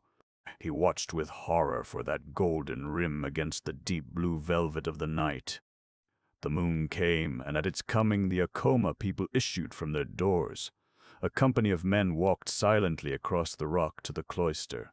They came up the ladder and appeared in the loggia. The friar asked them gruffly what they wanted, but they made no reply. Not once speaking to him or to each other, they bound his feet together and tied his arms to his sides. The Acoma people told afterwards that he did not supplicate or struggle. Had he done so, they might have dealt more cruelly with him. But he knew his Indians, and that when once they had collectively made up their pueblo mind, moreover, he was a proud old Spaniard, and had a certain fortitude lodged in his well-nourished body. He was accustomed to command, not to entreat, and he retained the respect of his Indian vassals to the end. They carried him down the ladder and through the cloister and across the rock to the most precipitous cliff, the one over which the Acoma women flung broken pots and such refuse as the turkeys would not eat. There the people were assembled. They cut his bonds, and taking him by the hands and feet, swung him out over the rock edge and back a few times. He was heavy, and perhaps they thought this dangerous sport. No sound but hissing breath came through his teeth. The 4 executioners took him up again from the brink where they had laid him, and, after a few feints, dropped him in mid-air. So did they rid their rock of their tyrant, whom on the whole they had liked very well. But everything has its day. The execution was not followed by any sacrilege to the church or defiling of holy vessels, but merely by a division of the padre's stores and household goods. The women, indeed, took pleasure in watching the garden pine and waste away from thirst, and ventured into the cloisters to laugh and chatter at the whitening foliage of the peach trees and the green grapes shriveling on the vines. When the next priest came, years afterward, he found no ill will awaiting him. He was a native Mexican of unpretentious tastes who was well satisfied with beans and jerked meat, and let the Pueblo turkey flock scratch in the hot dust that had once been Balthazar's garden. The old peach stumps kept sending up pale sprouts for many years. Book 4. Snake Root, The Night at Picos. A month after the bishop's visit to Albuquerque and Acoma, the genial Father Gallegos was formally suspended, and Father Vaillant himself took charge of the parish. At first there was bitter feeling. The rich rancheros and the merry ladies of Albuquerque were very hostile to the French priest. He began his reforms at once. Everything was changed. The holy days, which had been occasions of revelry under Padre Gallegos, were now days of austere devotion. The fickle Mexican population soon found as much diversion in being devout as they had once found in being scandalous. Father Vaillant wrote to his sister Philomene in France that the temper of his parish was like that of a boys' school, under one master. The lads try to excel one another in mischief and disobedience. Under another they vie with each other in acts of loyalty. The novena preceding Christmas, which had long been celebrated by dances and hilarious merrymaking, was this year a great revival of religious zeal. Though Father Vaillant had all the duties of a parish priest at Albuquerque, he was still vicar general, and in February the bishop dispatched him on urgent business to Las Vegas. He did not return on the day that he was expected, and when several days passed with no word from him, Father Latour began to feel some anxiety. One morning at daybreak, a very sick Indian boy rode into the bishop's courtyard on Father Joseph's white mule Contento, bringing bad news. The padre, he said, had stopped at his village in the Pecos Mountains, where black measles had broken out, to give the sacrament to the dying, and had fallen ill of the sickness. The boy himself had been well when he started for Santa Fe, but had become sick on the way. The bishop had the messenger put into the woodhouse, an isolated building at the end of the garden, where the sisters of Loreto could tend him. He instructed the Mother Superior to pack a bag with such medicines and comforts for the sick as he could carry, and told Fructosa, his cook, to put up for him the provisions he usually took on horseback journeys. When his man brought a pack mule and his own mule, Angelica, to the door, Father Latour, already in his rough riding breeches and buckskin jacket, looked at the handsome beast and shook his head.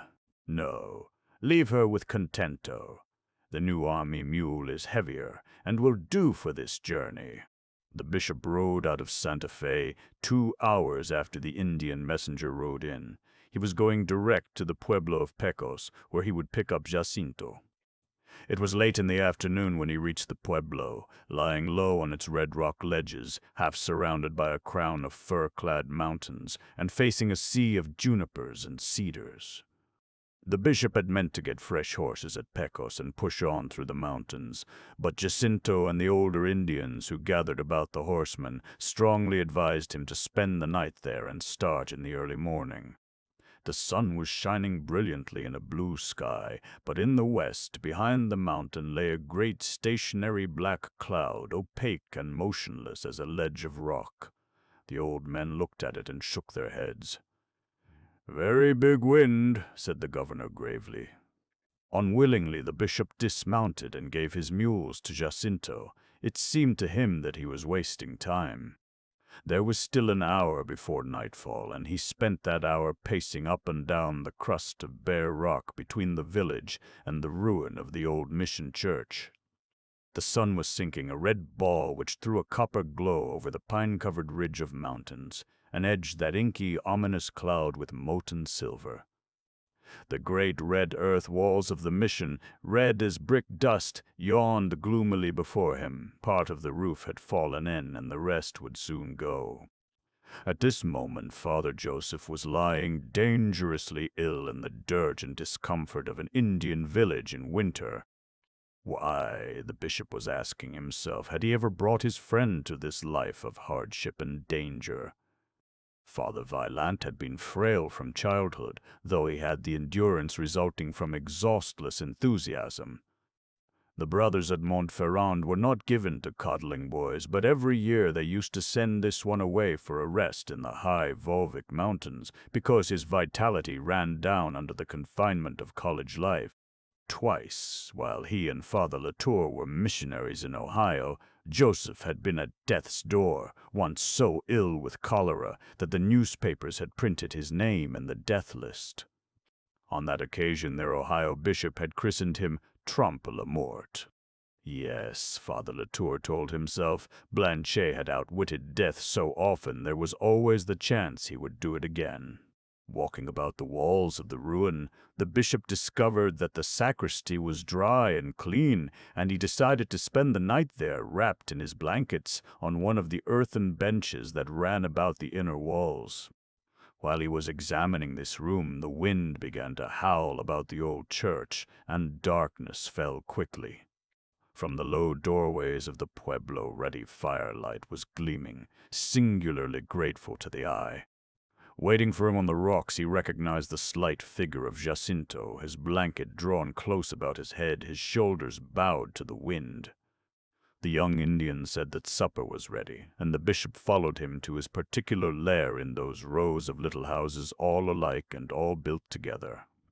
There was a ladder before Jacinto's door which led up to a second story, but that was the dwelling of another family. The roof of Jacinto's house made a veranda for the family above him. The bishop bent his head under the low doorway and stepped down. The floor of the room was a long step below the doorsill, the Indian way of preventing draughts. The room into which he descended was long and narrow, smoothly whitewashed and clean to the eye at least because of its very bareness. There was nothing on the walls but a few fox pelts and strings of gourds and red peppers. The richly colored blankets of which Jacinto was very proud were folded in piles on the earth's settle. It was there he and his wife slept, near the fireplace. The earth of that settle became warm during the day and held its heat until morning, like the Russian peasant's stove bed. Over the fire a pot of beans and dried meat was simmering. The burning piñon logs filled the room with sweet-smelling smoke. Clara, Jacinto's wife, smiled at the priest as he entered. She ladled out the stew, and the bishop and Jacinto sat down on the floor beside the fire, each with his bowl. Between them Clara put a basinful of hot cornbread baked with squash seeds, an Indian delicacy comparable to raisin bread among the whites. The bishop said a blessing and broke the bread with his hands. While the two men ate, the young woman watched them and stirred a tiny cradle of deerskin which hung by thongs from the roof poles. Jacinto, when questioned, said sadly that the baby was ailing.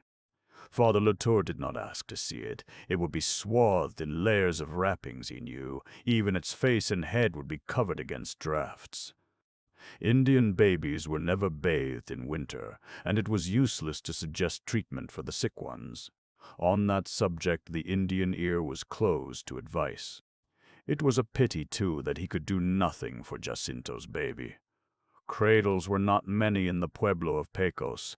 The tribe was dying out, infant mortality was heavy, and the young couples did not reproduce freely. The life force seemed low. Smallpox and measles had taken heavy toll here time and again.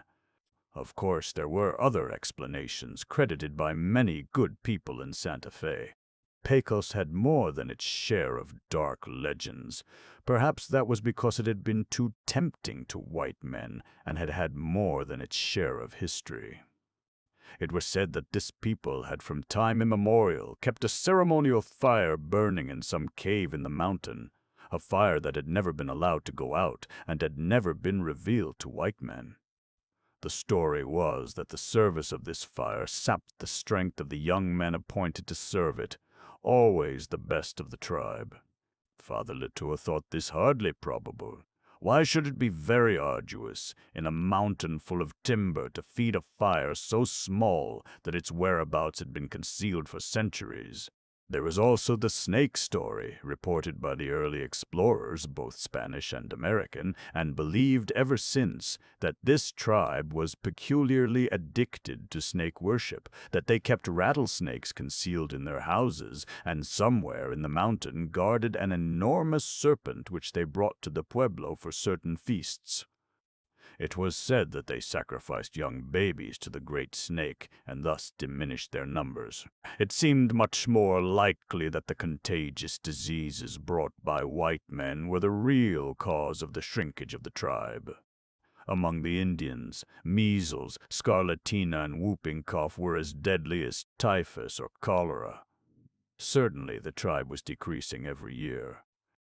Jacinto's house was at one end of the living pueblo. Behind it were long rock ridges of dead pueblo, empty houses ruined by weather and now scarcely more than piles of earth and stone. The population of the living streets was less than 100 adults. This was all that was left of the rich and populous Sequoia of Coronado's expedition. Then, by his report, There were 6,000 souls in the Indian town. They had rich fields irrigated from the Pecos River. The streams were full of fish, the mountain was full of game. The pueblo, indeed, seemed to lie upon the knees of these verdant mountains like a favored child. Out yonder, on the juniper-spotted plateau in front of the village, the Spaniards had camped, exacting a heavy tribute of corn and furs and cotton garments from their hapless hosts. It was from here, the story went, that they set forth in the spring on their ill-fated search for the 7 golden cities of Quivira, taking with them slaves and concubines ravished from the Pecos people. As Father Latour sat by the fire and listened to the winds sweeping down from the mountains and howling over the plateau, he thought of these things, and he could not help wondering whether Jacinto, sitting silent by the same fire, was thinking of them too.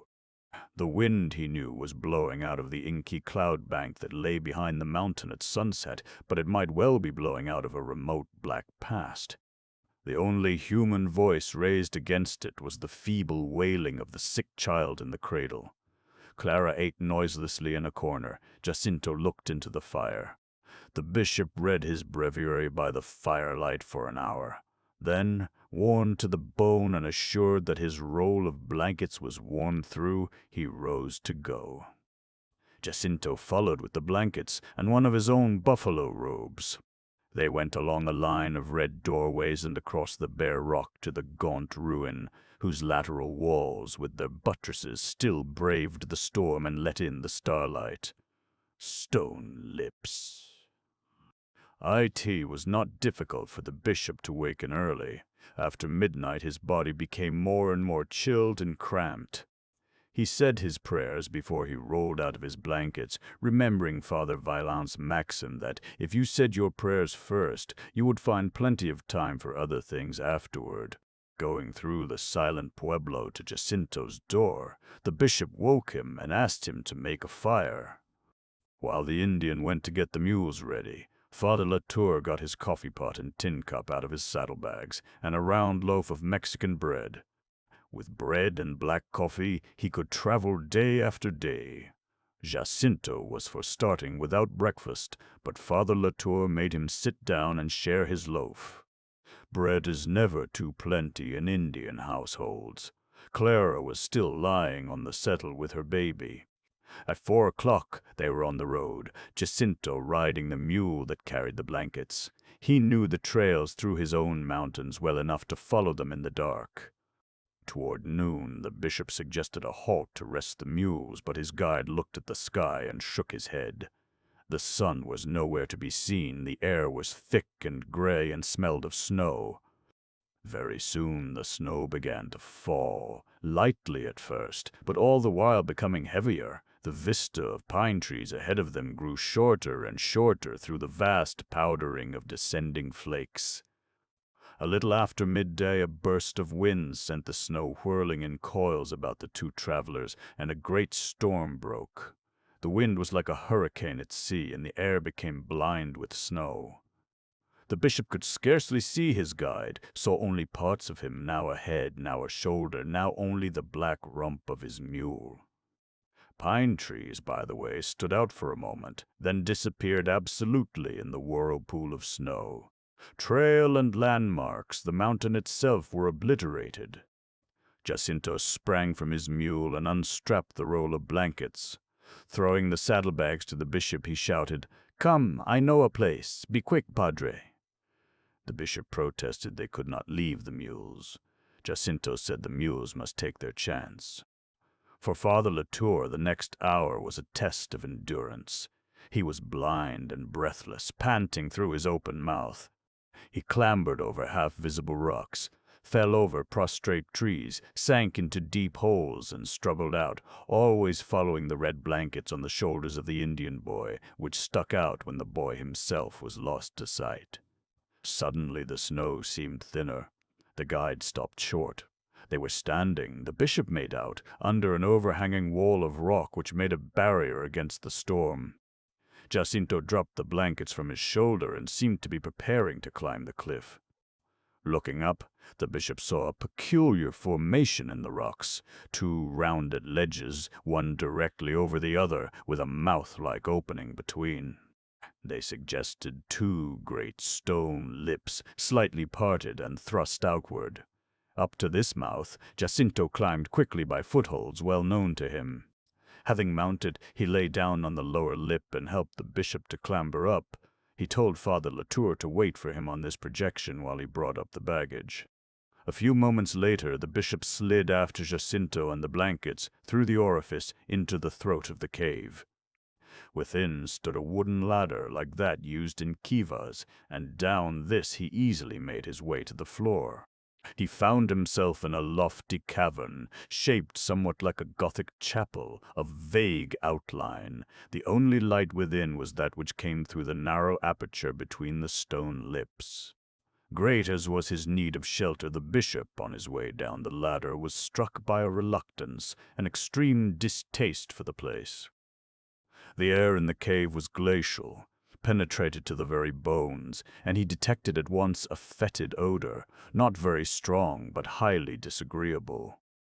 Some 20 feet or so above his head, the open mouth let in gray daylight like a high transom. While he stood gazing about, trying to reckon the size of the cave, his guide was intensely preoccupied in making a careful examination of the floor and walls. At the foot of the ladder lay a heap of half-burned logs. There had been a fire there, and it had been extinguished with fresh earth. A pile of dust covered what had been the heart of the fire. Against the cavern wall was a heap of pinioned faggots neatly piled. After he had made a minute examination of the floor, the guide began cautiously to move this pile of wood, taking the sticks up one by one and putting them in another spot. The bishop supposed he would make a fire at once, but he seemed in no haste to do so. Indeed, when he had moved the wood, he sat down upon the floor and fell into reflection. Father Latour urged him to build a fire without further delay. "Padre," said the Indian boy, "I do not know if it was right to bring you here. This place is used by my people for ceremonies and is known only to us. When you go out from here, you must forget." "I will forget, certainly. But unless we can have a fire, we had better go back into the storm. I feel ill here already." Jacinto unrolled the blankets and threw the driest one about the shivering priest.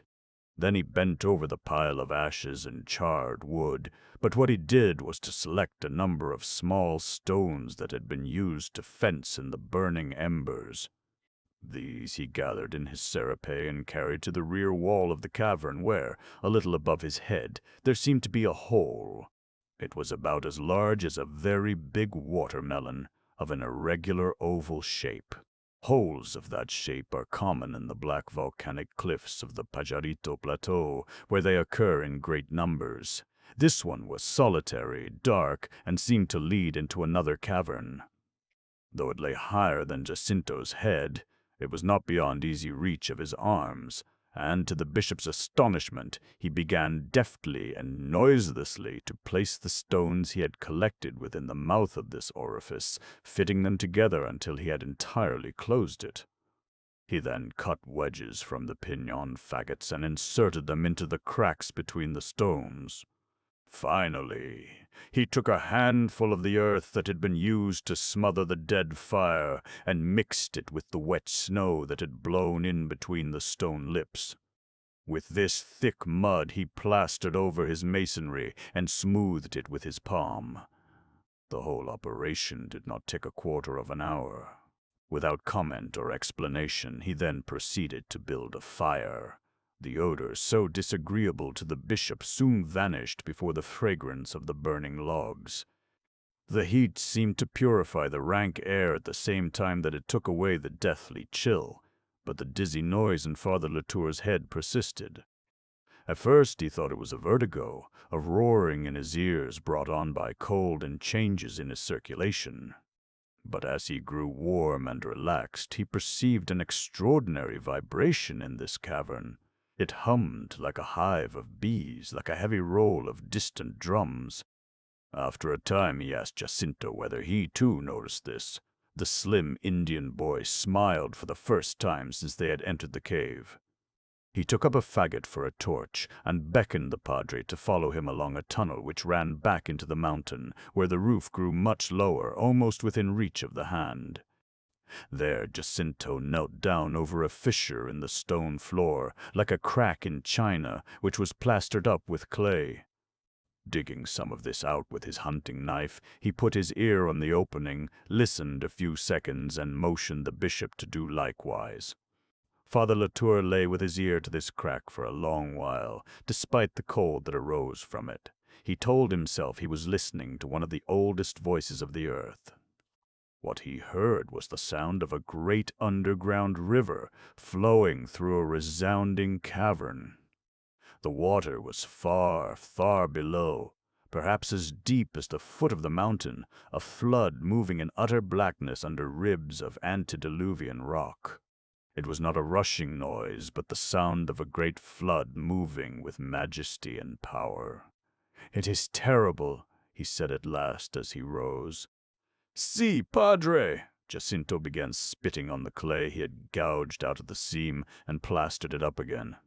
When they returned to the fire, the patch of daylight up between the two lips had grown much paler. The bishop saw it die with regret. He took from his saddlebags his coffee-pot and a loaf of bread and a goat cheese. Jacinto climbed up to the lower ledge of the entrance, shook a pine tree, and filled the coffee-pot and one of the blankets with fresh snow. While his guide was thus engaged, the bishop took a swallow of old Taos whiskey from his pocket flask. He never liked to drink spirits in the presence of an Indian. Jacinto declared that he thought himself lucky to get bread and black coffee. As he handed the bishop back his tin cup after drinking its contents, he rubbed his hand over his wide sash with a smile of pleasure that showed all his white teeth. "We had good luck to be near here," he said. "When we leave the mules, I think I can find my way here, but I am not sure. I have not been here very many times. You was scare, padre." The bishop reflected. "You hardly gave me time to be scared, boy. Were you?" The Indian shrugged his shoulders. "I think not to return to Pueblo," he admitted. Father Latour read his breviary long by the light of the fire. Since early morning his mind had been on other than spiritual things. At last he felt that he could sleep. He made Jacinto repeat a paternoster with him, as he always did on their night camps, rolled himself in his blankets, and stretched out, feet to the fire. He had it in his mind, however, to waken in the night and study a little the curious hole his guide had so carefully closed. After he put on the mud, Jacinto had never looked in the direction of that hole again, and Father Latour, observing Indian good manners, had tried not to glance toward it. He did waken, and the fire was still giving off a rich glow of light in that lofty Gothic chamber. But there against the wall was his guide, standing on some invisible foothold, his arms outstretched against the rock, his body flattened against it, his ear over that patch of fresh mud, listening with supersensual ear, it seemed, and he looked to be supported against the rock by the intensity of his solicitude. The bishop closed his eyes without making a sound, and wondered why he had supposed he could catch his guide asleep. The next morning they crawled out through the stone lips and dropped into a gleaming white world. The snow-clad mountains were red in the rising sun. The bishop stood looking down over ridge after ridge of wintry fir trees, with the tender morning breaking over them, all their branches laden with soft rose-colored clouds of virgin snow. Jacinto said it would not be worth while to look for the mules. When the snow melted, he would recover the saddles and bridles. They floundered on foot some 8 miles to a squatter's cabin, rented horses, and he was sitting up in a bed of buffalo skins, his fever broken, already on the way to recovery. Another good friend had reached him before the bishop. Kit Carson, on a deer hunt in the mountains with 2 Taos Indians, had heard that this village was stricken and that the vicario was there. He hurried to the rescue and got into the pueblo with a pack of venison meat just before the storm broke. As soon as Father Vaillant could sit in the saddle, Carson and the bishop took him back to Santa Fe, breaking the journey into 4 days because of his enfeebled state. The bishop kept his word and never spoke of Jacinto's cave to anyone, but he did not cease from wondering about it. It flashed into his mind from time to time, and always with a shudder of repugnance quite unjustified by anything he had experienced there. It had been a hospitable shelter to him in his extremity. Yet afterward he remembered the storm itself, even his exhaustion, with a tingling sense of pleasure. But the cave, which had probably saved his life, he remembered with horror. No tales of wonder, he told himself, would ever tempt him into a cavern hereafter. At home again, in his own house, he still felt a certain curiosity about this ceremonial cave and Jacinto's puzzling behavior. It seemed almost to lend a color of probability to some of those unpleasant stories about the Pecos religion. He was already convinced that neither the white men nor the Mexicans in Santa Fe understood anything about Indian beliefs or the workings of the Indian mind. Kit Carson had told him that the proprietor of the trading post between Glorieta Pass and the Pecos Pueblo had grown up a neighbor to these Indians and knew as much about them as anybody. His parents had kept the trading post before him, and his mother was the first white woman in that neighborhood. The trader's name was Zeb Orchard. He lived alone in the mountains, selling salt and sugar and whiskey and tobacco to red men and white. Carson said that he was honest and truthful, a good friend to the Indians, and had at one time wanted to marry a Pecos girl. But his old mother, who was very proud of being white, would not hear to it, and so he had remained a single man and a recluse. Father Latour made a point of stopping for the night with this trader on one of his missionary journeys in order to question him about the Pecos customs and ceremonies. Orchard said that the legend about the undying fire was unquestionably true, but it was kept burning, not in the mountain, but in their own pueblo. It was a smothered fire in a clay oven, and had been burning in one of the kivas ever since the pueblo was founded centuries ago. About the snake stories he was not certain. He had seen rattlesnakes around the pueblo, to be sure, but there were rattlers everywhere. A Pecos boy had been bitten on the ankle some years ago and had come to him for whiskey. He swelled up and was very sick like any other boy. The bishop asked Orchard if he thought it probable that the Indians kept a great serpent in concealment somewhere, as was commonly reported. They do keep some sort of varmint out in the mountain that they bring in for their religious ceremonies, the trader said. But I don't know if it's a snake or not. No white man knows anything about Indian religion, Padre. As they talked further, Orchard admitted that when he was a boy he had been very curious about these snake stories himself, and once, at their festival time, he had spied on the Pecos men, though that was not a very safe thing to do. He had lain in ambush for 2 nights on the mountain, and he saw a party of Indians bringing in a chest by torchlight. It was about the size of a woman's trunk, and it was heavy enough to bend the young aspen poles on which it was hung. If I'd seen white men bringing in a chest after dark, he observed, I could have made a guess at what was in it, money or whiskey or firearms, but seeing it was Indians, I can't say. It might have been only queer-shaped rocks their ancestors had taken a notion to. The things they value most are worth nothing to us. They've got their own superstitions, and their minds will go round and round in the same old ruts till Judgment Day. Father Latour remarked that their veneration for old customs was a quality he liked in the Indians, and that it played a great part in his own religion. The trader told him he might make good Catholics among the Indians, but he would never separate them from their own beliefs. Their priests have their own kind of mysteries. I don't know how much of it is real and how much is made up. I remember something that happened when I was a little fellow. One night a Pecos girl with her baby in her arms ran into the kitchen here and begged my mother to hide her until after the festival, for she'd seen signs between the caciques and was sure they were going to feed her baby to the snake. Whether it was true or not, she certainly believed it, poor thing, and Mother let her stay. It made a great impression on me at the time. Book 5. Pard, Martinez, the Old Order. Bishop Latour with Jacinto was riding through the mountains on his parish in his diocese. Both the priest and people there were hostile to Americans and jealous of interference. Any European, except a Spaniard, was regarded as a gringo.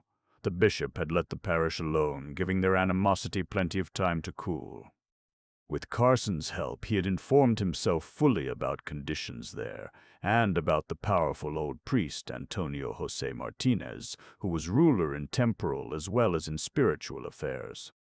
Indeed, before Father Latour's entrance upon the scene, Martinez had been dictator to all the parishes in northern New Mexico, and the native priests at Santa Fe were all of them under his thumb. It was common talk that Padre Martinez had instigated the revolt of the Taos Indians 5 years ago, when Bent, the American governor, and a dozen other white men were murdered and scalped. 7 of the Taos Indians had been tried before a military court and hanged for the murder, but no attempt had been made to call the plotting priest to account. Indeed, Padre Martinez had managed to profit considerably by the affair. The Indians who were sentenced to death had sent for their padre and begged him to get them out of the trouble he had got them into. Martinez promised to save their lives if they would deed him their lands near the pueblo. This they did, and after the conveyance was properly executed, the padre troubled himself no more about the matter, but went to pay a visit at his native town of Abiquiu. In his absence, the 7 Indians were hanged on the appointed day. Martinez now cultivated their fertile farms, which made him quite the richest man in the parish. Father Latour had had polite correspondence with Martinez, but had met him only once, on that memorable occasion when the padre had ridden up from Taos to strengthen the Santa Fe clergy in their refusal to recognize the new bishop. But he could see him as if that were only yesterday. The priest of Taos was not a man one would easily forget. One could not have passed him on the street without feeling his great physical force and his imperious will. Not much taller than the bishop in reality, he gave the impression of being an enormous man. His broad, high shoulders were like a bull buffalo's, his big head was set defiantly on a thick neck, and the full-cheeked, richly colored, egg-shaped Spanish face. How vividly the bishop remembered that face! It was so unusual that he would be glad to see it again.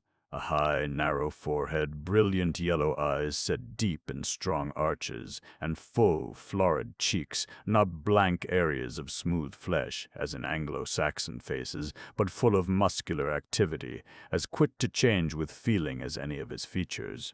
His mouth was the very assertion of violent, uncurbed passions and tyrannical self-will, the full lips thrust out and taut like the flesh of animals distended by fear or desire. Father Latour judged that the day of lawless personal power was almost over, even on the frontier, and this figure was to him already like something picturesque and impressive, but really impotent, left over from the past. The bishop and Jacinto left the mountains behind them. The trail dropped to a plain covered by clumps of very old sagebrush, with trunks as thick as a man's leg. Jacinto pointed out a cloud of dust moving rapidly toward them, a cavalcade of 100 men or more, Indians and Mexicans, come out to welcome their bishop with shouting and musketry. As the horsemen approached, Padre Martinez himself was easily distinguishable. In buckskin breeches, high boots, and silver spurs, a wide Mexican hat on his head, and a great black cape wound about his shoulders like a shepherd's plaid. He rode up to the bishop and, reining in his black gelding, uncovered his head in a broad salutation, while his escort surrounded the churchmen and fired their muskets into the air. The 2 priests rode side by side into Los Ranchos de Taos, a little town of yellow walls and winding streets and green orchards. The inhabitants were all gathered in the square before the church. When the bishop dismounted to enter the church, the women threw their shawls on the dusty pathway for him to walk upon, and as he passed through the kneeling congregation, men and women snatched for his hand to kiss the episcopal ring. In his own country, all this would have been highly distasteful to Jean Marie Latour.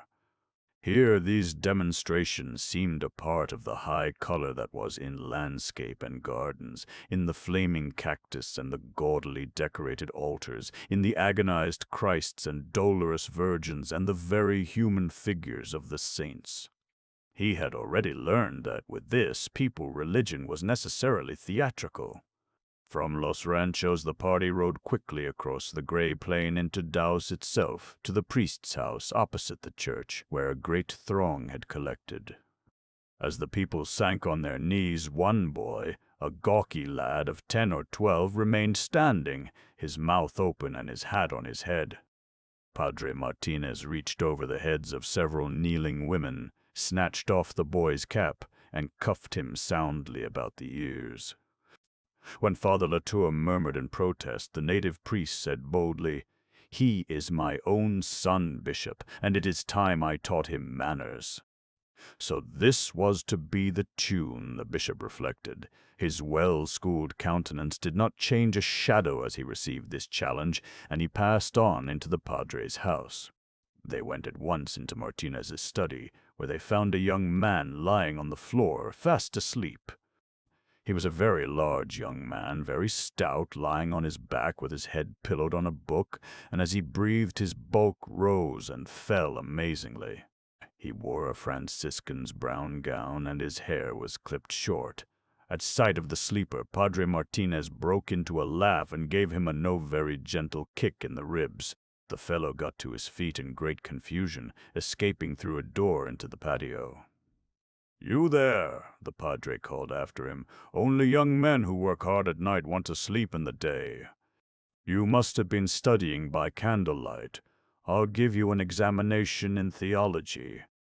This was greeted by a titter of feminine laughter from the windows across the court, where the fugitive took refuge behind a washing hung out to dry. He bent his tall, full figure and disappeared between a pair of wet sheets. "That was my student, Trinidad," said Martinez, "a nephew of my old friend Father Lucero at Arroyo Hondo. He's a monk, but we want him to take orders. We sent him to the seminary in Durango, but he was either too homesick or too stupid to learn anything, so I'm teaching him here. We shall make a priest of him one day. Father Latour was told to consider the house his own, but he had no wish to. The disorder was almost more than his fastidious taste could bear." The padre's study table was sprinkled with snuff, and piled so high with books that they almost hid the crucifix hanging behind it. Books were heaped on chairs and tables all over the house, and the books and the floors were deep in the dust of spring sandstorms. Father Martinez's boots and hats lay about in corners. His coats and cassocks were hung on pegs and draped over pieces of furniture. Yet the place seemed overrun by serving women, young and old, and by large yellow cats with full soft fur, of a special breed apparently. They slept in the window-sills, lay on the well curb in the patio. The boldest came directly to the supper table, where their master fed them carelessly from his plate. When they sat down to supper, the host introduced to the bishop the tall, stout young man with the protruding front, who had been asleep on the floor. He said again that Trinidad Lucero was studying with him and was supposed to be his secretary, adding that he spent most of his time hanging about the kitchen and hindering the girls at their work. These remarks were made in the young man's presence, but did not embarrass him at all. His whole attention was fixed upon the mutton stew, which he began to devour with undue haste as soon as his plate was put before him. The bishop observed later that Trinidad was treated very much like a poor relation or a servant. He was sent on errands, was told without ceremony to fetch the padre's boots, to bring wood for the fire, to saddle his horse. Father Latour disliked his personality so much that he could scarcely look at him. His fat face was irritatingly stupid, and had the gray, oily look of soft cheeses. The corners of his mouth were deep folds in plumpness, like the creases in a baby's legs, and the steel rim of his spectacles, where it crossed his nose, was embedded in soft flesh. He said not one word during supper, but ate as if he were afraid of never seeing food again. When his attention left his plate for a moment, it was fixed in the same greedy way upon the girl who served the table, and who seemed to regard him with careless contempt. The student gave the impression of being always stupefied by one form of sensual disturbance or another. Padre Martinez, with a napkin tied round his neck to protect his cassock, ate and drank generously. The bishop found the food poor enough despite the many cooks, though the wine, which came from El Paso del Norte, was very fair. During supper, his host asked the bishop flatly if he considered celibacy an essential condition of the priest's vocation. Father Latour replied merely that this question had been thrashed out many centuries ago and decided once for all. "Nothing is decided once for all," Martinez declared fiercely. "Celibacy may be all very well for the French clergy, but not for ours. St. Augustine himself says it is better not to go against nature. I find every evidence that in his old age he regretted having practiced continence." The bishop said he would be interested to see the passages from which he drew such conclusions, observing that he knew the writings of St. Augustine fairly well. "I have the telling passages all written down somewhere. I will find them before you go. You have probably read them with a sealed mind. Celibate priests lose their perceptions. No priest can experience repentance and forgiveness of sin unless he himself falls into sin. Since concupiscence is the most common form of temptation, it is better for him to know something about it. The soul cannot be humbled by fasts and prayer. It must be broken by mortal sin to experience forgiveness of sin and rise to a state of grace. Otherwise, religion is nothing but dead logic." "This is a subject upon which we must confer later and at some length," said the bishop quietly. "I shall reform these practices throughout my diocese as rapidly as possible. I hope it will be but a short time until there is not a priest left who does not keep all the vows he took when he bound himself to the service of the altar." The swarthy padre laughed and threw off the big cat which had mounted to his shoulder. "It will keep you busy, Bishop. Nature has got the start of you here. But for all that, our native priests are more devout than your French Jesuits. We have a living church here, not a dead arm of the European church. Our religion grew out of the soil and has its own roots. We pay a filial respect to the person of the Holy Father, but Rome has no authority here. We do not require aid from the propaganda, and we resent its interference. The church the Franciscan fathers planted here was cut off. This is the second growth, and is indigenous. Our people are the most devout left in the world. If you blast their faith by European formalities, they will become infidels and profligates." To this eloquence the bishop returned blandly that he had not come to deprive the people of their religion, but that he would be compelled to deprive some of the priests of their parishes if they did not change their way of life. Father Martinez filled his glass and replied with perfect good humor, "You cannot deprive me of mine, Bishop. Try it. I will organize my own church. You can have your French priest of Taos, and I will have the people." With this the padre left the table and stood warming his back at the fire, his cassock pulled up about his waist to expose his trousers to the blaze. "You are a young man, my bishop," he went on, rolling his big head back and looking up at the well-smoked roof poles, "and you know nothing about Indians or Mexicans. If you try to introduce European civilization here and change our old ways, to interfere with the secret dances of the Indians, let us say, or abolish the bloody rites of the penitentes, I foretell an early death for you. I advise you to study our native traditions before you begin your reforms. You are among barbarous people, my Frenchman, between two savage races. The dark things forbidden by your church are a part of Indian religion. You cannot introduce French fashions here." At this moment the student Trinidad got up quietly, and after an obsequious bow to the bishop, went with soft, escaping tread toward the kitchen. When his brown skirt had disappeared through the door, Father Latour turned sharply to his host. "Martinez, I consider it very unseemly to talk in this loose fashion before young men, especially a young man who is studying for the priesthood. Furthermore, I cannot see why a young man of this caliber should be encouraged to take orders. He will never hold a parish in my diocese." Padre Martinez laughed and showed his long yellow teeth. Laughing did not become him. His teeth were too large, distinctly vulgar. "Old Trinidad will go to Arroyo Hondo as curate to his uncle, who is growing old. He's a very devout fellow, Trinidad. You ought to see him in Passion Week. He goes up to Abiquiu and becomes another man, carries the heaviest crosses to the highest mountains, and takes more scourging than anyone. He comes back here with his back so full of cactus spines that the girls have to pick him like a chicken." Father Latour was tired and went to his room soon after supper. The bed, upon examination, seemed clean and comfortable, but he felt uncertain of its surroundings. He did not like the air of this house.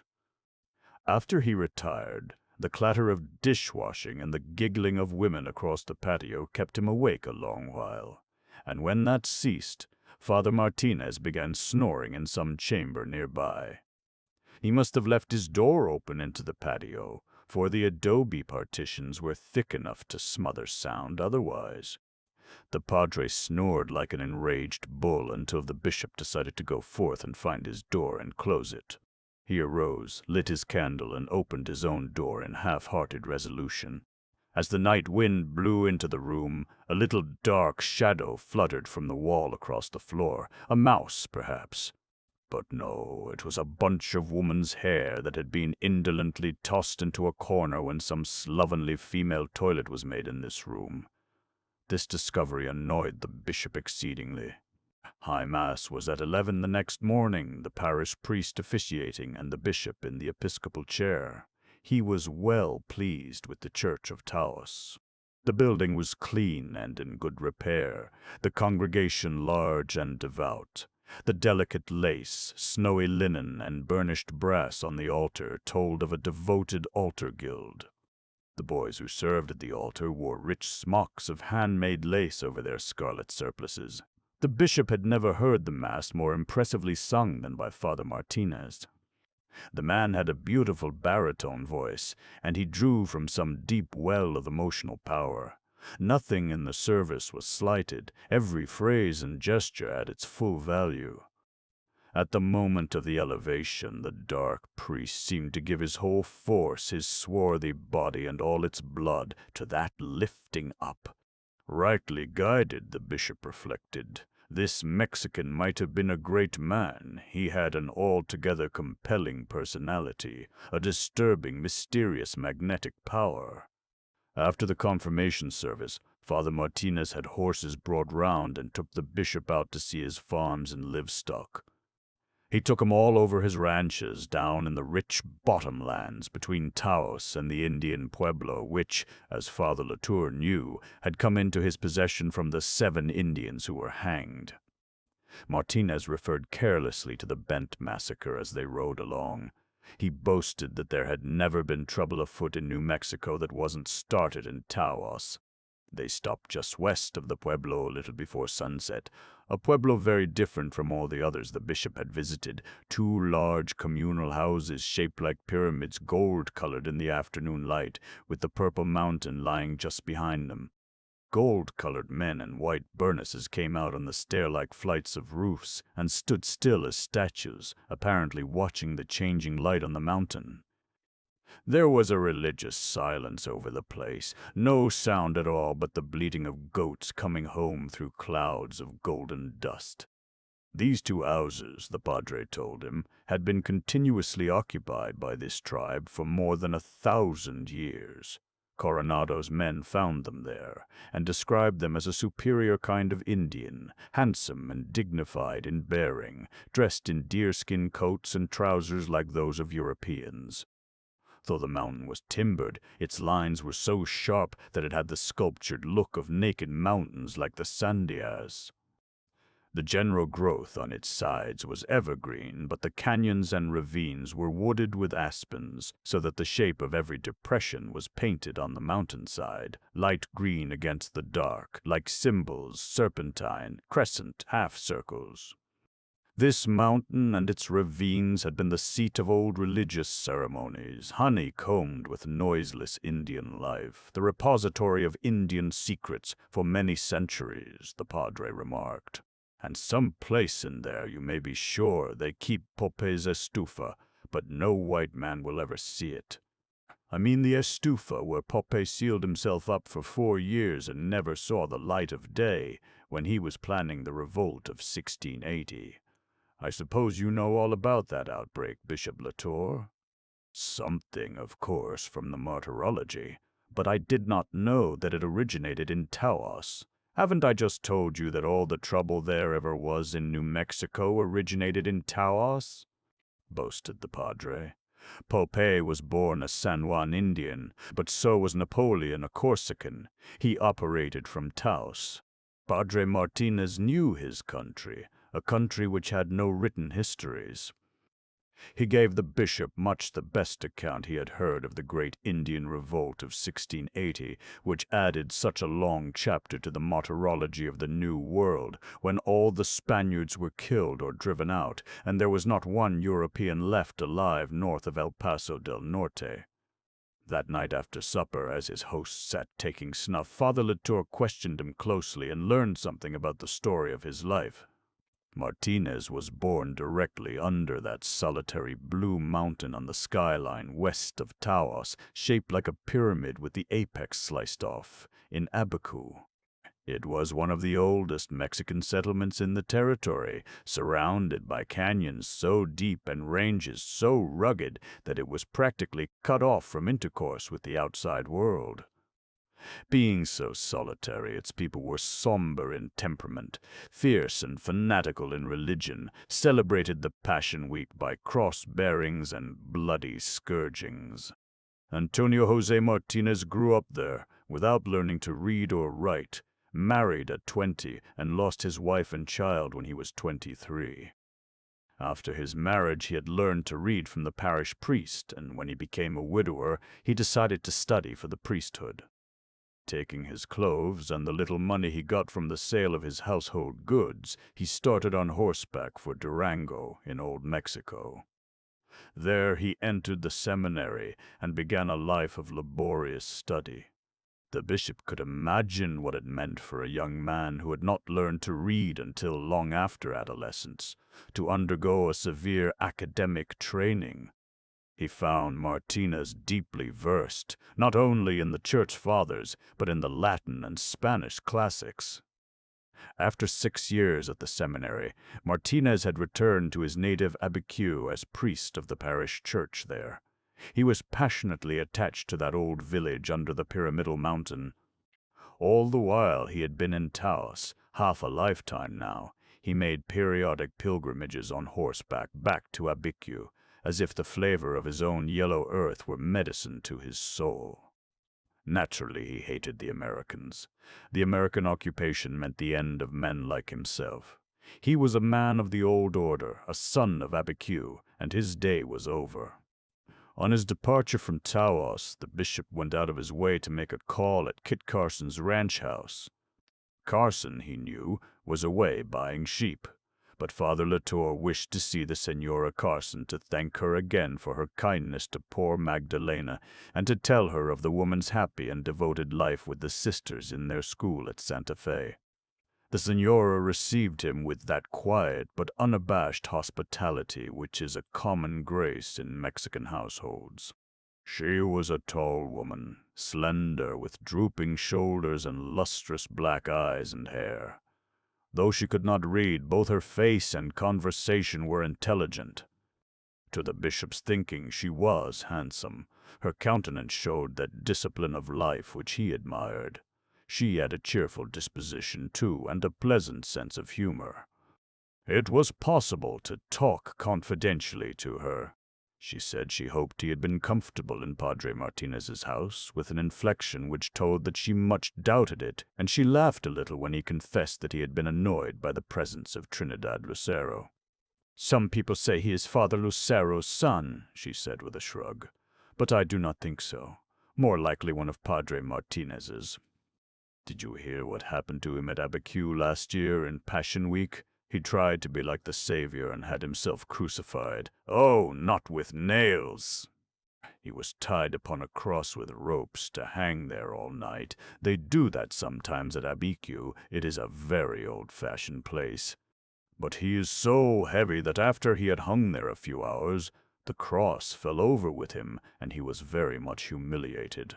Then he had himself tied to a post and said he would bear as many stripes as our Savior, 6,000, as was revealed to St. Bridget. But before they had given him 100, he fainted. They scourged him with cactus whips, and his back was so poisoned that he was sick up there for a long while. This year they sent word that they did not want him at Abiquiu, so he had to keep Holy Week here, and everybody laughed at him.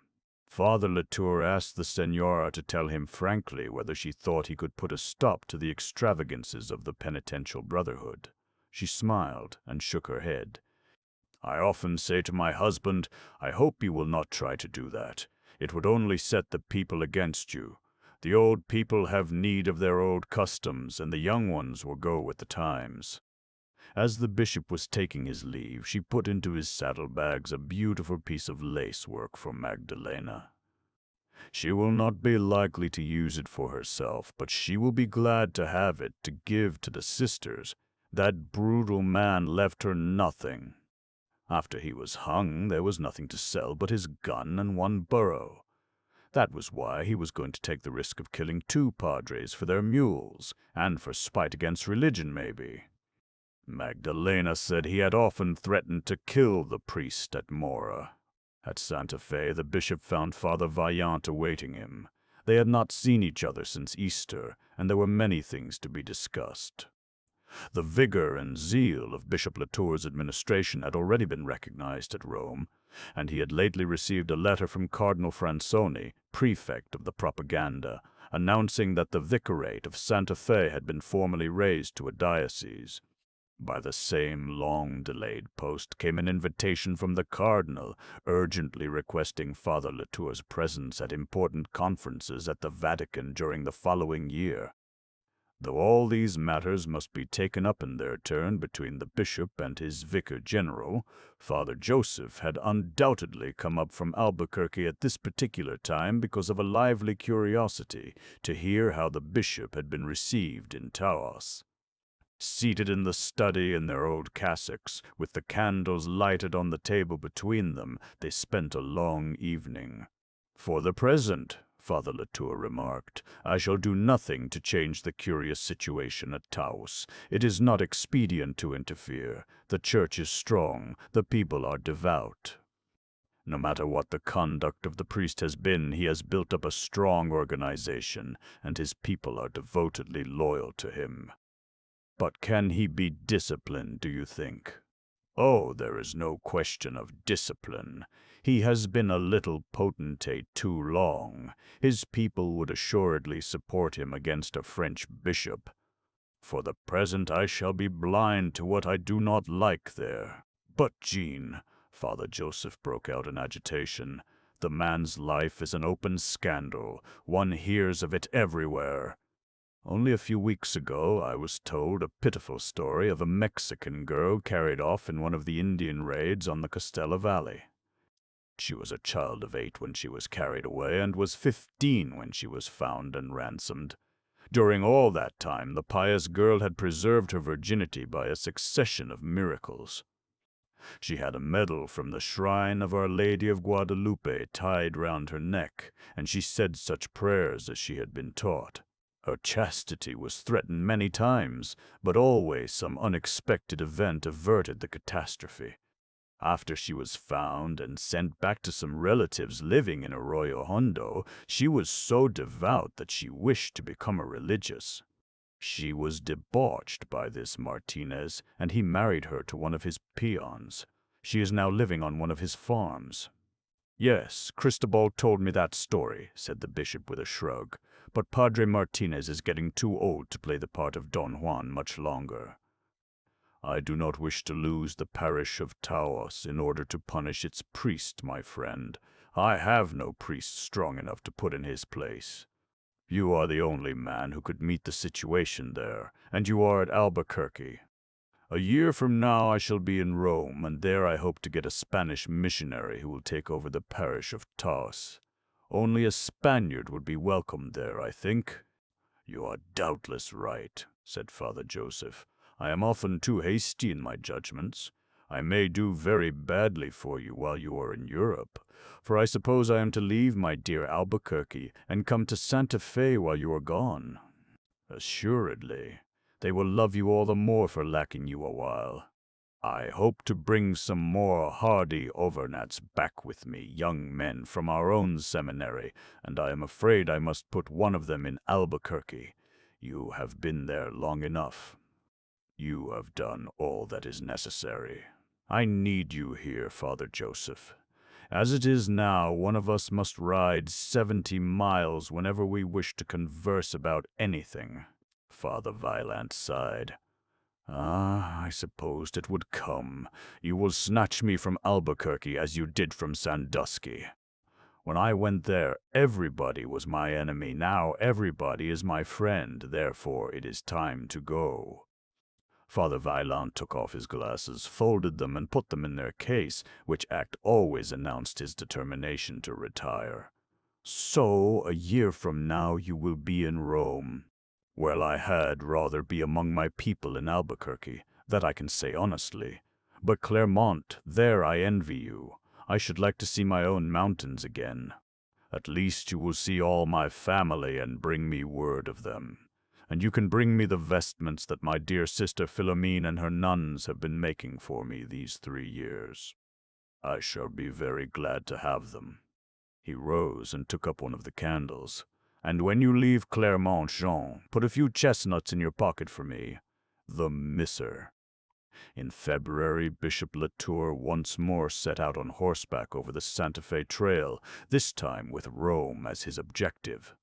He was absent for nearly a year, and when he returned he brought with him 4 young priests from his own seminary of Montferrand, and a Spanish priest, Father Taladrid, whom he had found in Rome, and who was at once sent to Taos. At the bishop's suggestion, Padre Martinez formally resigned his parish, with the understanding that he was still to celebrate Mass upon solemn occasions. Not only did he avail himself of this privilege, but he continued to perform all marriages and burial services, and to dictate the lives of the parishioners. Very soon he and Father Taladrid were at open war.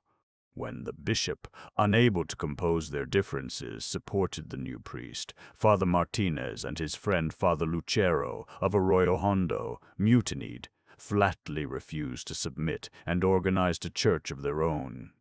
This, they declared, was the old Holy Catholic Church of Mexico, while the bishop's church was an American institution. In both towns, the greater part of the population went over to the schismatic church, though some pious Mexicans, in great perplexity, attended Mass at both.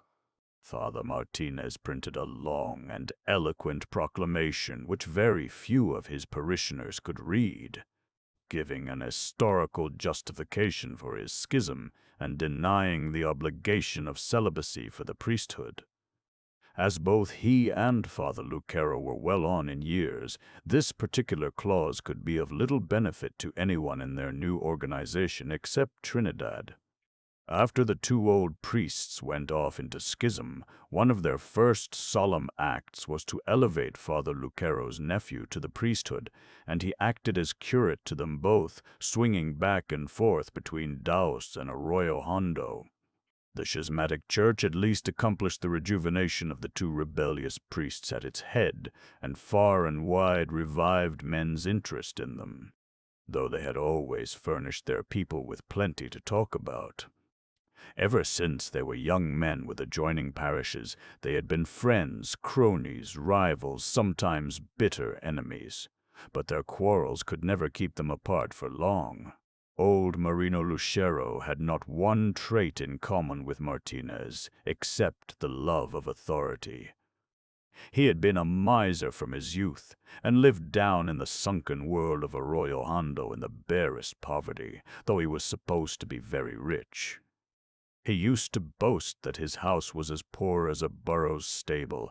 His bed, his crucifix, and his bean-pot were his furniture. He kept no livestock but one poor mule on which he rode over to Taos to quarrel with his friend Martinez or to get a solid dinner when he was hungry.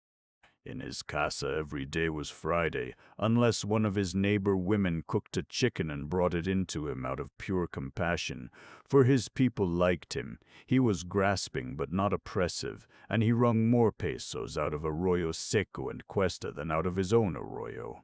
Thrift is such a rare quality among Mexicans that they find it very amusing. His people loved to tell how he never bought anything, but picked up old brooms after housewives had thrown them away, and that he wore Padre Martinez's garments after the padre would have them no longer, though they were so much too big for him. One of the priest's fiercest quarrels had come about because Martinez gave some of his old clothes to a monk from Mexico who was studying at his house, and who had not wherewithal to cover himself as winter came on. The two priests had always talked shamelessly about each other. All Martinez's best stories were about Lucero, and all Lucero's were about Martinez. "You see how it is," Padre Lucero would say to the young men at a wedding party. "My way is better than old Jose Martinez's. His nose and chin are getting to be close neighbors now, and a petticoat is not much good to him anymore. But I can still rise upright at the sight of $1.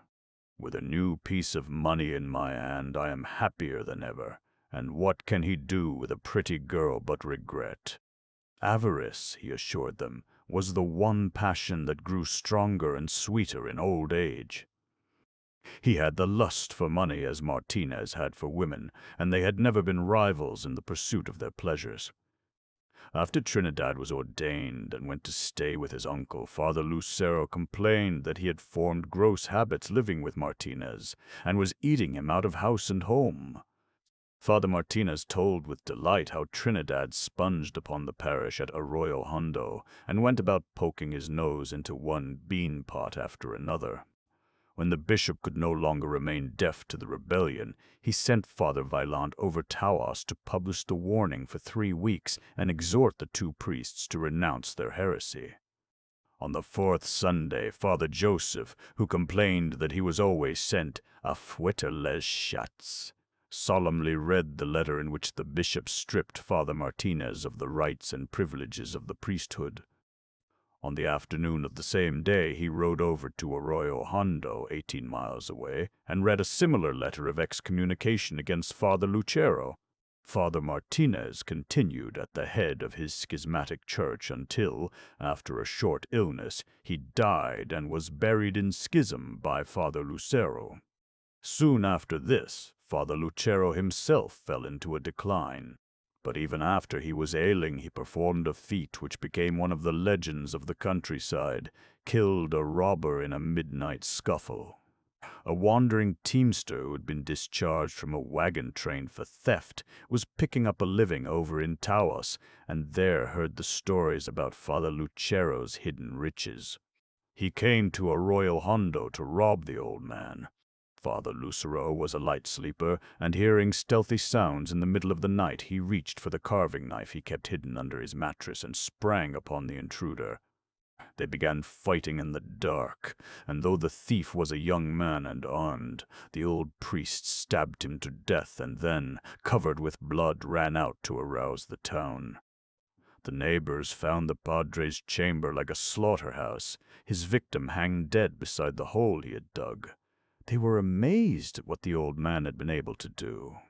But from the shock of that night, Father Lucero never recovered. He wasted away so rapidly that his people had the horse doctor come from Taos to look at him. This veterinary was a Yankee who had been successful in treating men as well as horses, but he said he could do nothing for Father Lucero. He believed he had an internal tumor or a cancer. Padre Lucero died repentant, and Father Vaillant, who had pronounced his excommunication, was the one to reconcile him to the church. The vicar was in Taos on business for the bishop, staying with Kit Carson and the Senora. They were all sitting at supper one evening during a heavy rainstorm when a horseman rode up to the portal. Carson went out to receive him. The visitor he brought in with him was Trinidad Lucero, who took off his rubber coat and stood in a full-skirted cassock of Arroyo Hondo make, a crucifix about his neck, seeming to fill the room with his size and importance. After bowing ceremoniously to the Senora, he addressed himself to Father Vaillant in his best English, speaking slowly in his thick, felty voice. "I am the only nephew of Padre Lucero. My uncle is very sick and soon to die. She has vomited the blood." He dropped his eyes. "Speak to me in your own language, man," cried Father Joseph. "I can at least do more with Spanish than you can with English. Now tell me what you have to say of your uncle's condition." Trinidad gave some account of his uncle's illness, repeating solemnly the phrase, "She has vomited the blood," which he seemed to find impressive. The sick man wished to see Father Vaillant, and begged that he would come to him and give him the sacrament. Carson urged the vicar to wait until morning, as the road down into the Hondo would be badly washed by rain and dangerous to go over in the dark. But Father Vaillant said if the road were bad, he could go down on foot. Excusing himself to the Senora Carson, he went to his room to put on his riding clothes and get his saddlebags. Trinidad, upon invitation, sat down at the empty place and made the most of his opportunity. The host saddled Father Vaillant's mule, and the vicar rode away with Trinidad for guide. Not that he needed a guide to Arroyo Hondo. It was a place especially dear to him, and he was always glad to find a pretext for going there. How often he had ridden over there on fine days in summer or in early spring, before the green was out, when the whole country was pink and blue and yellow, like a colored map. One approached over a sagebrush plain that appeared to run level and unbroken to the base of the distant mountains. Then, without warning, one suddenly found oneself upon the brink of a precipice, of a chasm in the earth over 200 feet deep, the sides sheer cliffs, but cliffs of earth, not rock. Drawing rein at the edge, one looked down into a sunken world of green fields and gardens, with a pink adobe town at the bottom of this great ditch. The men and mules walking about down there, or plowing the fields, looked like the figures of a child's Noah's Ark. Down the middle of the arroyo, through the sunken fields and pastures, flowed a rushing stream which came from the high mountains. Its original source was so high, indeed, that by merely laying an open wooden trough up the opposite side of the arroyo, the Mexicans conveyed the water to the plateau at the top. This sluice was laid in sections that zigzagged up the face of the cliff. Father Vaillant always stopped to watch the water rushing up the side of the precipice like a thing alive, an ever-ascending ladder of clear water, gurgling and clouding into silver as it climbed. Only once before, he used to tell the natives, in Italy, had he seen water run uphill like that. The water thus diverted was but a tiny thread of the full creek. The main stream ran down the arroyo over a white rock bottom, with green willows and deep hay-grass and brilliant wild flowers on its banks. Evening primroses, the fireweed and butterfly-weed grew to a tropical size and brilliance there among the sedges. But this was the first time Father Vaillant had ever gone down into the Hondo after dark, and at the edge of the cliff he decided not to put Contento to so cruel a test. "He can do it," he said to Trinidad, "but I will not make him." He dismounted and went on foot down the steep winding trail. They reached Father Lucero's house before midnight. Half the population of the town seemed to be in attendance, and the place was lit up as if for a festival. The sick man's chamber was full of Mexican women, sitting about on the floor, wrapped in their black shawls, saying their prayers with lighted candles before them. One could scarcely step for the candles. Father Vaillant beckoned to a woman he knew well, Concepcion Gonzalez, and asked her what was the meaning of this. She whispered that the dying padre would have it so. His sight was growing dim, and he kept calling for more lights. All his life, Concepcion sighed, he had been so saving of candles, and had mostly done with a pine splinter in the evenings. In the corner on the bed, Father Lucero was groaning and tossing, one man rubbing his feet and another wringing cloths out of hot water and putting them on his stomach to dull the pain. Senora Gonzalez whispered that the sick man had been gnawing the sheets for pain. She had brought over her best ones, and they were chewed to lacework across the top. Father Vaillant approached the bedside. "Get away from the bed a little, my good women. Arrange yourselves along the wall. Your candles blind me." But as they began rising and lifting their candlesticks from the floor, the sick man called, "No, no, do not take away the lights. Some thief will come, and I will have nothing left." The women shrugged, looked reproachfully at Father Vaillant, and sat down again. Padre Lucero was wasted to the bones. His cheeks were sunken, his hooked nose was clay-colored and waxy, his eyes were wild with fever. They burned up at Father Joseph, great, black, glittering, distrustful eyes. On this night of his departure, the old man looked more Spaniard than Mexican. He clutched Father Joseph's hand with a grip surprisingly strong, and gave the man who was rubbing his feet a vigorous kick in the chest. "Have done with my feet there, and take away these wet rags. Now that the vicar has come, I have something to say, and I want you all to hear." Father Lucero's voice had always been thin and high in pitch. His parishioners used to say it was like a horse talking. "Signor Vicario, you remember Padre Martinez. You ought to, for you served him as badly as you did me. Now listen." Father Lucero related that Martinez, before his death, had entrusted to him a certain sum of money to be spent in masses for the repose of his soul, these to be offered at his native church in Abiquiu. Lucero had not used the money as he promised, but had buried it under the dirt floor of this room, just below the large crucifix that hung on the wall yonder. At this point, Father Vaillant again signaled to the women to withdraw. But as they took up their candles, Father Lucero sat up in his nightshirt and cried, "Stay as you are! Are you going to run away and leave me with a stranger? I trust him no more than I do you. Oh, why did God not make some way for a man to protect his own after death? Alive, I can do it with my knife, old as I am, but after?"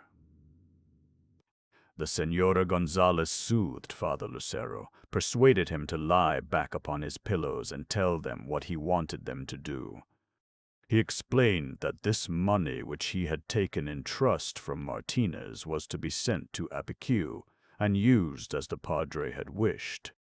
Under the crucifix and under the floor beneath the bed on which he was lying, they would find his own savings.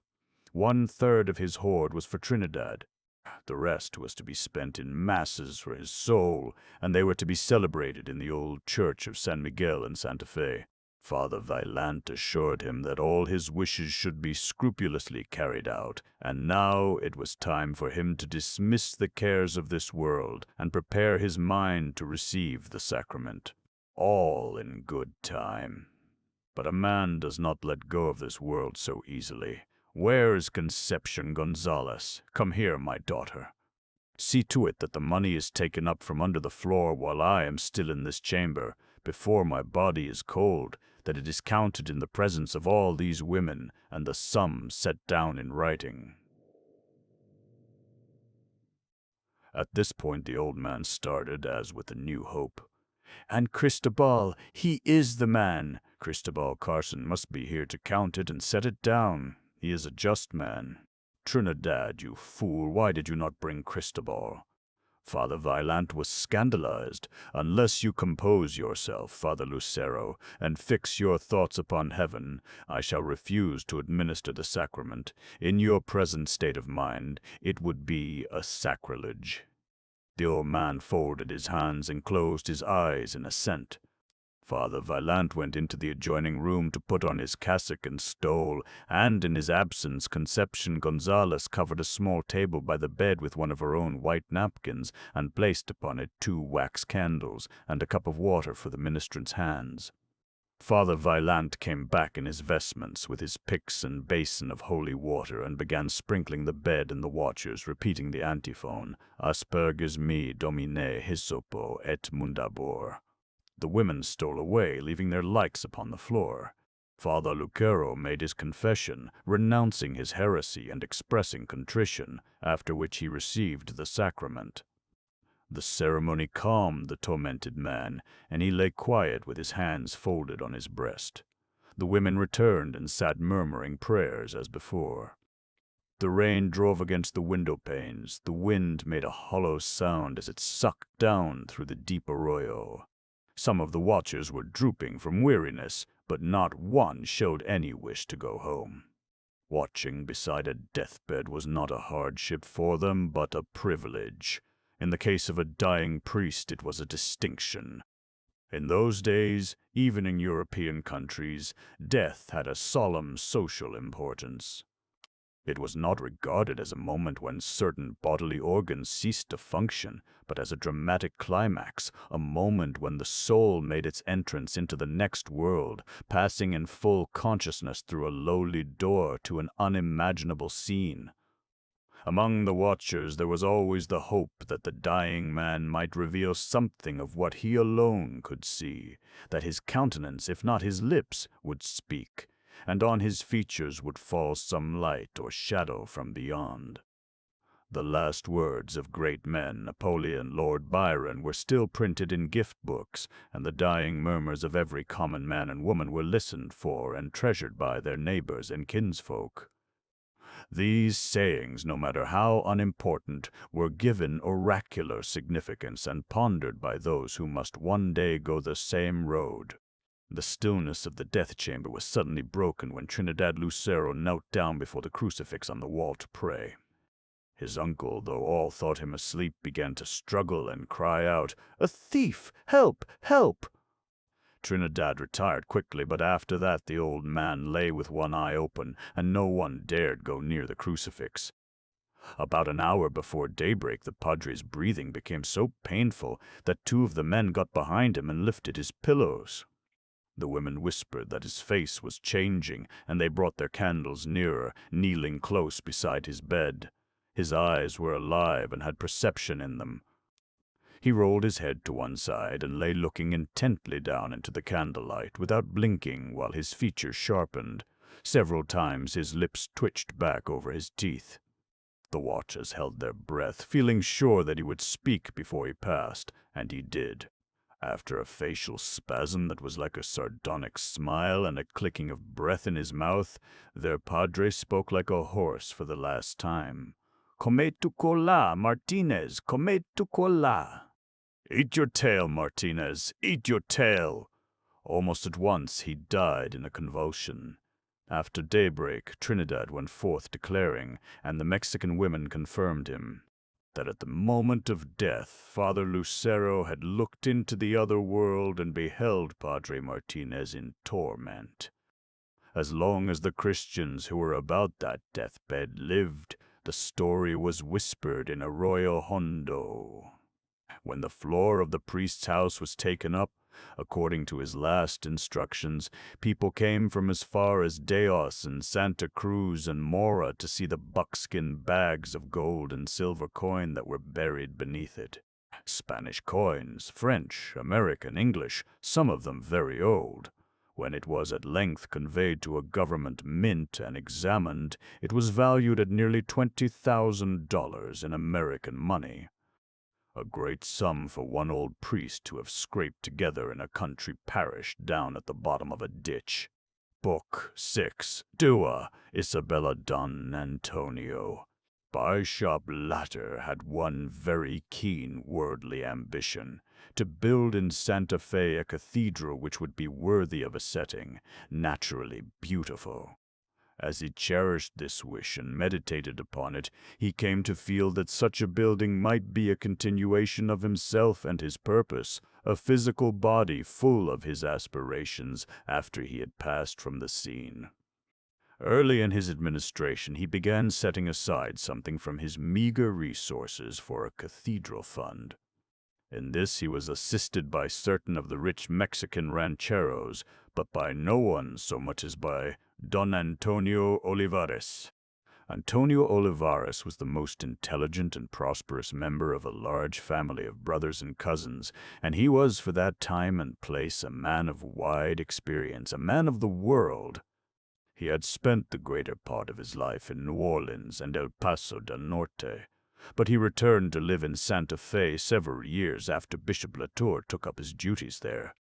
He brought with him his American wife and a wagon train of furniture, and settled down to spend his declining years in the old ranch house just east of the town where he was born and had grown up. He was then a man of 60. In early manhood he had lost his first wife. After he went to New Orleans, he had married a second time, a Kentucky girl who had grown up among her relatives in Louisiana. She was pretty and accomplished, had been educated at a French convent, and had done much to Europeanize her husband. The refinement of his dress and manners, and his lavish style of living, provoked half-contemptuous envy among his brothers and their friends. Olivares's wife, Doña Isabella, was a devout Catholic, and at their house the French priests were always welcome and were most cordially entertained. The Señora Olivares had made a pleasant place of the rambling adobe building with its great courtyard and gateway, carved joists and beams, fine herringbone ceilings, and snug fireplaces. She was a gracious hostess, and though no longer very young, she was still attractive to the eye, a slight woman, spirited, quick in movement, with a delicate blonde complexion which she had successfully guarded in trying climates, and fair hair, a little silvered, and perhaps worn in too many puffs and ringlets for the sharpening outline of her face. She spoke French well, Spanish lamely, played the harp, and sang agreeably.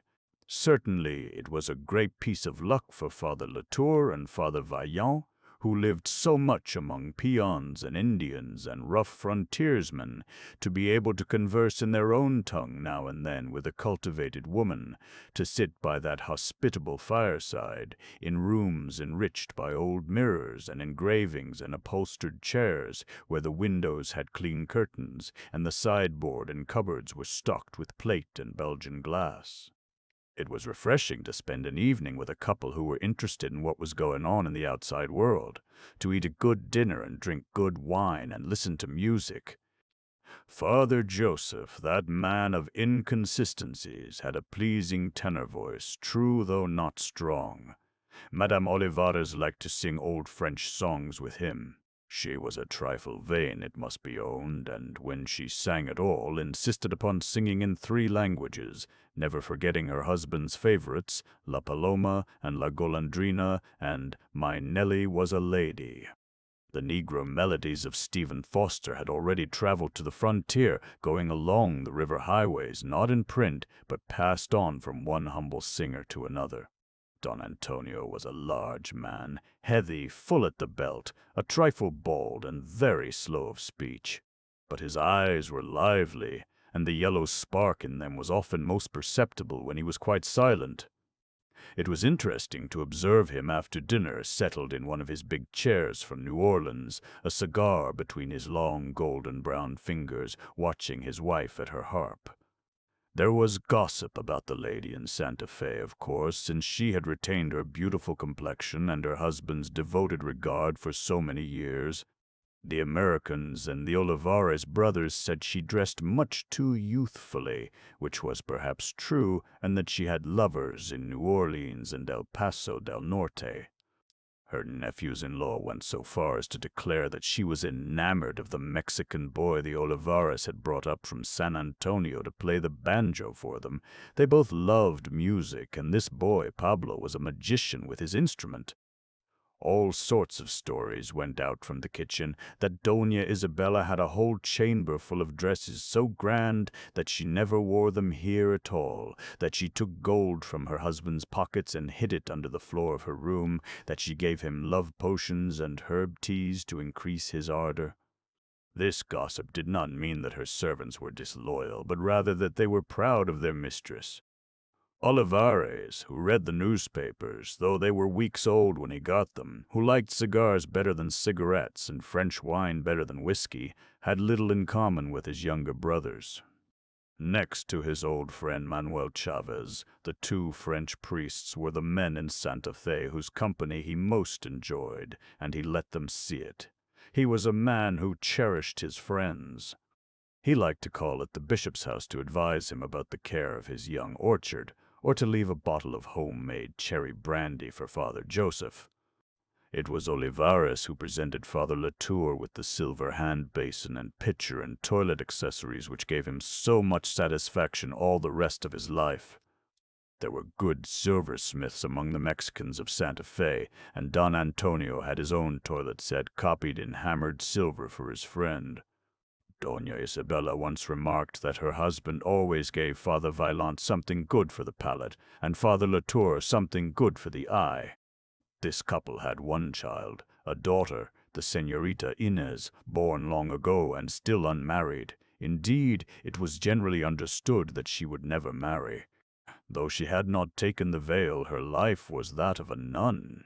She was very plain and had none of her mother's social graces, but she had a beautiful contralto voice.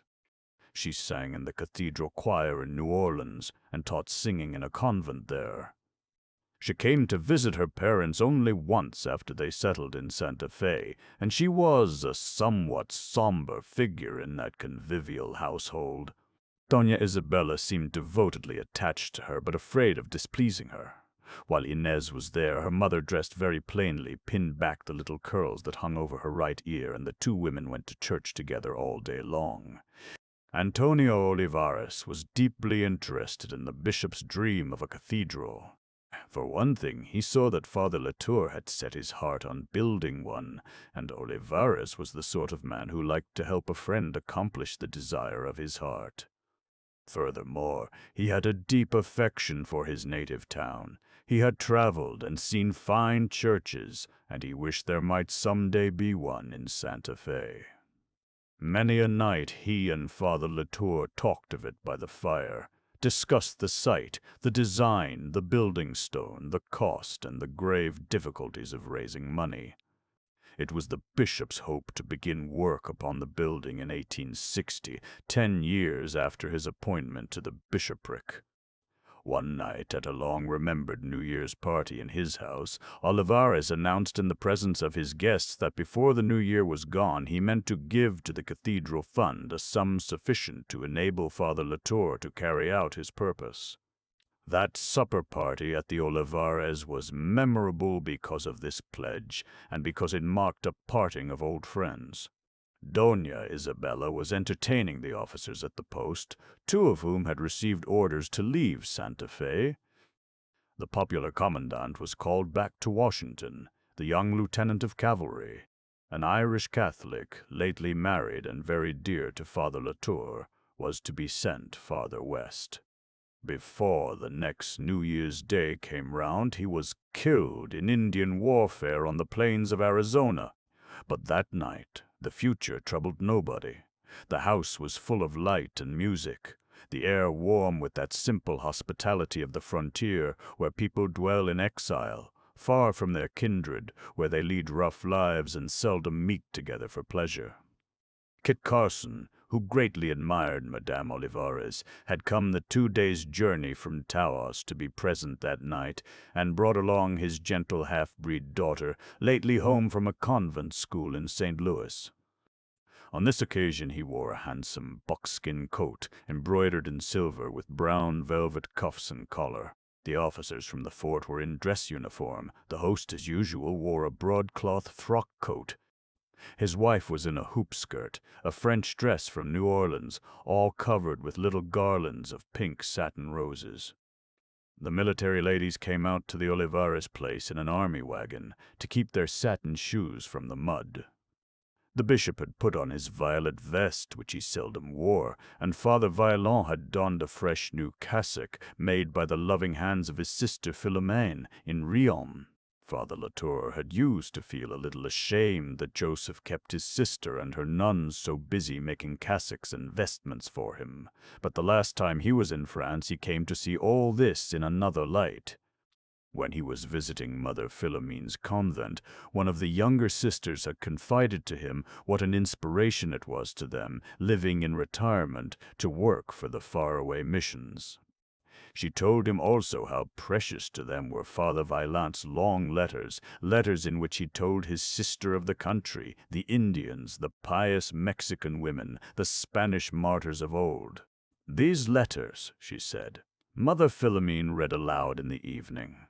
The nun took Father Latour to a window that jutted out and looked up the narrow street to where the wall turned at an angle, cutting off further view. "Look," she said, "after the mother has read us one of those letters from her brother, I come and stand in this alcove and look up our little street with its one lamp, and just beyond the turn there is New Mexico, all that he has written us of those red deserts and blue mountains, the great plains and the herds of bison, and the canyons more profound than our deepest mountain gorges. I can feel that I am there, my heart beats faster, and it seems but a moment until the retiring bell cuts short my dreams." The bishop went away believing that it was good for these sisters to work for Father Joseph. Tonight, when Madame Olivares was complimenting Father Vaillant on the sheen of his poplin and velvet, for some reason Father Latour recalled that moment with the nun in her alcove window, her white face, her burning eyes, and sighed. After supper was over and the toasts had been drunk, the boy Pablo was called in to play for the company while the gentlemen smoked. The banjo always remained a foreign instrument to Father Latour. He found it more than a little savage. When this strange yellow boy played it, there was softness and languor in the wire strings, but there was also a kind of madness, the recklessness, the call of wild countries which all these men had felt and followed in one way or another. Through clouds of cigar smoke, the scout and the soldiers, the Mexican rancheros and the priests, sat silently watching the bent head and crouching shoulders of the banjo player, and his seesawing yellow hand, which sometimes lost all form and became a mere whirl of matter in motion, like a patch of sandstorm. Observing them thus in repose, in the act of reflection, Father Latour was thinking how each of these men not only had a story, but seemed to have become his story. Those anxious, far-seeing blue eyes of Carson's, to whom could they belong but to a scout and trail-breaker?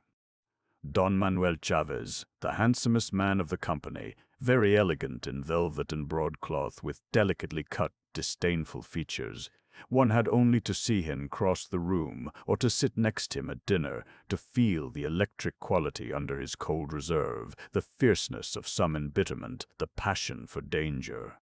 Chavez boasted his descent from 2 Castilian knights who freed the city of Chavez from the Moors in 1160. He had estates in the Pecos and in the San Mateo Mountains, and a house in Santa Fe, where he hid himself behind his beautiful trees and gardens. He loved the natural beauties of his country with a passion, and he hated the Americans who were blind to them. He was jealous of Carson's fame as an Indian fighter, declaring that he had seen more Indian warfare before he was 20 than Carson would ever see. He was easily Carson's rival as a pistol shot. With the bow and arrow he had no rival. He had never been beaten. No Indian had ever been known to shoot an arrow as far as Chavez. Every year parties of Indians came up to the villa to shoot with him for wagers. His house and stables were full of trophies. He took a cool pleasure in stripping the Indians of their horses or silver or blankets or whatever they had put up on their man. He was proud of his skill with Indian weapons. He had acquired it in a hard school. When he was a lad of 16, Manuel Chavez had gone out with a party of Mexican youths to hunt Navajos.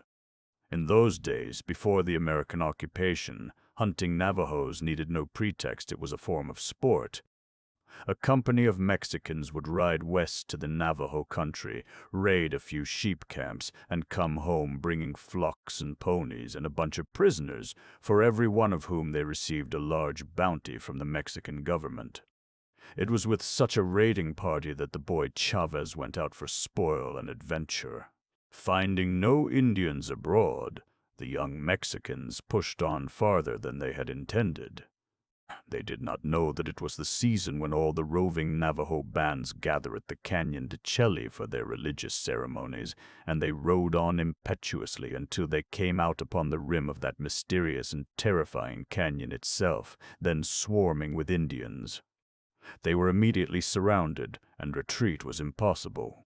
They fought on the naked sandstone ledges that overhang that gulf. Don Jose Chavez, Manuel's older brother, was captain of the party and was one of the first to fall. The company of 50 were slaughtered to a man. Manuel was the 51st, and he survived. With 7 arrow wounds and 1 shaft clear through his body, he was left for dead in a pile of corpses. That night, while the Navajos were celebrating their victory, the boy crawled along the rocks until he had high boulders between him and the enemy, and then started eastward on foot. It was summer, and the heat of that red sandstone country is intense. His wounds were on fire, but he had the superb vitality of early youth. He walked for 2 days and nights without finding a drop of water, covering a distance of 60-odd miles, across the plain, across the mountain, until he came to the famous spring on the other side, where Fort Defiance was afterward built. There he drank and bathed his wounds and slept. He had had no food since the morning before the fight. Near the spring he found some large cactus plants, and slicing away the spines with his hunting knife, he filled his stomach with the juicy pulp. From here, still without meeting a human creature, he stumbled on until he reached the San Mateo mountain, north of Laguna. In a mountain valley he came upon a camp of Mexican shepherds and fell unconscious. The shepherds made a litter of saplings and their sheepskin coats and carried him into the village of Ceboleta, where he lay delirious for many days. Years afterward, when Chavez came into his inheritance, he bought that beautiful valley in the San Mateo mountain where he had sunk unconscious under 2 noble oak trees. He built a house between those twin oaks and made a fine estate there. Never reconciled to American rule, Chavez lived in seclusion when he was in Santa Fe. At the first rumor of an Indian outbreak near or far, he rode off to add a few more scalps to his record. He distrusted the new bishop because of his friendliness toward Indians and Yankees. Besides, Chavez was a Martinez man. He had come here tonight only in compliment to Senora Olivares. He hated to spend an evening among American uniforms. When the banjo player was exhausted, Father Joseph said that as for him, he would like a little drawing-room music, and he led Madame Olivares to her harp. She was very charming at her instrument. The pose suited her tip-tilted canary head and her little foot and white arms. This was the last time the bishop heard her sing La Paloma for her admiring husband, whose eyes smiled at her even when his heavy face seemed asleep. Olivares died on Septuagesima, Sunday, fell over by his own fireplace when he was lighting the candles after supper, and the banjo boy was sent running for the bishop. Before midnight, 2 of the Olivares brothers, half drunk with brandy and excitement, galloped out of Santa Fe on the road to Albuquerque to employ an American lawyer.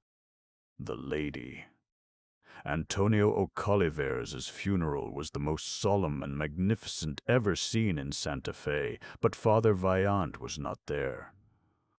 He was off on a long missionary journey to the south and did not reach home until Madame Olivares had been a widow for some weeks. He had scarcely got off his riding boots when he was called into Father Latour's study to see her lawyer. Olivares had entrusted the management of his affairs to a young Irish Catholic, Boyd O'Reilly, who had come out from Boston to practice law in the new territory. There were no steel safes in Santa Fe at that time, but O'Reilly had kept Olivares's will in his strong box. The document was brief and clear. Antonio's estate amounted to about $200,000 in American money, a considerable fortune in those days. The income therefrom was to be enjoyed by my wife, Isabella Olivares, and her daughter, Inez Olivares, during their lives, and after their decease his property was to go to the church, to the Society for the Propagation of the Faith. The codicil in favor of the cathedral fund had, unfortunately, never been added to the will. The young lawyer explained to Father Vaillant that the Olivares brothers had retained the leading legal firm of Albuquerque and were contesting the will. Their point of attack was that Señorita Inez was too old to be the daughter of the Señora Olivares. Don Antonio had been a promiscuous lover in his young days, and his brothers held that Inez was the offspring of some temporary attachment and had been adopted by Doña Isabella. O'Reilly had sent to New Orleans for an attested copy of the marriage record of the Olivares couple and the birth certificate of Señorita Inez. But in Kentucky, where the Señora was born, no birth records were kept. There was no document to prove the age of Isabella Olivares, and she could not be persuaded to admit her true age. It was generally believed in Santa Fe that she was still in her early 40s, in which case she would not have been more than 6 or 8 years old at the date when Inez was born.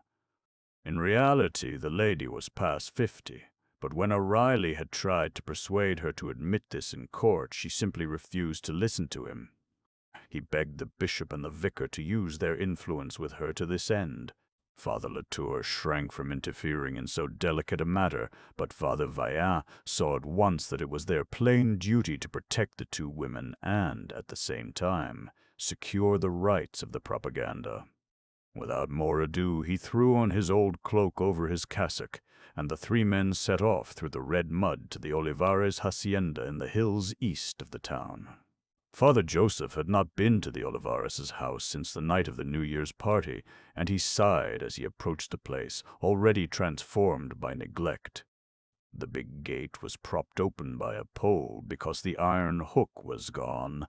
The courtyard was littered with rags and meat bones which the dogs had carried there and no one had taken away. The big parrot cage hanging in the portal was filthy, and the birds were squalling. When O'Reilly rang the bell at the outer gate, Pablo, the banjo player, came running out with tousled hair and a dirty shirt to admit the visitors. He took them into the long living room, which was empty and cold, the fireplace dark, the hearth unswept. Chairs and window-sills were deep in red dust, the glass panes dirty and streaked as if by teardrops.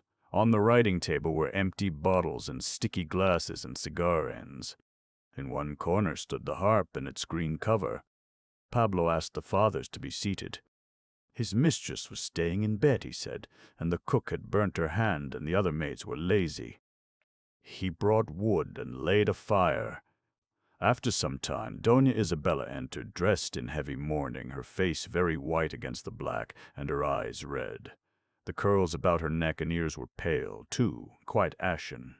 After Father Vaillant had greeted her and spoken consoling words, the young lawyer began once more gently to explain to her the difficulties that confronted them and what they must do to defeat the action of the Olivares family. She sat submissively, touching her eyes and nose with her little lace handkerchief, and clearly not even trying to understand a word of what he said to her. Father Joseph soon lost patience and himself approached the widow. "You understand, my child," he began briskly, "that your husband's brothers are determined to disregard his wishes, to defraud you and your daughter, and eventually the church. This is no time for childish vanity. To prevent this outrage to your husband's memory, you must satisfy the court that you are old enough to be the mother of Mademoiselle Inez. You must resolutely declare your true age, 53, is it not?" Doña Isabella became pallid with fright.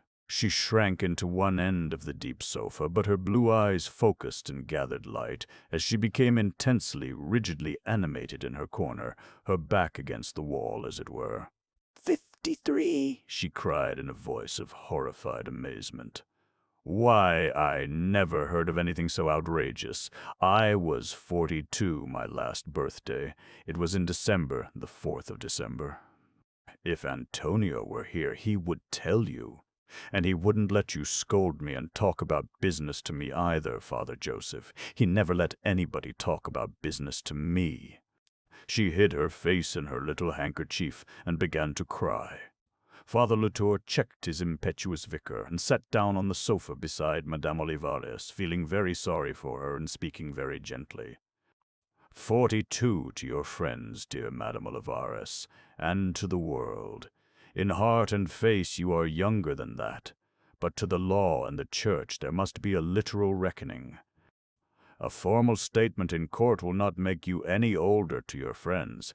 It will not add one line to your face. A woman, you know, is as old as she looks. "That's very sweet of you to say, Bishop Latour," the lady quavered, looking up at him with tear-bright eyes. "But I never could hold up my head again. Let the Oliveras have that old money." "I don't want it." Father Vaillant sprang up and glared down at her as if he could put common sense into her drooping head by the mere intensity of his gaze. 400,000 pesos, Senora Isabella, he cried. Ease and comfort for you and your daughter all the rest of your lives. Would you make your daughter a beggar? The Olivares will take everything. I can't help it about Inez, she pleaded. Inez means to go into the convent anyway, and I don't care about the money. Ah, mon père, je voudrais mieux être Jean et mendiante que n'être que vieille et riche, certes oui. Father Joseph caught her icy cold hand. And have you a right to defraud the church of what is left to it in your trust? Have you thought of the consequences to yourself of such a betrayal? Father Latour glanced sternly at his vicar. "Assise," he said quietly. He took the little hand Father Joseph had released and bent over it, kissing it respectfully. "We must not press this any further. We must leave this to Madame Olivares and her own conscience. I believe, my daughter, you will come to realize that this sacrifice of your vanity would be for your soul's peace. Looking merely at the temporal aspect of the case, you would find poverty hard to bear. You would have to live upon the Olivares' charity, would you not? I do not wish to see this come about. I have a selfish interest. I wish you to be always your charming self and to make a little poesy in life for us here. We have not much of that." Madame Olivares stopped crying. She raised her head and sat drying her eyes. Suddenly she took hold of one of the buttons on the bishop's cassock and began twisting it with nervous fingers. "Father," she said timidly, "what is the youngest I could possibly be, to be Inez's mother?" The bishop could not pronounce the verdict. He hesitated, flushed, then passed it on to O'Reilly with an open gesture of his fine white hand. 52, Senora Olivares, said the young man respectfully. If I can get you to admit that and stick to it, I feel sure we will win our case. Very well, Mr. O'Reilly. She bowed her head. As her visitors rose, she sat looking down at the dust-covered rugs. "Before everybody," she murmured, as if to herself. When they were tramping home, Father Joseph said that as for him, he would rather combat the superstitions of a whole Indian pueblo than the vanity of one white woman. "And I would rather do almost anything than go through such a scene again," said the bishop with a frown. "I don't think I ever assisted at anything so cruel." Boyd O'Reilly defeated the Olivares brothers and won his case. The bishop would not go to the court hearing, but Father Vaillant was there, standing in the malodorous crowd. There were no chairs in the courtroom, and his knees shook under him when the young lawyer, with the fierceness born of fright, poked his finger at his client and said, "Senora Olivares, you are 52 years of age, are you not?" Madame Olivares was swathed in mourning, her face a streak of shadowed white between folds of black veil. Yes, sir. The crepe barely let it through. The night after the verdict was pronounced, Manuel Chavez, with several of Antonio's old friends, called upon the widow to congratulate her. Word of their intention had gone about the town and put others in the mood to call at a house that had been closed to visitors for so long. A considerable company gathered there that evening, including some of the military people and several hereditary enemies of the Olivares brothers. The cook, stimulated by the sight of the long sala full of people once more, hastily improvised a supper. Pablo put on a white shirt and a velvet jacket and began to carry up from the cellar his late master's best whiskey and sherry and quarts of champagne. The Mexicans are very fond of sparkling wines. Only a few years before this, an American trader who had got into serious political trouble with the Mexican military authorities in Santa Fe regained their confidence and friendship by presenting them with a large wagon shipment of champagne. 3,392 bottles, indeed. This hospitable mood came upon the house suddenly. Nothing had been prepared beforehand. The wine-glasses were full of dust, but Pablo wiped them out with the shirt he had just taken off, and without instructions from anyone, he began gliding about with a tray full of glasses, which he afterward refilled many times, taking his station at the sideboard. Even Doña Isabella drank a little champagne. When she had sipped one glass with the young Georgia captain, she could not refuse to take another with their nearest neighbor, Ferdinand Sanchez, always a true friend to her husband. Everyone was gay. The servants and the guests, everything sparkled like a garden after a shower. Father Latour and Father Vaillant, having heard nothing of this spontaneous gathering of friends, set off at 8 o'clock to make a call upon the brave widow. When they entered the courtyard, they were astonished to hear music within and to see light streaming from the long row of windows behind the portal. Without stopping to knock, they opened the door into the sala. Many candles were burning. Señors were standing about in long frock coats buttoned over full figures. O'Reilly and a group of officers from the fort surrounded the sideboard where Pablo, with a white napkin wrapped showily about his wrist, was pouring champagne. From the other end of the room sounded the high tinkle of the harp, and Doña Isabella's voice, "Listen to the mockingbird, listen to the mockingbird." The priests waited in the doorway until the song was finished, then went forward to pay their respects to the hostess. She was wearing the unrelieved white that grief permitted, and the yellow curls were bobbing as of old, 3 behind her right ear, 1 over either temple, and a little row across the back of her neck. As she saw the 2 black figures approaching, she dropped her arms from the harp, took her satin toe from the pedal, and rose, holding out a hand to each. Her eyes were bright, and her face beamed with affection for her spiritual fathers, but her greeting was a playful reproach, uttered loud enough to be heard above the murmur of conversing groups. "I never shall forgive you, Father Joseph, nor you either, Bishop Latour, for that awful lie you made me tell in court about my age." The 2 churchmen bowed amid laughter and applause. Book 7. The Great Diocese. The Month of Mary.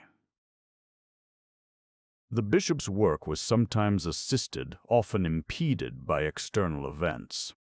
By the Gadsden Purchase, executed 3 years after Father Latour came to Santa Fe, the United States took over from Mexico a great territory which now forms southern New Mexico and Arizona. The authorities at Rome notified Father Latour that this new territory was to be annexed to his diocese, but that as the national boundary lines often cut parishes in 2, the boundaries of church jurisdiction must be settled by conference with the Mexican bishops of Chihuahua and Sonora. Such conferences would necessitate a journey of nearly 4,000 miles. As Father Vaillant remarked, at Rome they did not seem to realize that it was no easy matter for 2 missionaries on horseback to keep up with the march of history. The question hung fire for some years, the subject of voluminous correspondence. At last, in 1858, Father Vaillant was sent to arrange the debated boundaries with the Mexican bishops. He started in the autumn and spent the whole winter on the road, going from El Paso del Norte west to Tucson onto Santa Magdalena and Guaymas, a seaport town on the Gulf of California, and did some seafaring on the Pacific before he turned homeward. On his return trip, he was stricken with malarial fever, resulting from exposure and bad water, and lay seriously ill in a cactus desert in Arizona. Word of his illness came to Santa Fe by an Indian runner, and Father Latour and Jacinto rode across New Mexico and half of Arizona, found Father Vaillant, and brought him back by easy stages. He was ill in the bishop's house for 2 months. This was the first spring that he and Father Latour had both been there at the same time, to enjoy the garden they had laid out soon after they first came to Santa Fe. It was the month of Mary and the month of May. Father Vaillant was lying on an army cot covered with blankets under the grape arbor in the garden, watching the bishop and his gardener at work in the vegetable plots. The apple trees were in blossom, the cherry blooms had gone by. The air and the earth interpenetrated in the warm gusts of spring. The soil was full of sunlight, and the sunlight full of red dust. The air one breathed was saturated with earthy smells, and the grass underfoot had a reflection of blue sky in it. This garden had been laid out 6 years ago, when the bishop brought his fruit trees, then dry switches, up from St. Louis in wagons, along with the Blessed Sisters of Loretto, who came to found the Academy of Our Lady of Light. The school was now well established, reckoned a benefit to the community by Protestants as well as Catholics, and the trees were bearing. Cuttings from them were already yielding fruit in many Mexican gardens. While the bishop was away on that first trip to Baltimore, Father Joseph had, in addition to his many official duties, found time to instruct their Mexican housekeeper Fructosa in cookery. Later, Bishop Latour took in hand Fructosa's husband, Tranquilino, and trained him as a gardener. They had boldly planned for the future. The ground behind the church, between the bishop's house and the academy, they laid out as a spacious orchard and kitchen garden. Ever since then, the bishop had worked on it, planting and pruning. It was his only recreation. A line of young poplars linked the episcopal courtyard with the school. On the south, against the earth wall, was the one row of trees they had found growing there when they first came. Old tamarisks, with twisted trunks. They had been so neglected, left to fight for life in such hard, sun-baked, burrow-trodden ground, that their trunks had the hardness of cypress. They looked indeed like very old posts, well seasoned and polished by time, miraculously endowed with the power to burst into delicate foliage and flowers, to cover themselves with long brooms of lavender-pink blossom. Father Joseph had come to love the tamarisk above all trees. It had been the companion of his wanderings. All along his way through the deserts of New Mexico and Arizona, wherever he had come upon a Mexican homestead, out of the sun-baked earth, against the sun-baked adobe walls, the tamarisk waved its feathery plumes of bluish-green. The family burro was tied to its trunk. The chickens scratched under it, the dogs slept in its shade, the washing was hung on its branches. Father Latour had often remarked that this tree seemed especially designed in shape and color for the adobe village. The sprays of bloom which adorn it are merely another shade of the red earth walls, and its fibrous trunk is full of gold and lavender tints. Father Joseph respected the bishop's eye for such things, but himself he loved it merely because it was the tree of the people, and was like one of the family in every Mexican household. This was a very happy season for Father Vaillant. For years he had not been able properly to observe this month which in his boyhood he had selected to be the holy month of the year for him, dedicated to the contemplation of his gracious patroness. In his former missionary life on the Great Lakes he used always to go into retreat at this season, but here there was no time for such things. Last year in May, he had been on his way to the Hopi Indians, riding 30 miles a day, marrying, baptizing, confessing as he went, making camp in the sandhills at night. His devotions had been constantly interrupted by practical considerations. But this year, because of his illness, the month of Mary he had been able to give to Mary. To her he had consecrated his waking hours. At night he sank to sleep with the sense of her protection. In the morning when he awoke, before he had opened his eyes, he was conscious of a special sweetness in the air, Mary and the month of May. Alma Mater Redemptoris.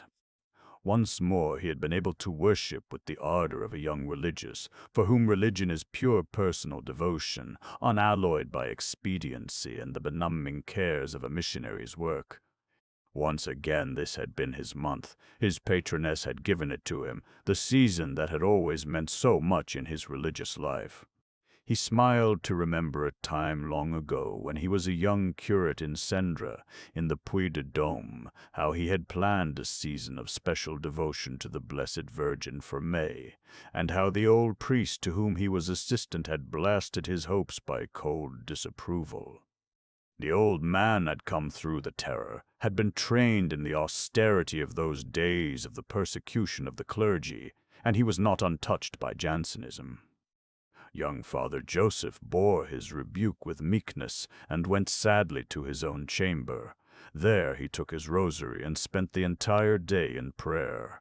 Not according to my desires, but if it is for thy glory, grant me this boon, O Mary, my hope.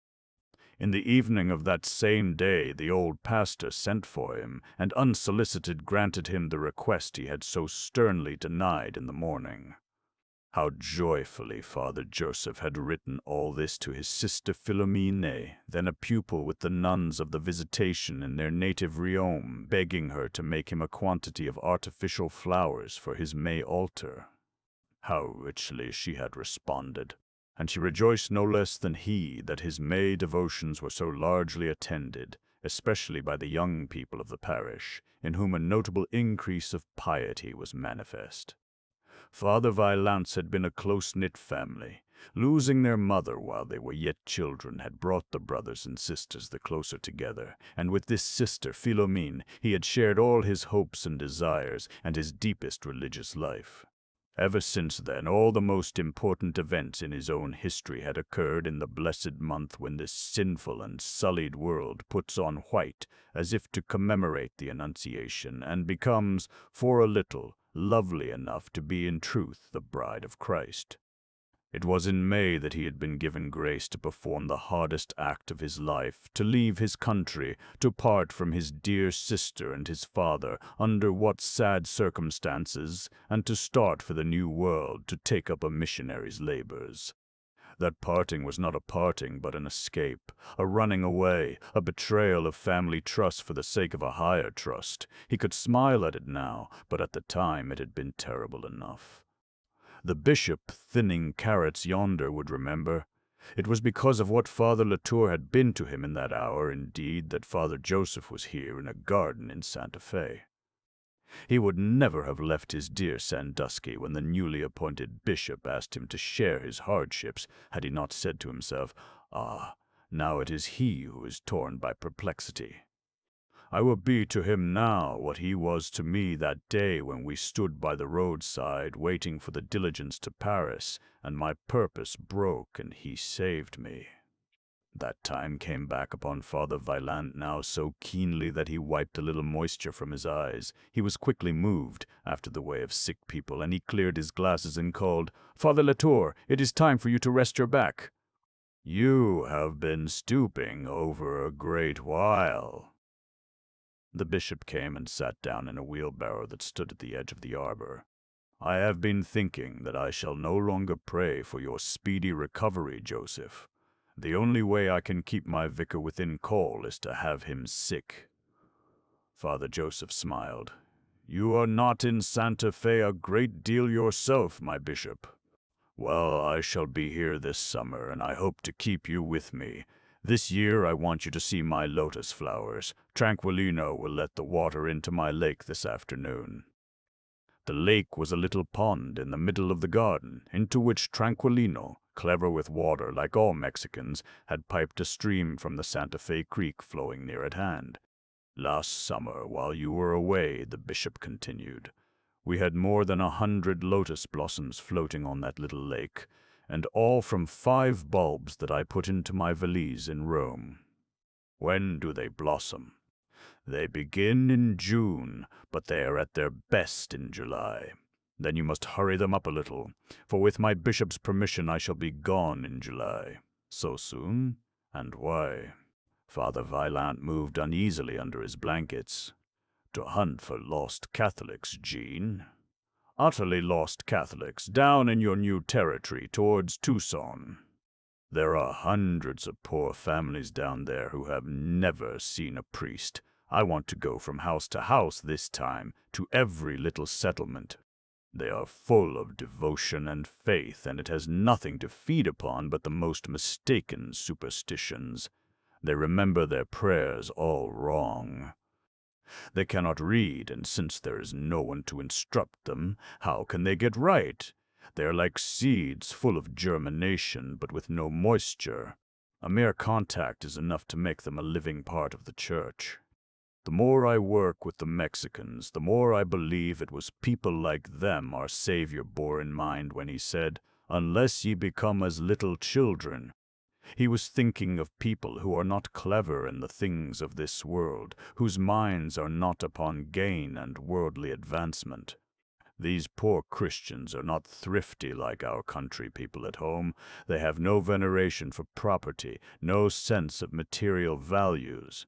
I stop a few hours in a village. I administer the sacraments and hear confessions. I leave in every house some little token, a rosary or a religious picture, and I go away feeling that I have conferred immeasurable happiness and have released faithful souls that were shut away from God by neglect. Down near Tucson, a Pima Indian convert once asked me to go off into the desert with him as he had something to show me. He took me into a place so wild that a man less accustomed to these things might have mistrusted and feared for his life. We descended into a terrifying canyon of black rock, and there in the depths of a cave he showed me a golden chalice, vestments and cruets, all the paraphernalia for celebrating Mass. His ancestors had hidden these sacred objects there when the mission was sacked by Apaches, he did not know how many generations ago. The secret had been handed down in his family, and I was the first priest who had ever come to restore to God his own. To me, that is the situation in a parable.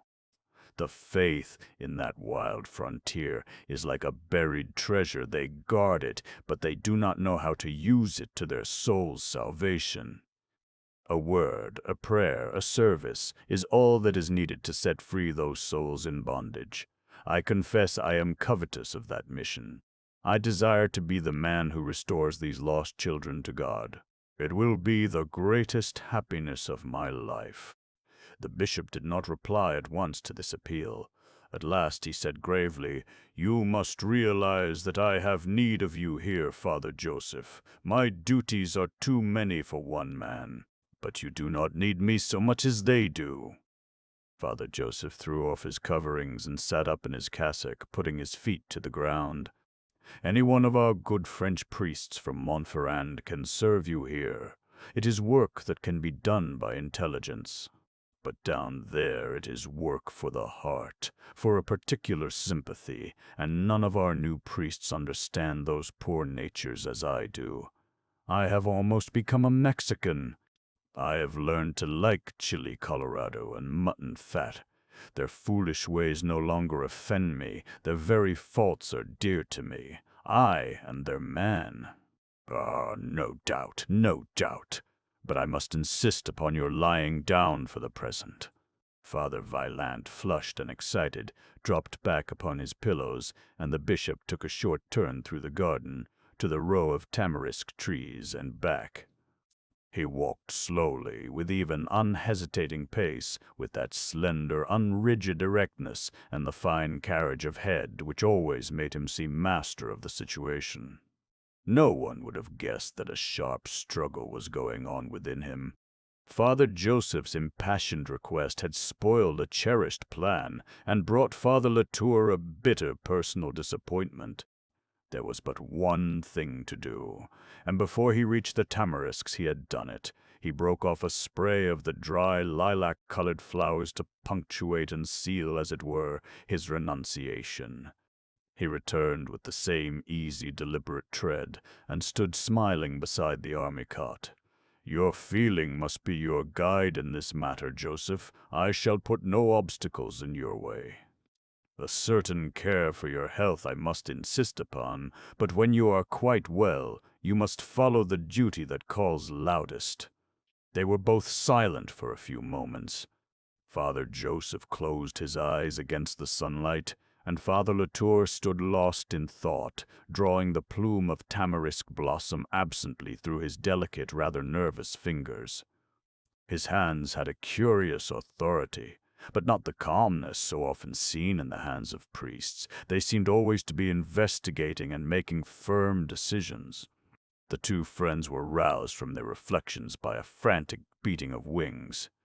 A bright flock of pigeons swept over their heads to the far end of the garden, where a woman was just emerging from the gate that led into the school grounds, Magdalena, who came every day to feed the doves and to gather flowers. The sisters had given her charge of the altar decoration of the school chapel for this month, and she came for the bishop's apple blossoms and daffodils. She advanced in a whirlwind of gleaming wings, and Tranquillino dropped his spade and stood watching her. At one moment the whole flock of doves caught the light in such a way that they all became invisible at once, dissolved in light and disappeared as salt dissolves in water. The next moment they flashed around, black and silver against the sun. They settled upon Magdalena's arms and shoulders, ate from her hand. When she put a crust of bread between her lips, two doves hung in the air before her face, stirring their wings and pecking at the morsel. A handsome woman she had grown to be, with her comely figure and the deep claret color under the golden brown of her cheeks. Who would think, to look at her now, that we took her from a place where every vileness of cruelty and lust was practiced, murmured Father Vaillant. Not since the days of early Christianity has the Church been able to do what it can here. She is but 27 or 8 years old. "I wonder whether she ought not to marry again," said the bishop thoughtfully. "Though she seems so contented, I have sometimes surprised a tragic shadow in her eyes. Do you remember the terrible look in her eyes when we first saw her? Can I ever forget it? But her very body has changed. She was then a shapeless, cringing creature. I thought her half-witted. No, no, she has had enough of the storms of this world. Here she is safe and happy." Father Vaillant sat up and called to her. "Magdalena, Magdalena, my child, come here and talk to us for a little. Two men grow lonely when they see nobody but each other." December night. Father Vaillant had been absent in Arizona since midsummer, and it was now December. Bishop Latour had been going through one of those periods of coldness and doubt which, from his boyhood, had occasionally settled down upon his spirit and made him feel an alien wherever he was. He attended to his correspondence, went on his rounds among the parish priests, held services at missions that were without pastors, superintended the building of the addition to the sister school, but his heart was not in these things. One night, about 3 weeks before Christmas, he was lying in his bed, unable to sleep, with the sense of failure clutching at his heart. His prayers were empty words and brought him no refreshment. His soul had become a barren field. He had nothing within himself to give his priests or his people. His work seemed superficial, a house built upon the sands. His great diocese was still a heathen country. The Indians traveled their old road of fear and darkness, battling with evil omens and ancient shadows. The Mexicans were children who played with their religion. As the night wore on, the bed on which the bishop lay became a bed of thorns. He could bear it no longer. Getting up in the dark, he looked out of the window and was surprised to find that it was snowing, that the ground was already lightly covered. The full moon, hidden by veils of cloud, threw a pale phosphorescent luminousness over the heavens, and the towers of the church stood up black against this silvery fleece. Father Latour felt a longing to go into the church to pray, but instead he lay down again under his blankets. Then, realizing that it was the cold of the church he shrank from, and despising himself, he rose again, dressed quickly, and went out into the court, throwing on over his cassock that faithful old cloak that was the twin of Father Vaillant's. They had bought the cloth for those coats in Paris long ago when they were young men staying at the seminary for foreign missions in the Rue du Bac, preparing for their first voyage to the New World. The cloth had been made up into caped riding cloaks by a German tailor in Ohio, and lined with fox fur. Years afterward, when Father Latour was about to start on his long journey in search of his bishopric, that same tailor had made the cloaks over and relined them with squirrel skins as more appropriate for a mild climate. These memories and many others went through the bishop's mind as he wrapped the trusty garment about him and crossed the court to the sacristy with the big iron key in his hand. The court was white with snow, and the shadows of walls and buildings stood out sharply in the faint light from the moon muffled in vapor. In the deep doorway of the sacristy he saw a crouching figure, a woman, he made out, and she was weeping bitterly. He raised her up and took her inside. As soon as he had lit a candle, he recognized her and could have guessed her errand. It was an old Mexican woman called Sada, who was slave in an American family. They were Protestants, very hostile to the Roman Church, and they did not allow her to go to Mass or to receive the visits of a priest. She was carefully watched at home, but in winter, when the heated rooms of the house were desirable to the family, she was put to sleep in a woodshed. Tonight, unable to sleep for the cold, she had gathered courage for this heroic action, had slipped out through the stable door and come running up an alleyway to the house of God to pray. Finding the front doors of the church fastened, she had made her way into the bishop's garden and come round to the sacristy, only to find that, too, shut against her. The bishop stood holding the candle and watching her face while she spoke her few words, a dark brown peon face, worn thin and sharp by life and sorrow. It seemed to him that he had never seen pure goodness shine out of a human countenance as it did from hers. He saw that she had no stockings under her shoes, the cast-off rawhides of her master, and beneath her frayed black shawl was only a thin calico dress covered with patches. Her teeth struck together as she stood trying to control her shivering. With one movement of his free hand, the bishop took the furred cloak from his shoulders and put it about her. This frightened her. She cowered under it, murmuring, "Ah, no, no, Padre. You must obey your Padre, my daughter. Draw that cloak about you, and we will go into the church to pray." The church was utterly black except for the red spark of the sanctuary lamp before the high altar. Taking her hand and holding the candle before him, he led her across the choir to the Lady Chapel. There he began to light the tapers before the Virgin. Old Sada fell on her knees and kissed the floor. She kissed the feet of the Holy Mother, the pedestal on which they stood, crying all the while. But from the working of her face, from the beautiful tremors which passed over it, he knew they were tears of ecstasy. 19 years, Father, 19 years since I have seen the holy things of the altar. All that is past, Sada. You have remembered the holy things in your heart. We will pray together. The bishop knelt beside her, and they began, O Holy Mary, Queen of Virgins. More than once Father Vaillant had spoken to the bishop of this aged captive. There had been much whispering among the devout women of the parish about her pitiful case. The Smiths with whom she lived were Georgia people, who had at one time lived in El Paso del Norte, and they had taken her back to their native state with them. Not long ago some disgrace had come upon this family in Georgia. They had been forced to sell all their Negro slaves and flee the state. The Mexican woman, they could not sell because they had no legal title to her. Her position was irregular. Now that they were back in a Mexican country, the Smiths were afraid their charwoman might escape from them and find asylum among her own people, so they kept strict watch upon her. They did not allow her to go outside their own patio, not even to accompany her mistress to market. 2 women of the altar guild had been so bold as to go into the patio to talk with Sada when she was washing clothes, but they had been rudely driven away by the mistress of the house. Mrs. Smith had come running out into the court half-dressed and told them that if they had business at her casa, they were to come in by the front door and not sneak in through the stable to frighten a poor silly creature. When they said they had come to ask Sada to go to Mass with them, she told them she had got the poor creature out of the clutches of the priests once and would see to it that she did not fall into them again.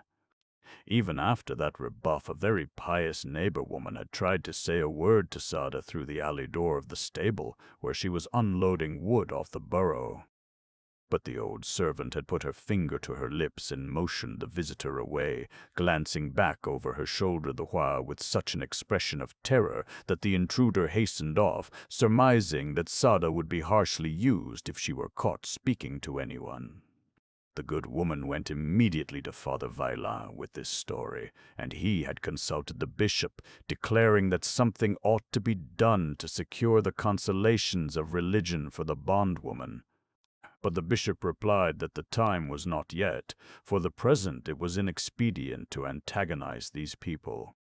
The Smiths were the leaders of a small group of low-caste Protestants who took every occasion to make trouble for the Catholics. They hung about the door of the church on festival days with mockery and loud laughter, spoke insolently to the nuns in the street, stood jeering and blaspheming when the procession went by on Corpus Christi Sunday. There were 5 sons in the Smith family, fellows of low habits and evil tongues. Even the 2 younger boys, still children, showed a vicious disposition. Tranquillino had repeatedly driven these 2 boys out of the bishop's garden, where they came with their lewd companions to rob the young pear trees or to speak filth against the priests. When they rose from their knees, Father Latour told Sada he was glad to know that she remembered her prayers so well. "Ah, Padre, every night I say my rosary to my Holy Mother, no matter where I sleep," declared the old creature passionately, looking up into his face and pressing her knotted hands against her breast. When he asked if she had her beads with her, she was confused. She kept them tied with a cord around her waist, under her clothes, as the only place she could hide them safely. He spoke soothingly to her. "Remember this, Sada, in the year to come, and during the novena before Christmas, I will not forget to pray for you whenever I offer the blessed sacrament of the Mass. Be at rest in your heart, for I will remember you in my silent supplications before the altar, as I do my own sisters and my nieces." Never, as he afterward told Father Vaillant, had it been permitted him to behold such deep experience of the holy joy of religion as on that pale December night. He was able to feel, kneeling beside her, the preciousness of the things of the altar to her who was without possessions. The tapers, the image of the Virgin, the figures of the saints, the cross that took away indignity from suffering and made pain and poverty a means of fellowship with Christ. Kneeling beside the much-enduring bondwoman, he experienced those holy mysteries as he had done in his young manhood. He seemed able to feel all it meant to her to know that there was a kind woman in heaven, though there were such cruel ones on earth. Old people who have felt blows and toil and known the world's hard hand need, even more than children do, a woman's tenderness. Only a woman divine could know all that a woman can suffer. Not often, indeed, had Jean Marie Latour come so near to the fountain of all pity as in the Lady Chapel that night, the pity that no man born of woman could ever utterly cut himself off from. That was for the murderer on the scaffold, as it was for the dying soldier or the martyr on the rack. The beautiful concept of Mary pierced the priest's heart like a sword. "O Sacred Heart of Mary," she murmured by his side, and he felt how that name was food and raiment, friend and mother to her.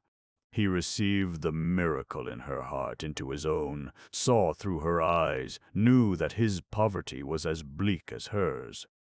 When the kingdom of heaven had first come into the world, into a cruel world of torture and slaves and masters, he who brought it had said, "And whosoever is least among you, the same shall be first in the kingdom of heaven." This church was Sada's house, and he was a servant in it. The bishop heard the old woman's confession. He blessed her and put both hands upon her head. When he took her down the nave to let her out of the church, Sada made to lift his cloak from her shoulders. He restrained her, telling her she must keep it for her own and sleep in it at night. But she slipped out of it hurriedly. Such a thought seemed to terrify her. "No, no, father, if they were to find it on me." More than that, she did not accuse her oppressors. But as she put it off, she stroked the old garment and patted it as if it were a living thing that had been kind to her. Happily, Father Latour bethought him of a little silver medal with a figure of the Virgin he had in his pocket. He gave it to her, telling her that it had been blessed by the Holy Father himself. Now she would have a treasure to hide and guard, to adore while her watchers slept. Ah, he thought, for one who cannot read or think the image, the physical form of love. He fitted the great key into its lock. The door swung slowly back on its wooden hinges. The peace without seemed all one with the peace in his own soul. The snow had stopped. The gauzy clouds that had ribbed the arch of heaven were now all sunk into one soft white fog bank over the Sangre de Cristo mountains. The full moon shone high in the blue vault, majestic, lonely, benign. The bishop stood in the doorway of his church, lost in thought, looking at the line of black footprints his departing visitor had left in the wet scurf of snow. Spring in the Navajo country. Father Vaillant was away in Arizona all winter.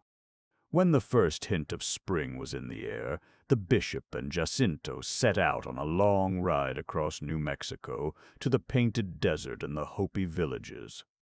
After they left Oraibi, the bishop rode several days to the south to visit a Navajo friend who had lately lost his only son, and who had paid the bishop the compliment of sending word of the boy's death to him at Santa Fe. Father Latour had known Eusebio a long while, had met him soon after he, assisting the military officers to quiet an outbreak of the never-ending quarrel between his people and the Hopis. Ever since then, the bishop and the Indian chief had entertained an increasing regard for each other. Eusebio brought his son all the way to Santa Fe to have the bishop baptize him, that one beloved son who had died during this last winter.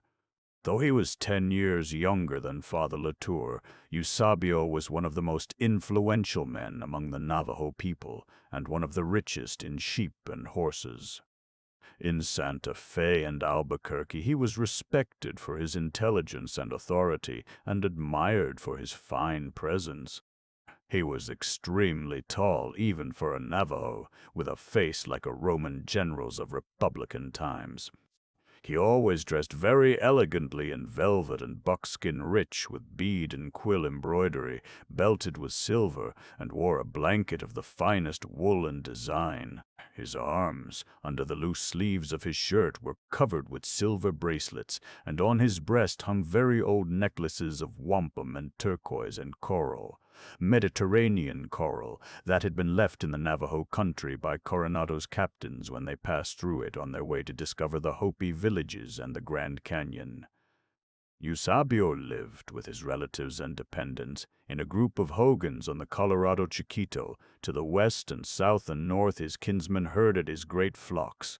Father Latour and Jacinto arrived at the cluster of booth-like cabins during a high sandstorm, which circled about them and their mules like snow in a blizzard and all but obliterated the landscape. The Navajo came out of his house and took possession of Angelica by her bridle bit. At first he did not open his lips, merely stood holding Father Latour's very fine white hand in his very fine dark one, and looked into his face with a message of sorrow and resignation in his deep-set eagle eyes. A wave of feeling passed over his bronze features as he said slowly, "My friend has come." That was all, but it was everything. Welcome, confidence, appreciation. For his lodging, the bishop was given a solitary hogan, a little apart from the settlement. Eusebio quickly furnished it with his best skins and blankets, and told his guest that he must tarry a few days there and recover from his fatigue. His mules were tired, the Indian said. The padre himself looked weary, and the way to Santa Fe was long. The bishop thanked him and said he would stay 3 days, that he had need for reflection. His mind had been taken up with practical matters ever since he left home. This seemed a spot where a man might get his thoughts together. The river, a considerable stream at this time of the year, wound among mounds and dunes of loose sand which whirled through the air all day in the boisterous spring winds. The sand banked up against the hogan the bishop occupied, and filtered through chinks in the walls, which were made of saplings plastered with clay. Beside the river was a grove of tall, naked cottonwoods, trees of great antiquity and enormous size, so large that they seemed to belong to a bygone age. They grew far apart, and their strange, twisted shapes must have come about from the ceaseless winds that bent them to the east and scoured them with sand, and from the fact that they lived with very little water. The river was nearly dry here for most of the year. The trees rose out of the ground at a slant, and 40 or 50 feet above the earth all these white, dry trunks changed their direction, grew back over their baseline.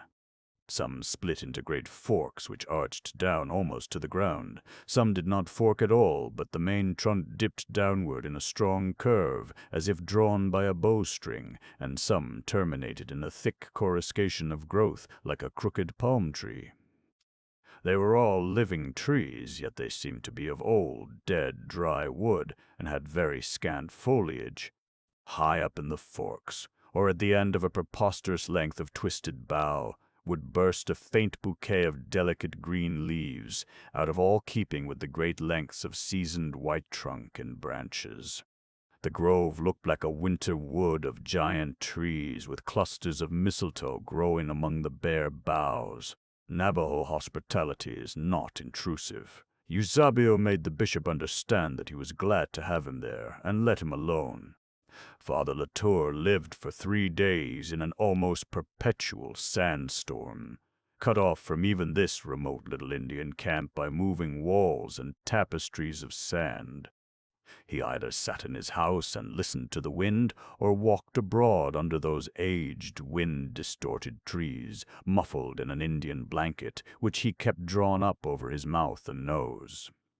Since his arrival, he had undertaken to decide whether he would be justified in recalling Father Vaillant from Tucson. The vicar's occasional letters, brought by travelers, showed that he was highly content where he was, restoring the old mission church of St. Xavier del Bac, which he declared to be the most beautiful church on the continent, though it had been neglected for more than 200 years. Since Father Vaillant went away, the bishop's burdens had grown heavier and heavier. The new priests from Auvergne were all good men, faithful and untiring in carrying out his wishes, but they were still strangers to the country, timid about making decisions, and referred every difficulty to their bishop. Father Latour needed his vicar, who had so much tact with the natives, so much sympathy with all their shortcomings. When they were together, he was always curbing Father Vaillant's hopeful rashness, but left alone, he greatly missed that very quality. And he missed Father Vaillant's companionship. Why not admit it? Although Jean Marie Latour and Joseph Vaillant were born in neighboring parishes in the Puy-de-Dôme, as children they had not known each other. The Latours were an old family of scholars and professional men, while the Vaillants were people of a much humbler station in the provincial world. Besides, little Joseph had been away from home much of the time, up on the farm in the Volvic Mountains with his grandfather, where the air was especially pure and the country quiet, salutary for a child of nervous temperament. The two boys had not come together until they were seminarians at Montferrand in Clermont. When Jean-Marie was in his second year at the seminary, he was standing on the recreation ground one day at the opening of the term, looking with curiosity at the new students.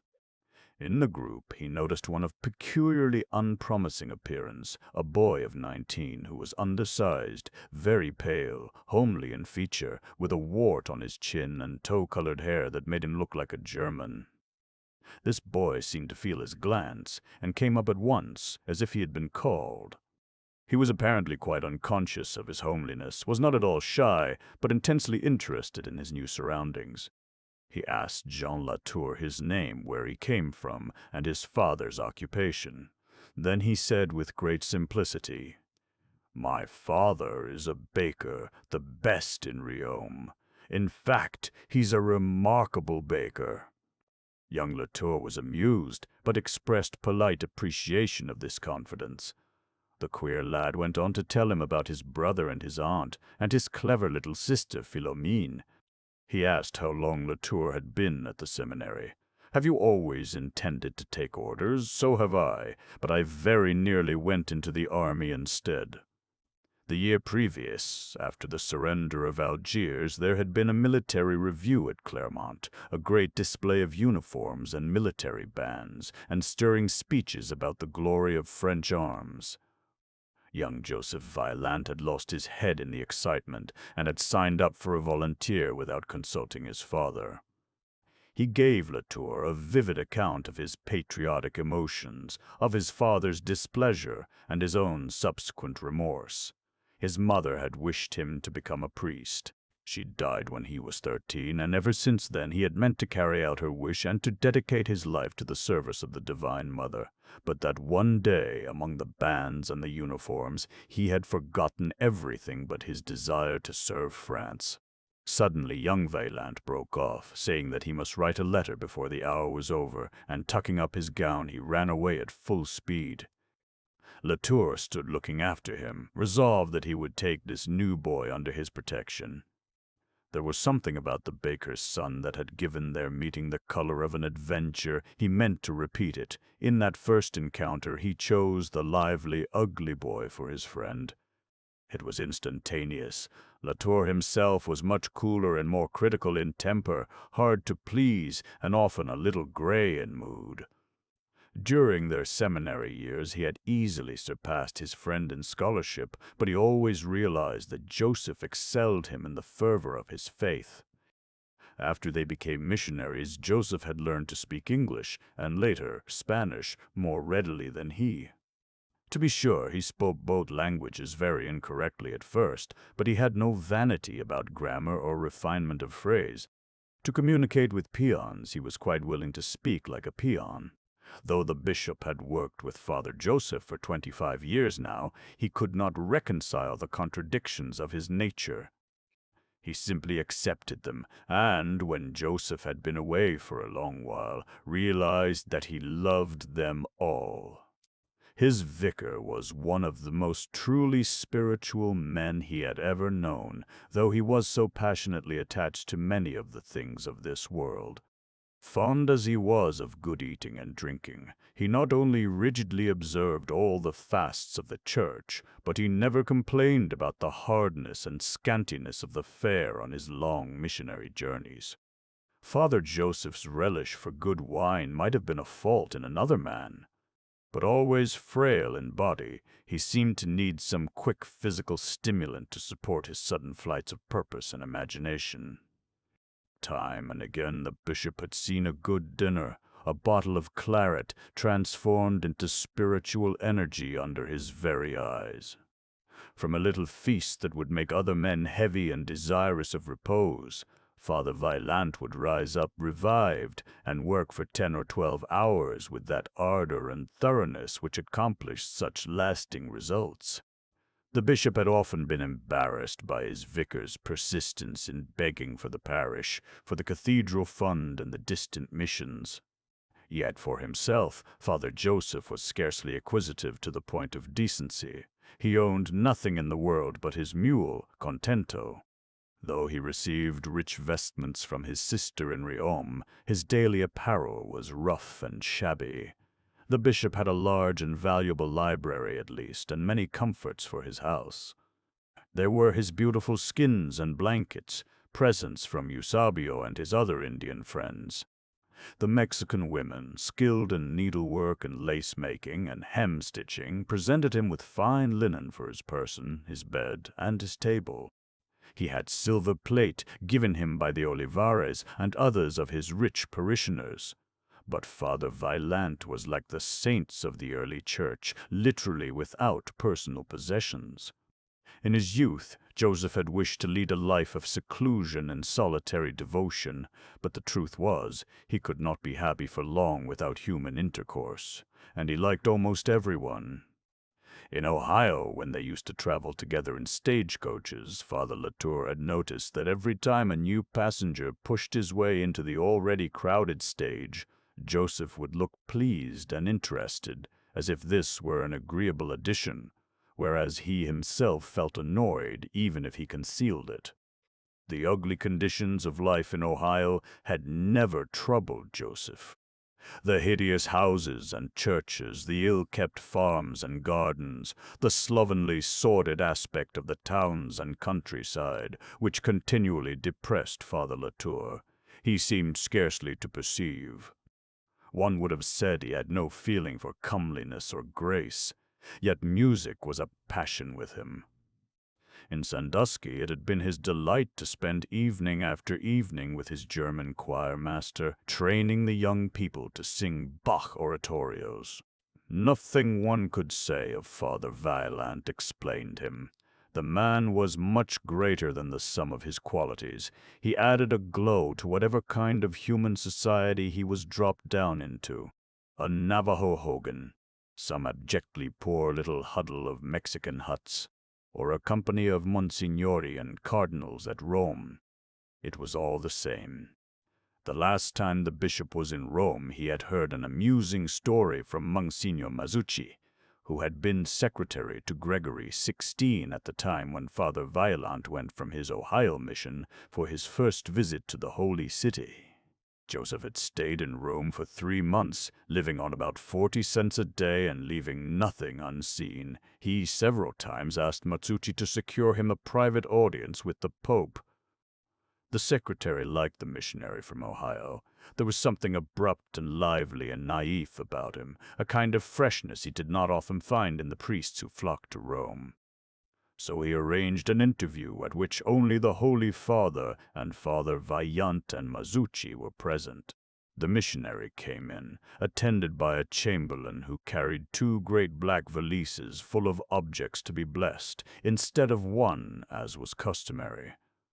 After his reception, Father Joseph began to pour out such a vivid account of his missions and brother missionaries that both the Holy Father and the secretary forgot to take account of time, and the audience lasted 3 times as long as such interviews were supposed to last. Gregory XVI, that aristocratic and autocratic prelate who stood so consistently on the wrong side in European politics and was the enemy of free Italy, had done more than any of his predecessors to propagate the faith in remote parts of the world. And here was a missionary after his own heart. Father Vaillant asked for blessings for himself, his fellow priests, his missions, his bishop. He opened his big valises like peddlers' packs, full of crosses, rosaries, prayer books, medals, breviaries, on which he begged more than the usual blessing. The astonished chamberlain had come and gone several times, and Mazzucci at last reminded the Holy Father that he had other engagements. Father Vaillant caught up his 2 valises himself, the chamberlain not being there at the moment, and thus laden was bowing himself backward out of the presence, when the Pope rose from his chair and lifted his hand, not in benediction but in salutation, and called out to the departing missionary, as one man to another, Coraggio Americano. Bishop Latour found his Navajo house favorable for reflection, for recalling the past and planning the future. He wrote long letters to his brother and to old friends in France. The hogan was isolated like a ship's cabin on the ocean, with the murmuring of great winds about it. There was no opening except the door, always open, and the air without had the turbid yellow light of sandstorms. All day long the sand came in through the cracks in the walls and formed little ridges on the earth floor. It rattled like sleet upon the dead leaves of the tree branch roof. This house was so frail a shelter that one seemed to be sitting in the heart of a world made of dusty earth and moving air. USA Bio. On the third day of his visit with Eusebio, the bishop wrote a somewhat formal letter of recall to his vicar, and then went for his daily walk in the desert. He stayed out until sunset, when the wind fell and the air cleared to a crystal sharpness. As he was returning, still a mile or more up the river, he heard the deep sound of a cottonwood drum beaten softly. He surmised that the sound came from Eusebio's house, and that his friend was at home. Retracing his steps to the settlement, Father Latour found Eusebio seated beside his doorway, singing in the Navajo language and beating softly on one end of his long drum. Before him, two very little Indian boys, about 4 and 5 years old, were dancing to the music on the hard-beaten ground. Two women, Eusebio's wife and sister, looked on from the deep twilight of the hut. The little boys did not notice the stranger's approach. They were entirely engrossed in their occupation, their faces serious, their chocolate-colored eyes half-closed. The bishop stood watching the flowing, supple movements of their arms and shoulders, the sure rhythm of their tiny, moccasined feet, no larger than cottonwood leaves, as without a word of instruction they followed the irregular and strangely accented music. Eusebio himself wore an expression of religious gravity. He sat with the drum between his knees, his broad shoulders bent forward. A crimson banda covered his forehead to hold his black hair. The silver on his dark wrists glittered as he stroked the drumhead with a stick or merely tapped it with his fingers. When he finished the song he was singing, he rose and introduced the little boys, his nephews, by their Indian names, Eagle, Feather, and Medicine Mountain, after which he nodded to them in dismissal. They vanished into the house. Eusebio handed the drum to his wife and walked away with his guest. "Eusebio," said the bishop, "I want to send a letter to Father Vaillant at Tucson. I will send Jacinto with it, provided you can spare me one of your people to accompany me back to Santa Fe." "I myself will ride with you to the villa," said Eusebio. The Navajos still called the capital by its old name. Accordingly, on the following morning, Jacinto was dispatched southward, and Father Latour and Eusebio with their pack mule rode to the east. The ride back to Santa Fe was something under 400 miles. The weather alternated between blinding sandstorms and brilliant sunlight. The sky was as full of motion and change as the desert beneath it was monotonous and still. And there was so much sky, more than at sea, more than anywhere else in the world. The plain was there under one's feet, but what one saw when one looked about was that brilliant blue world of stinging air and moving cloud. Even the mountains were mere anthills under it. Elsewhere the sky is the roof of the world, but here the earth was the floor of the sky. The landscape one longed for when one was far away, the thing all about one, the world one actually lived in, was the sky, the sky, the sky. Traveling with Eusebio was like traveling with the landscape made human. He accepted chance and weather as the country did, with a sort of grave enjoyment. He talked little, ate little, slept anywhere, preserved a countenance open and warm, and like Jacinto he had unfailing good manners. The bishop was rather surprised that he stopped so often by the way to gather flowers. One morning he came back with the mules, holding a bunch of crimson flowers, long, tube-shaped bells that hung lightly from one side of a naked stem and trembled in the wind. "The Indians call rainbow flower," he said, holding them up and making the red tubes quiver. "It is early for these." When they left the rock, or tree, or sand dune that had sheltered them for the night, the Navajo was careful to obliterate every trace of their temporary occupation. He buried the embers of the fire and the remnants of food, unpiled any stones he had piled together, filled up the holes he had scooped in the sand. Since this was exactly Jacinto's procedure, Father Latour judged that, just as it was the white man's way to assert himself in any landscape, to change it, make it over a little, at least to leave some mark or memorial of his sojourn, it was the Indian's way to pass through a country without disturbing anything, to pass and leave no trace, like fish through the water or birds through the air. It was the Indian manner to vanish into the landscape, not to stand out against it. The Hopi villages that were set upon rock mesas were made to look like the rock on which they sat, were imperceptible at a distance. The Navajo hogans among the sand and willows were made of sand and willows. None of the pueblos would at that time admit glass windows into their dwellings. The reflection of the sun on the glazing was to them ugly and unnatural, even dangerous. Moreover, these Indians disliked novelty and change. They came and went by the old paths worn into the rock by the feet of their fathers, used the old natural stairway of stone to climb to their mesa towns, carried water from the old springs, even after white men had dug wells. In the working of silver or drilling of turquoise, the Indians had exhaustless patience.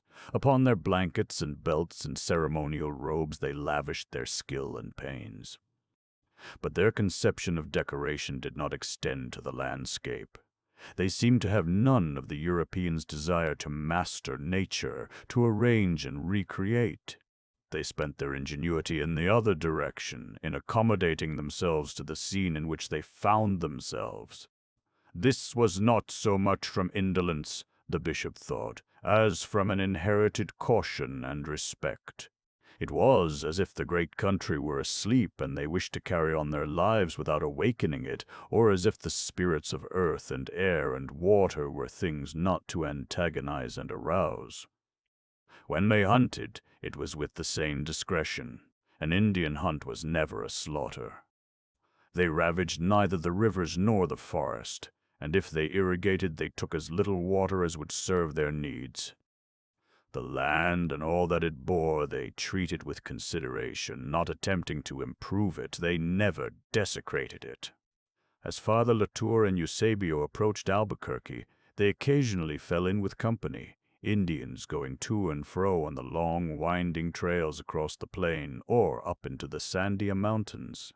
They had all of them the same quiet way of moving, whether their pace was swift or slow, and the same unobtrusive demeanor, an Indian wrapped in his bright blanket, seated upon his mule or walking beside it, moving through the pale new budding sagebrush, winding among the sand waves, as if it were his business to pass unseen and unheard through a country awakening with spring. North of Laguna, 2 Zuni runners sped by them, going somewhere east on Indian business. They saluted Eusebio by gestures with the open palm, but did not stop. They coursed over the sand with the fleetness of young antelope, their bodies disappearing and reappearing among the sand dunes, like the shadows that eagles cast in their strong, unhurried flight. "Och, E-I-J-8. Gold under Pike's Peak. Cathedral Father Vaillant had been in Santa Fe nearly 3 weeks, and as yet nothing had been revealed to him that warranted his bishop in calling him back from Tucson. One morning Fructosa came into the garden to tell him that lunch would be earlier than usual, as the bishop was going to ride somewhere that afternoon. Half an hour later he joined his superior in the dining room. The bishop seldom lunched alone. That was the hour when he could most conveniently entertain a priest from one of the distant parishes, an army officer, an American trader, a visitor from old Mexico or California. He had no parlor. His dining room served that purpose. It was long and cool, with windows only at the west end opening into the garden. The green jalousies let in a tempered light. Sunbeams played on the white, rounded walls and twinkled on the glass and silver of the sideboard. When Madame Oliveras left Santa Fe to return to New Orleans and sold her effects at auction, Father Latour bought her sideboard and the dining table around which friends had so often gathered. Dona Isabella gave him her silver coffee service and candelabra for remembrance. They were the only ornaments of the severe and shadowy room. The bishop was already at his place when Father Joseph entered. "Fructosa has told you why we are lunching early. We will take a ride this afternoon. I have something to show you." "Very good. Perhaps you have noticed that I am a little restless. I don't know when I have been 2 weeks out of the saddle before. When I go to visit Contento in his stall, he looks at me reprovingly. He will grow too fat." The bishop smiled, with a shade of sarcasm on his upper lip. He knew his Joseph. "Ah, well," he said carelessly, "a little rest will not hurt him, after coming 600 miles from Tucson. You can take him out this afternoon, and I will ride Angelica." The two priests left Santa Fe a little after midday, riding west. The bishop did not disclose his objective, and the vicar asked no questions. Soon they left the wagon road and took a trail running straight south through an empty greasewood country sloping gradually in the direction of the naked blue Sandia Mountains. At about 4 o'clock they came out upon a ridge high over the Rio Grande Valley. The trail dropped down a long decline at this point and wound about the foot of the Sandayas into Albuquerque, some 60 miles away. This ridge was covered with cone-shaped rocky hills, thinly clad with piñons, and the rock was a curious shade of green, something between sea green and olive. The thin, pebbly earth, which was merely the rock pulverized by weather, had the same green tint. Father Latour rode to an isolated hill that beetled over the western edge of the ridge, just where the trail descended. This hill stood up high and quite alone, boldly facing the declining sun and the blue Sandias. As they drew close to it, Father Vaillant noticed that on the western face the earth had been scooped away, exposing a rugged wall of rock. Not green like the surrounding hills, but yellow, a strong golden ochre, very much like the gold of the sunlight that was now beating upon it. Picks and crowbars lay about, and fragments of stone freshly broken off. "It is curious, is it not, to find one yellow hill among all these green ones?" remarked the bishop, stooping to pick up a piece of the stone. "I have ridden over these hills in every direction, but this is the only one of its kind." He stood regarding the chip of yellow rock that lay in his palm. As he had a very special way of handling objects that were sacred, he extended that manner to things which he considered beautiful. After a moment of silence, he looked up at the rugged wall, gleaming gold above them. "That hill, Blanchet, is my cathedral." Father Joseph looked at his bishop, then at the cliff, blinking. "Vriment, is the stone hard enough? A good color, certainly, something like the colonnade of St. Peter's." The bishop smoothed the piece of rock with his thumb. "It is more like something nearer home. I mean nearer Clermont. When I look up at this rock, I can almost feel the Rhone behind me." "Ah, you mean the old palace of the popes at Avignon? Yes, you are right, it is very like. At this hour, it is like this." The bishop sat down on a boulder, still looking up at the cliff. "It is the stone I have always wanted, and I found it quite by chance. I was coming back from Aileta. I had been to see old Padre Jesus when he was dying. I had never come by this trail, but when I reached Santo Domingo I found the road so washed by a heavy rain that I turned out and decided to try this way home. I rode up here from the west in the late afternoon. This hill confronted me as it confronts us now, and I knew instantly that it was my cathedral. Oh, such things are never accidents, Jean, but it will be a long while before you can think of building. Not so very long, I hope. I should like to complete it before I die, if God so wills. I wish to leave nothing to chance or to the mercy of American builders. I had rather keep the old adobe church we have now than help to build one of those horrible structures they are putting up in the Ohio cities. I want a plain church, but I want a good one. I shall certainly never lift my hand to build a clumsy affair of red brick like an English coach house. Our own midi Romanesque is the right style for this country. Father Vaillant sniffed and wiped his glasses. If you once begin thinking about architects and styles, Jean, and if you don't get American builders, whom will you get, pray? I have an old friend in Toulouse who is a very fine architect. I talked this matter over with him when I was last at home. He cannot come himself. He is afraid of the long sea voyage and not used to horseback travel. But he has a young son still at his studies who is eager to undertake the work. Indeed, his father writes me that it has become the young man's dearest ambition to build the first Romanesque church in the New World. He will have studied the right models, he thinks, our old churches of the Midi, the most beautiful in France. When we are ready, he will come and bring with him a couple of good French stone-cutters. They will certainly be no more expensive than workmen from St. Louis. Now that I have found exactly the stone I want, my cathedral seems to me already begun. This hill is only about 15 miles from Santa Fe. There is an upgrade, but it is gradual. Hauling the stone will be easier than I could have hoped for. You plan far ahead, Father Vaillant looked at his friend wonderingly. Well, that is what a bishop should be able to do. As for me, I see only what is under my nose. But I had no idea you were going in for fine building when everything about us is so poor, and we ourselves are so poor. But the cathedral is not for us, Father Joseph. We build for the future. Better not lay a stone unless we can do that.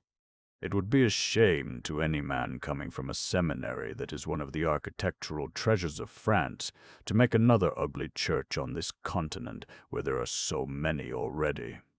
You are probably right. I had never thought of it before. It never occurred to me that we could have anything but an Ohio church here. Your ancestors helped to build Clermont Cathedral, I remember, 2 building Bishops de Latour back in the 13th century. Time brings things to pass, certainly. I had no idea you were taking all this so much to heart. Father Latour laughed. Is a cathedral a thing to be taken lightly after all? Oh, no, certainly not. Father Vaillant moved his shoulders uneasily. He did not himself know why he hung back in this. The base of the hill before which they stood was already in shadow, subdued to the tone of rich yellow clay, but the top was still melted gold, a color that throbbed in the last rays of the sun. The bishop turned away at last with a sigh of deep content. Yes, he said slowly, that rock will do very well, and now we must be starting home. Every time I come here I like this stone better. I could hardly have hoped that God would gratify my personal taste, my vanity, if you will, in this way. I tell you, Blanchet, I would rather have found that hill of yellow rock than have come into a fortune to spend in charity. The cathedral is near my heart for many reasons. I hope you do not think me very worldly. As they rode home through the sagebrush, silvered by moonlight, Father Vaillant was still wondering why he had been called home from saving souls in Arizona, and wondering why a poor missionary bishop should care so much about a building.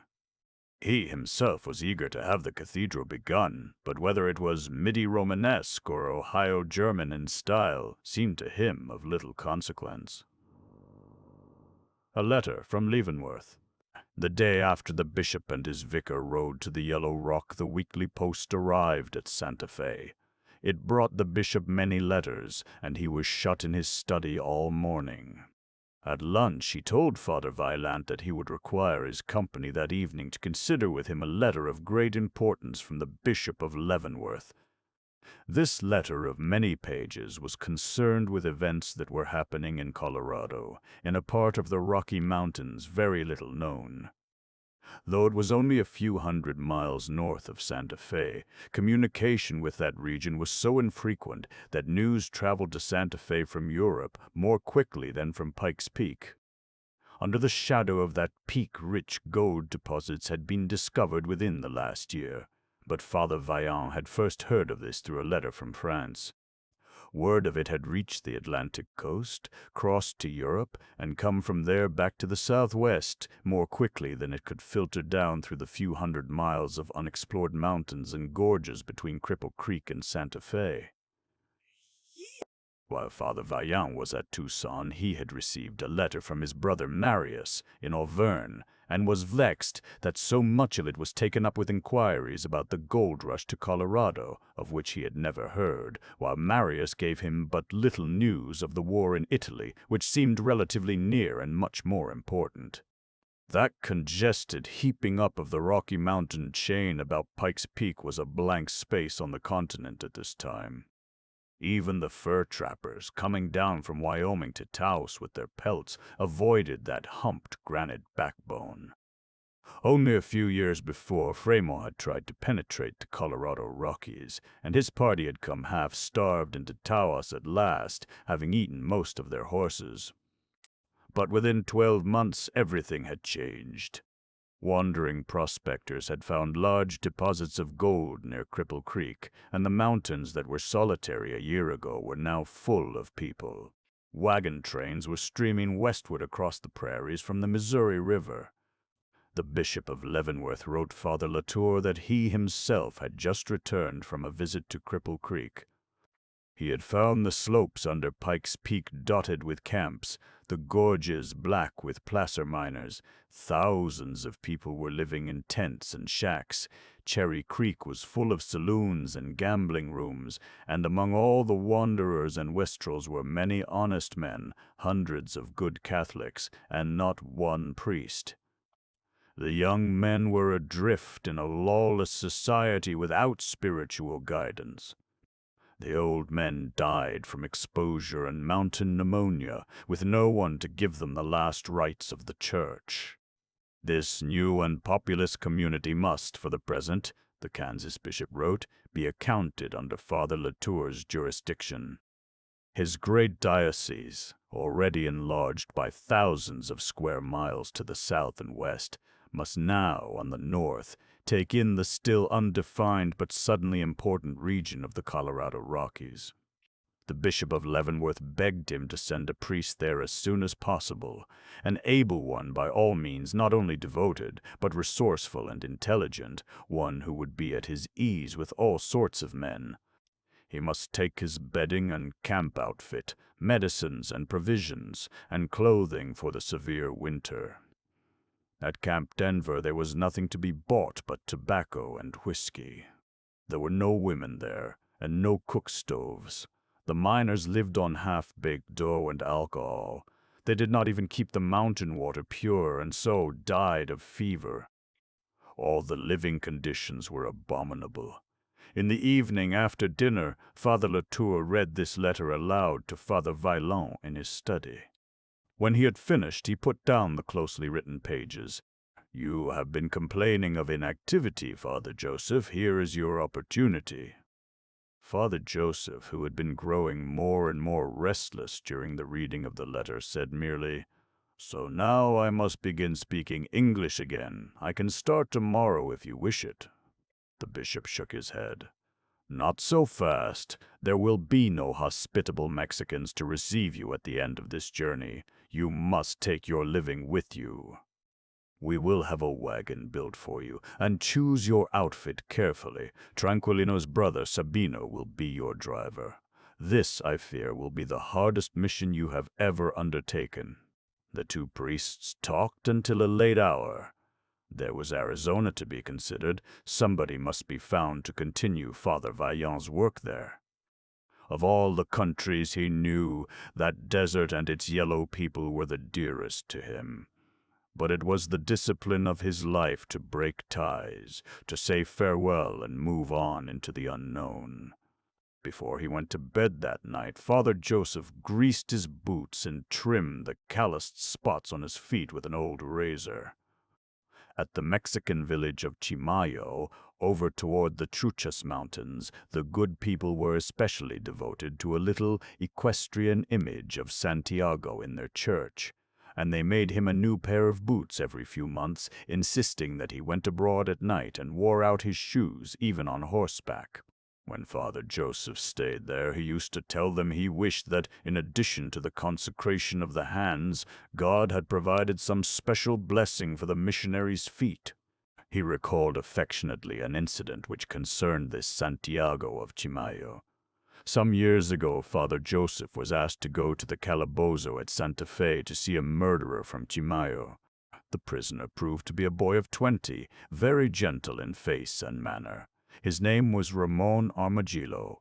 He had been passionately fond of cockfighting, and it was his undoing.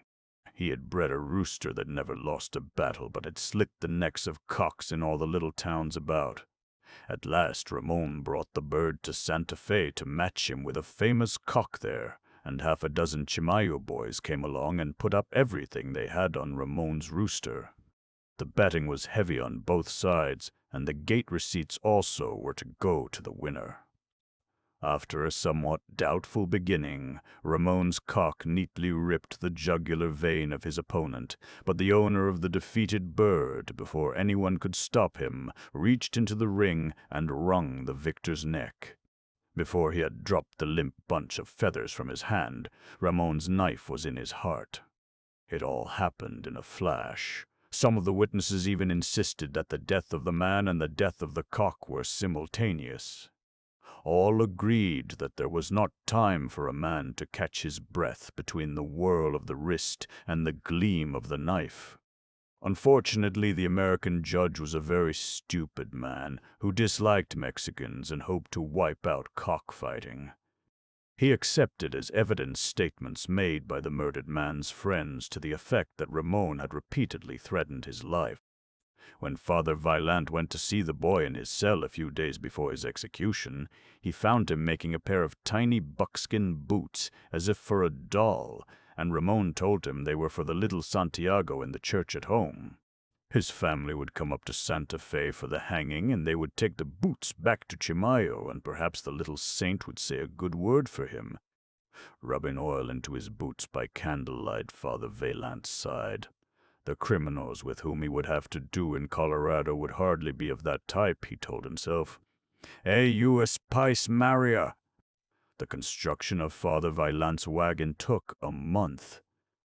It must be a wagon of very unusual design, capable of carrying a great deal, yet light enough and narrow enough to wind through the mountain gorges beyond Pueblo, where there were no roads at all except the rocky ravines cut out by streams that flowed full in the spring but would be dry now in the autumn. While his wagon was building, Father Joseph was carefully selecting his stores and the furnishings for a small chapel which he meant to construct of saplings or canvas immediately upon his arrival at Camp Denver.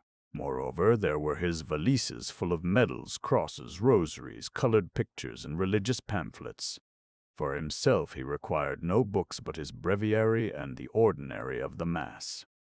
In the bishop's courtyard he sorted and resorted his cargo, always finding a more necessary article for which a less necessary had to be discarded.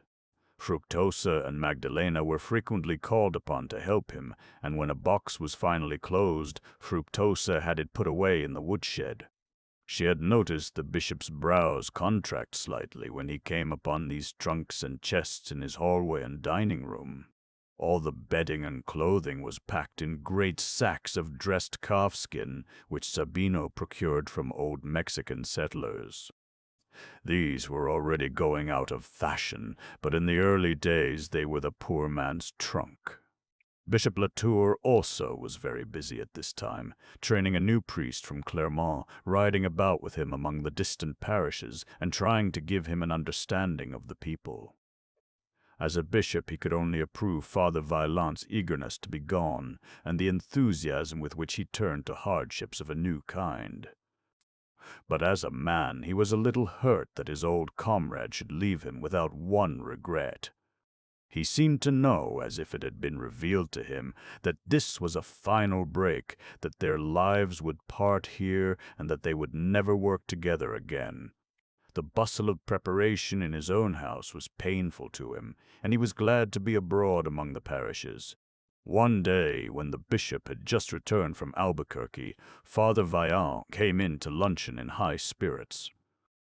He had been out for a drive in his new wagon and declared that it was satisfactory at last. Sabino was ready, and he thought they would start the day after tomorrow. He diagrammed his route on the tablecloth and went over the catalogue of his equipment. The bishop was tired and scarcely touched his food, but Father Joseph ate generously, as he was apt to do when fired by a new project. After Fructosa had brought the coffee, he leaned back in his chair and turned to his friend with a beaming face. "I often think, Jean, how you were an unconscious agent in the hands of Providence when you recalled me from Tucson. I seemed to be doing the most important work of my life there, and you recalled me for no reason at all, apparently. You did not know why, and I did not know why. We were both acting in the dark. But heaven knew what was happening at Cripple Creek, and moved us like chessmen on the board. When the call came, I was here to answer it, by a miracle indeed." Father Latour put down his silver coffee cup. "Miracles are all very well, Joseph, but I see none here. I sent for you because I felt the need of your companionship. I used my authority as a bishop to gratify my personal wish. That was selfish, if you will, but surely natural enough. We are countrymen and are bound by early memories. And that two friends, having come together, should part and go their separate ways, that is natural, too. No, I don't think we need any miracle to explain all this." Father Vaillant had been wholly absorbed in his preparations for saving souls in the gold camps, blind to everything else. Now it came over him in a flash how the bishop had held himself aloof from his activities. It was a very hard thing for Father Latour to let him go. The loneliness of his position had begun to weigh upon him. Yes, he reflected as he went quietly to his own room, there was a great difference in their natures. Wherever he went, he soon made friends that took the place of country and family. But Jean, who was at ease in any society and always the flower of courtesy, could not form new ties. It had always been so. He was like that even as a boy, gracious to everyone, but known to a very few. To man's wisdom it would have seemed that a priest with Father Latour's exceptional qualities would have been better placed in some part of the world where scholarship, a handsome person, and delicate perceptions all have their effect, and that a man of much rougher type would have served God well enough as the first bishop of New Mexico. Doubtless Bishop Latour's successors would be men of a different fiber. But God had his reasons, Father Joseph devoutly believed. Perhaps it pleased him to grace the beginning of a new era and a vast new diocese by a fine personality. And perhaps, after all, something would remain through the years to come, some ideal or memory or legend. The next afternoon, his wagon loaded and standing ready in the courtyard, Father Vaillant was seated at the bishop's desk, writing letters to France, a short one to Marius, a long one to his beloved Philomene, telling her of his plunge into the unknown and begging her prayers for his success in the world of gold-crazed men. He wrote rapidly and jerkily, moving his lips as well as his fingers. When the bishop entered the study, he rose and stood holding the written pages in his hand. "I did not mean to interrupt you, Joseph, but do you intend to take Contento with you to Colorado?" Father Joseph blinked. "Why, certainly. I had intended to ride him. However, if you have need for him here—" "Oh, no, not at all. But if you take Contento, I will ask you to take Angelica as well. They have a great affection for each other. Why separate them indefinitely? One could not explain to them. They have worked long together." Father Vaillant made no reply. He stood looking intently at the pages of his letter. The bishop saw a drop of water splash down upon the violet script and spread. He turned quickly and went out through the arched doorway. At sunrise next morning, Father Vaillant set out, Sabino driving the wagon, his oldest boy riding Angelica, and Father Joseph himself riding Contento. They took the old road to the northeast, through the sharp red sandhills spotted with juniper, and the bishop accompanied them as far as the loop where the road wound out on the top of one of those conical hills, giving the departing traveler his last glimpse of Santa Fe.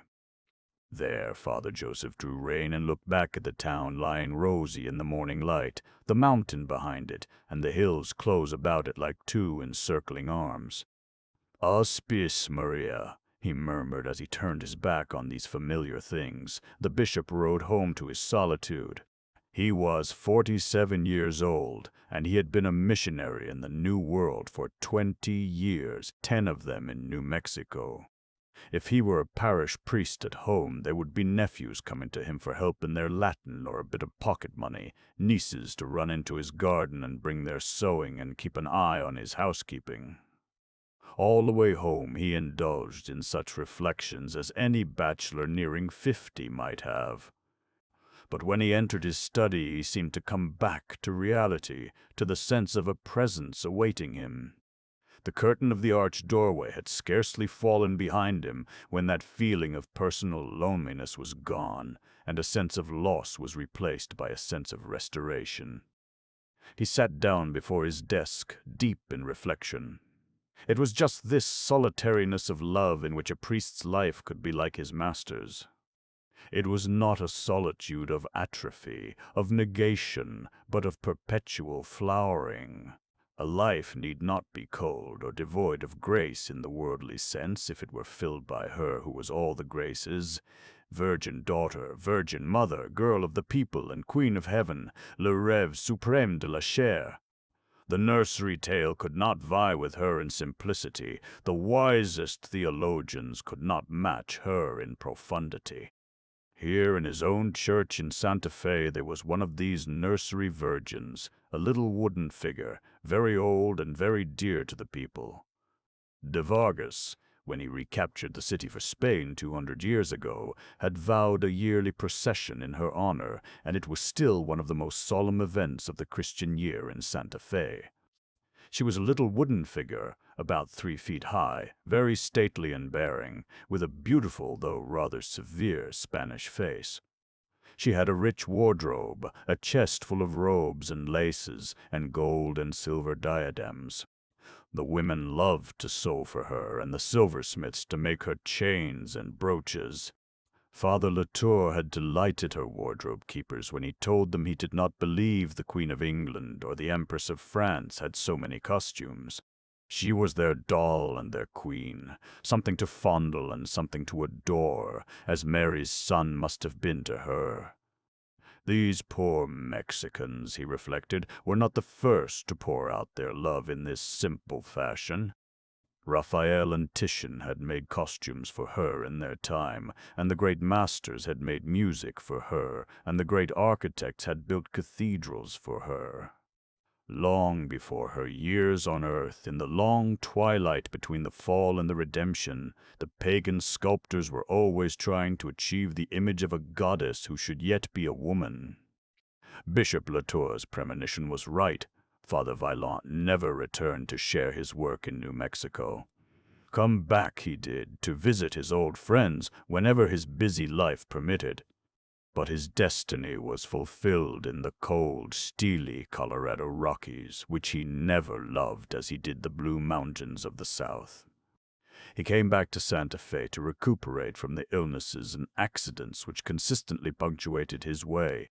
Came with the papal emissary when Bishop Latour was made Archbishop, but his working life was spent among bleak mountains in comfortless mining camps, looking after lost sheep. Creed, Durango, Silver City, Central City, over the Continental Divide into Utah, his strange episcopal carriage was known throughout that rugged granite world. It was a covered carriage, on springs, and long enough for him to lie down in at night. Father Joseph was a very short man. At the back was a luggage box, which could be made into an altar when he celebrated Mass in the open, under a pine tree. He used to say that the mountain torrents were the first road builders, and that wherever they found a way, he could find one. He wore out driver after driver, and his coach was repaired so often and so extensively that long before he abandoned it, there was none of the original structure left. Broken tongues and single trees, smashed wheels and splintered axles he considered trifling matters. Twice the old carriage itself slipped off the mountain road and rolled down the gorge with the priest inside. From the first accident of this kind, Father Vaillant escaped with nothing worse than a sprain, and he wrote Bishop Latour that he attributed his preservation to the Archangel Raphael, whose office he had said with unusual fervor that morning. The second time he rolled down a ravine near Central City, his thigh bone was broken just below the joint. It knitted in time, but he was lamed for life and could never ride horseback again. Before this accident befell him, however, he had one long visit among his friends in Santa Fe and Albuquerque, a renewal of old ties that was like an Indian summer in his life. When he left Denver, he told his congregation there that he was going to the Mexicans to beg for money. The church in Denver was under a roof, but the windows had been boarded up for months because nobody would buy glass for them. In his Denver congregation there were men who owned mines and sawmills and flourishing businesses, but they needed all their money to push these enterprises. Down among the Mexicans, who owned nothing but a mud house and a burro, he could always raise money. If they had anything at all, they gave. He called this trip frankly a begging expedition, and he went in his carriage to bring back whatever he could gather. When he got as far as Dallas, his Irish driver mutinied. Not another mile over these roads, he said. He knew his own territory, but here he refused to risk his neck in the Padres. There was then no wagon road from Taos to Santa Fe. It was nearly a fortnight before Father Vaillant found a man who would undertake to get him through the mountains. At last an old driver, schooled on the wagon trains, volunteered, and with the help of axe and pick and shovel, he brought the episcopal carriage safely to Santa Fe and into the bishop's courtyard. Once again among his own people, as he still called them, Father Joseph opened his campaign, and the poor Mexicans began taking dollars out of their shirts and boots. Favorite places for carrying money to pay for windows in the Denver church. His petitions did not stop with windows. Indeed, they only began there. He told the sympathetic women of Santa Fe and Albuquerque about all the stupid, unnecessary discomforts of his life in Denver, discomforts that amounted to improprieties. It was a part of the Wild West attitude to despise the decencies of life. He told them how glad he was to sleep in good Mexican beds once more. In Denver he lay on a mattress stuffed with straw. A French priest who was visiting him had pulled out a long stem of hay that stuck through the thin ticking and called it an American feather. His dining table was made of planks covered with oilcloth. He had no linen at all, neither sheets nor serviettes, and he used his worn-out shirts for face towels. The Mexican women could scarcely bear to hear of such things. Nobody in Colorado planted gardens, Father Vaillant related. Nobody would stick a shovel into the earth for anything less than gold. There was no butter, no milk, no eggs, no fruit. He lived on dough and cured hog meat. Within a few weeks after his arrival, 6 feather beds were sent to the bishop's house for Father Vaillant, dozens of linen sheets, embroidered pillowcases and tablecloths and napkins, strings of chili and boxes of beans and dried fruit. The little settlement of Chimayo sent a roll of their finest blankets. As these gifts arrived, Father Joseph put them in the woodhouse, knowing well that the bishop was always embarrassed by his readiness to receive presents. But one morning Father Latour had occasion to go into the woodhouse, and he saw for himself. "Father Joseph," he remonstrated, "you will never be able to take all these things back to Denver." "Why, you would need an ox cart to carry them." "Very well," replied Father Joseph. "Then God will send me an ox cart." And he did, with a driver to take the cart as far as Pueblo. On the morning of his departure for home, when his carriage was ready, the cart covered with tarpaulins and the oxen yoked, Father Vaillant, who had been hurrying everyone since the first streak of light, suddenly became deliberate. He went into the bishop's study and sat down, talking to him of unimportant matters, lingering as if there were something still undone. "Well, we are getting older, Jean," he said abruptly after a short silence. The bishop smiled. "Ah, yes, we are not young men any more. One of these departures will be the last."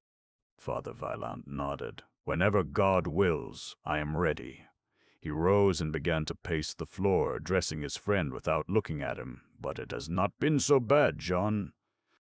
We have done the things we used to plan to do long ago when we were seminarians, at least some of them.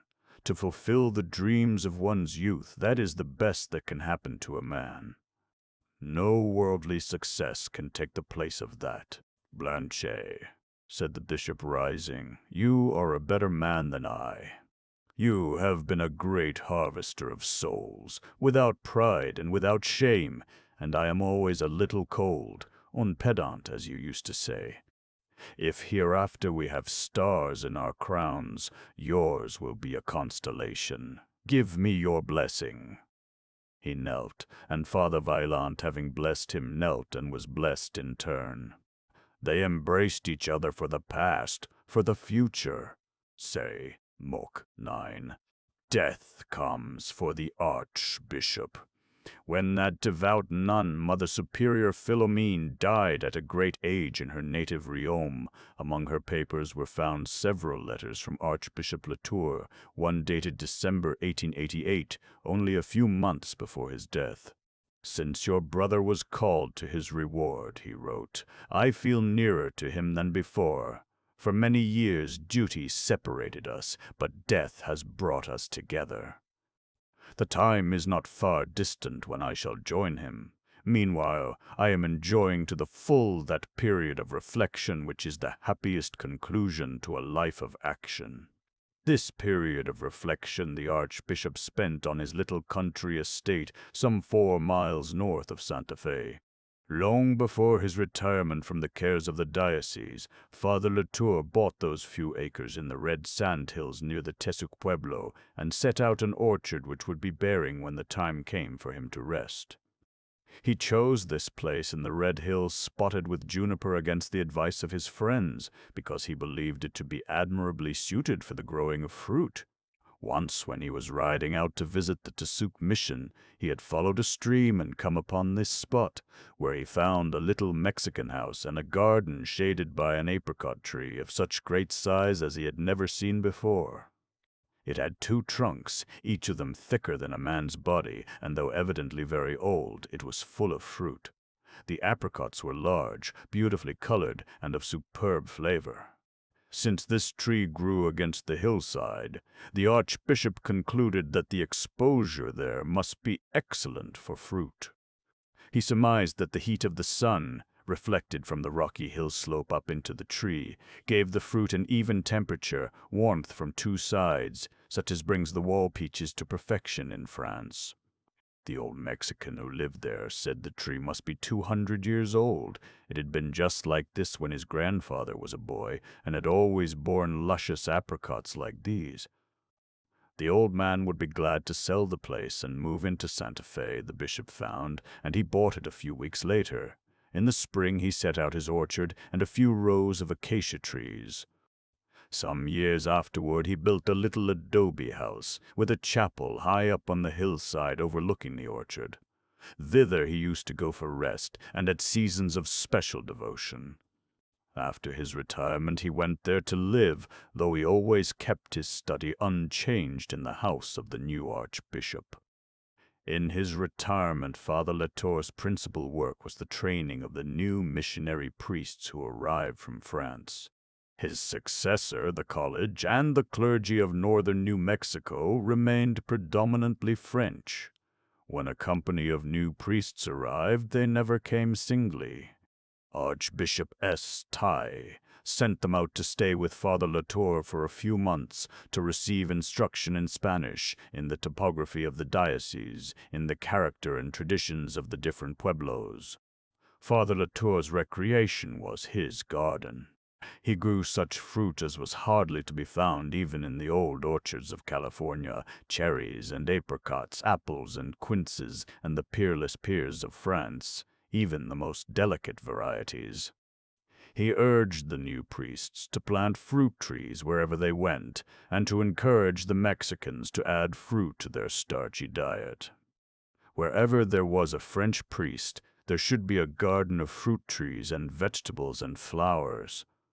He often quoted to his students that passage from their fellow Auvergnat Pascal, that man was lost and saved in a garden. He domesticated and developed the native wild flowers. He had one hillside solidly clad with that low-growing purple verbena which mats over the hills of New Mexico.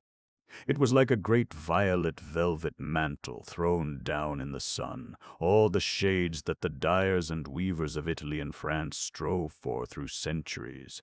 The violet that is full of rose color and is yet not lavender, the blue that becomes almost pink and then retreats again into sea-dark purple, the true episcopal color and countless variations of it.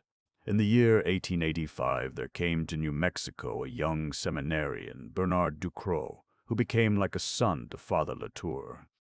The story of the old Archbishop's life, often told in the cloisters and classrooms at Montferrand, had taken hold of this boy's imagination, and he had long waited an opportunity to come. Bernard was handsome in person and of unusual mentality, had in himself the fineness to reverence all that was fine in his venerable superior. He anticipated Father Latour's every wish, shared his reflections, cherished his reminiscences. "Surely," the bishop used to say to the priests, "God himself has sent me this young man to help me through the last years." Throughout the autumn of the year 88, the bishop was in good health. He had 5 French priests in his house, and he still rode abroad with them to visit the nearer missions. On Christmas Eve he performed the midnight mass in the cathedral at Santa Fe. In January he drove with Bernard to Santa Cruz to see the resident priest who was ill. While they were on their way home, the weather suddenly changed, and a violent rainstorm overtook them. They were in an open buggy and were drenched to the skin before they could reach any Mexican house for shelter. After arriving home, Father Latour went at once to bed. During the night he slept badly and felt feverish. He called none of his household, but arose at the usual hour before dawn and went into the chapel for his devotions. While he was at prayer, he was seized with a chill. He made his way to the kitchen, and his old cook, Fructosa, alarmed at once, put him to bed and gave him brandy. This chill left him feverish, and he developed a distressing cough. After keeping quietly to his bed for a few days, the bishop called young Bernard to him one morning and said, "Bernard, will you ride into Santa Fe today and see the Archbishop for me? Ask him whether it will be quite convenient if I return to occupy my study in his house for a short time." "Je voudrais mourir à Santa Fe." "I will go at once, Father, but you should not be discouraged. One does not die of a cold." The old man smiled. "I shall not die of a cold, my son. I shall die of having lived." From that moment on, he spoke only French to those about him, and this sudden relaxing of his rule alarmed his household more than anything else about his condition. When a priest had received bad news from home or was ill, Father Latour would converse with him in his own language, but at other times he required that all conversation in his house should be in Spanish or English.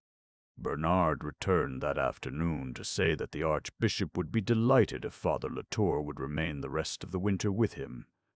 Magdalena had already begun to air his study and put it in order, and she would be in special attendance upon him during his visit. The Archbishop would send his new carriage to fetch him, as Father Latour had only an open buggy. "Not today, mon fils," said the bishop. We will choose a day when I am feeling stronger, a fair day, when we can go in my own buggy and you can drive me. I wish to go late in the afternoon, toward sunset." Bernard understood. He knew that once, long ago, at that hour of the day, a young bishop had ridden along the Albuquerque road and seen Santa Fe for the first time. And often, when they were driving into town together, the bishop had paused with Bernard on that hilltop from which Father Vaillant had looked back on Santa Fe when he went away to Colorado to begin the work that had taken the rest of his life and made him, too, a bishop in the end. The old town was better to look at in those days, Father Latour used to tell Bernard with a sigh. In the old days it had an individuality, a style of its own, a tawny adobe town with a few green trees, set in a half-circle of carnelian-colored hills, that and no more. But the year 1880 had begun a period of incongruous American building. Now half the plaza square was still adobe, and half was flimsy wooden buildings with double porches, scrollwork and jackstraw posts and banisters painted white.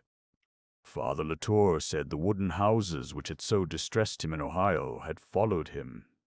All this was quite wrong for the cathedral he had been so many years in building, the cathedral that had taken Father Vaillant's place in his life after that remarkable man went away. Father Latour made his last entry into Santa Fe at the end of a brilliant February afternoon. Bernard stopped the horses at the foot of the long street to await the sunset.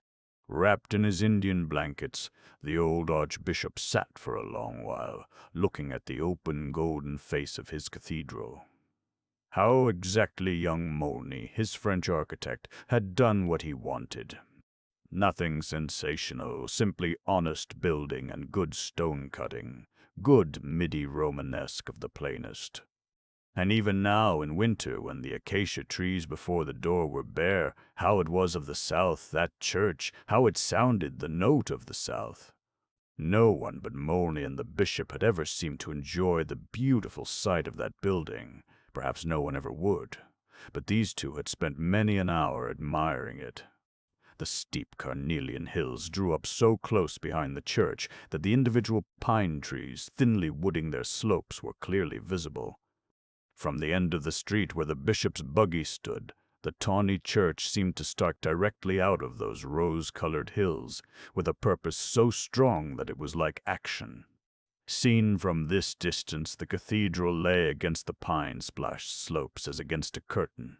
When Bernard drove slowly nearer, the backbone of the hills sank gradually, and the towers rose clear into the blue air, while the body of the church still lay against the mountain. The young architect used to tell the bishop that only in Italy or in the opera did churches leap out of mountains and black pines like that. More than once Molny had called the bishop from his study to look at the unfinished building when a storm was coming up. Then the sky above the mountain grew black, and the carnelian rocks became an intense lavender, all their pine trees strokes of dark purple. The hills drew nearer, the whole background approached like a dark thread. Setting, Molny used to tell Father Latour, is accident. Either a building is a part of a place, or it is not. Once that kinship is there, time will only make it stronger. The bishop was recalling this saying of Molny's when a voice out of the present sounded in his ear. It was Bernard. "A fine sunset, Father. See how red the mountains are growing. Sangre de Cristo." Yes, Sangre de Cristo, but no matter how scarlet the sunset, those red hills never became vermilion, but a more and more intense rose carnelian, not the color of living blood, the bishop had often reflected, but the color of the dried blood of saints and martyrs preserved in old churches in Rome, which liquefies upon occasion. The next morning Father Latour wakened with a grateful sense of nearness to his cathedral, which would also be his tomb. He felt safe under its shadow, like a boat come back to harbor, lying under its own sea-wall. He was in his old study. The sisters had sent a little iron bed from the school for him, and their finest linen and blankets. He felt a great content at being here, where he had come as a young man and where he had done his work. The room was little changed. The same rugs and skins on the earth floor, the same desk with his candlesticks, the same thick, wavy white walls that muted sound, that shut out the world and gave repose to the spirit. As the darkness faded into the gray of a winter morning, he listened for the church bells and for another sound that always amused him here, the whistle of a locomotive. Yes, he had come with the buffalo, and he had lived to see railway trains running into Santa Fe. He had accomplished an historic period. All his relatives at home, and his friends in New Mexico, had expected that the old Archbishop would spend his closing years in France, probably in Claremont, where he could occupy a chair in his old college. That seemed the natural thing to do, and he had given it grave consideration. He had half expected to make some such arrangement the last time he was in Auvergne, just before his retirement from his duties as Archbishop. But in the old world he found himself homesick for the new. It was a feeling he could not explain, a feeling that old age did not weigh so heavily upon a man in New Mexico as in the Puy de Dôme. He loved the towering peaks of his native mountains, the comeliness of the villages, the cleanness of the countryside, the beautiful lines and the cloisters of his own college. Claremont was beautiful, but he found himself sad there. His heart lay like a stone in his breast. There was too much past, perhaps. When the summer winds stirred the lilacs in the old gardens and shook down the blooms of the horse chestnuts, he sometimes closed his eyes and thought of the high song the wind was singing in the straight, striped pine trees up in the Navajo forests. During the day his nostalgia wore off, and by dinner time it was quite gone. He enjoyed his dinner and his wine and the company of cultivated men, and usually retired in good spirits. It was in the early morning that he felt the ache in his breast. It had something to do with waking in the early morning. It seemed to him that the gray dawn lasted so long here. The country was a long while in coming to life. The gardens and the fields were damp. Heavy mists hung in the valley and obscured the mountains. Hours went by before the sun could disperse those vapors and warm and purify the villages. In New Mexico he always awoke a young man. Not until he rose and began to shave did he realize that he was growing older. His first consciousness was a sense of the light, dry wind blowing in through the windows, with the fragrance of hot sun and sagebrush and sweet clover, a wind that made one's body feel light and one's heart cry, "Today, today," like a child's. Beautiful surroundings. The society of learned men, the charm of noble women, the graces of art could not make up to him for the loss of those light-hearted mornings of the desert, for that wind that made one a boy again. He had noticed that this peculiar quality in the air of new countries vanished after they were tamed by man and made to bear harvests. Parts of Texas and Kansas that he had first known as open range had since been made into rich farming districts, and the air had quite lost that lightness, that dry, aromatic odor. The moisture of plowed land, the heaviness of labor and growth and grain-bearing utterly destroyed it. One could breathe that only on the bright edges of the world, on the great grass plains or the sagebrush desert. That air would disappear from the whole earth in time, perhaps, but long after his day. He did not know just when it had become so necessary to him, but he had come back to die in exile for the sake of it. Something soft and wild and free, something that whispered to the ear on the pillow, lightened the heart, softly, softly picked the lock, slid the bolts, and released the prisoned spirit of man into the wind, into the blue and gold, into the morning, into the morning. Father Latour arranged an order for his last days. If routine was necessary to him in health, it was even more so in sickness. Early in the morning Bernard came with hot water, shaved him, and helped him to bathe. They had brought nothing in from the country with them but clothing and linen, and the silver toilet articles the Olivares had given the bishop so long ago. These 30 years he had washed his hands in that hammered basin. Morning prayers over, Magdalena came with his breakfast, and he sat in his easy chair while she made his bed and arranged his room. Then he was ready to see visitors. The Archbishop came in for a few moments when he was at home, the Mother Superior, the American doctor. Bernard read aloud to him the rest of the morning, St. Augustine, or the letters of Madame de Sévigné, or his favorite Pascal.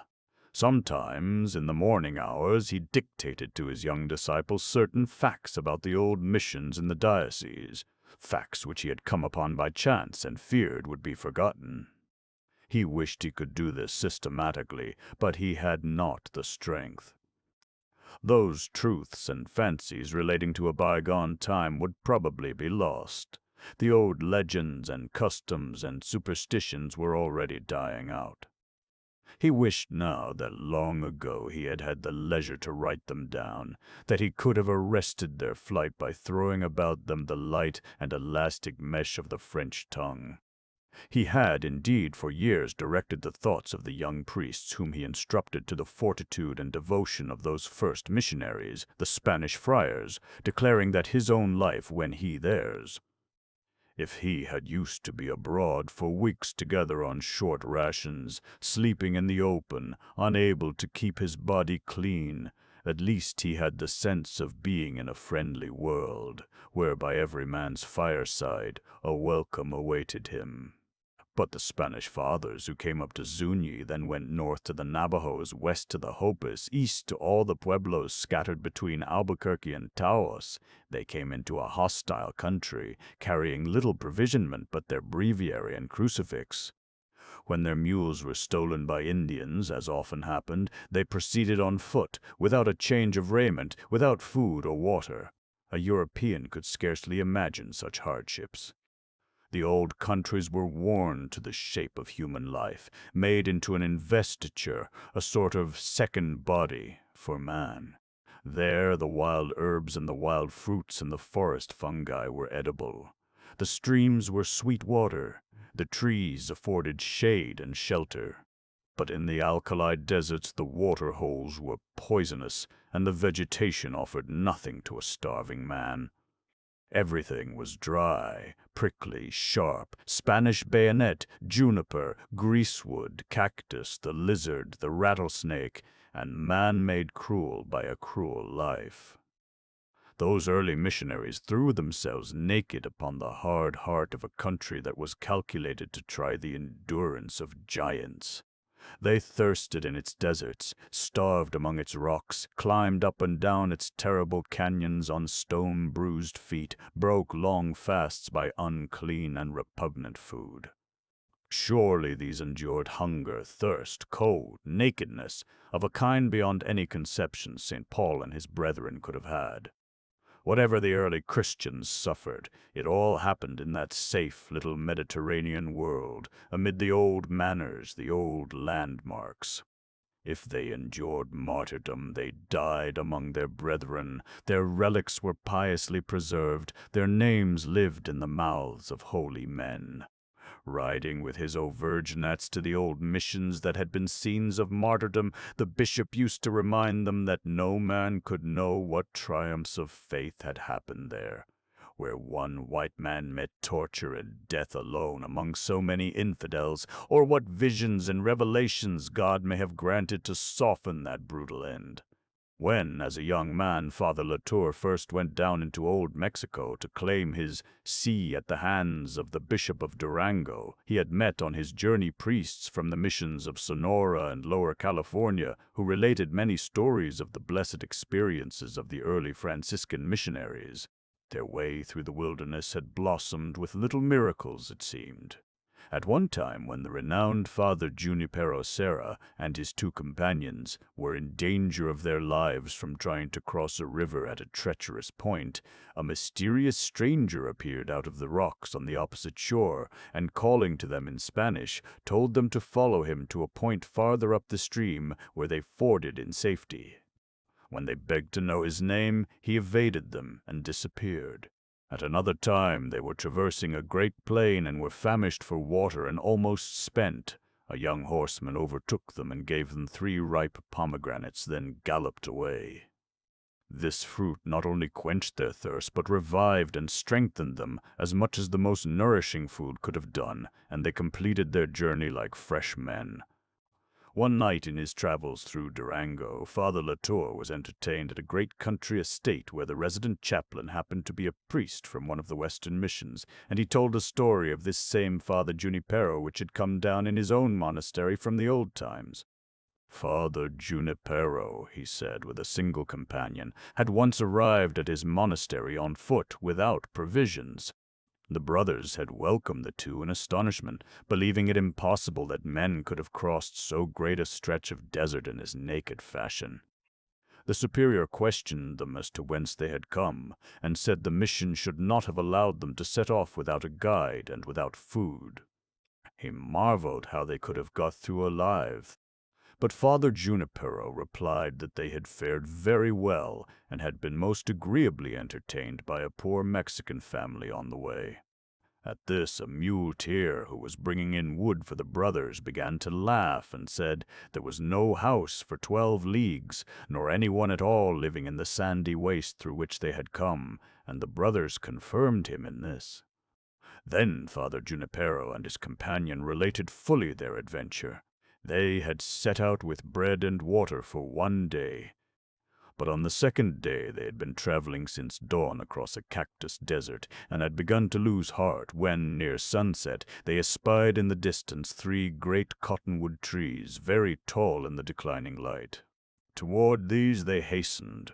As they approached the trees, which were large and green and were shedding cotton freely, they observed an ass tied to a dead trunk which stuck up out of the sand.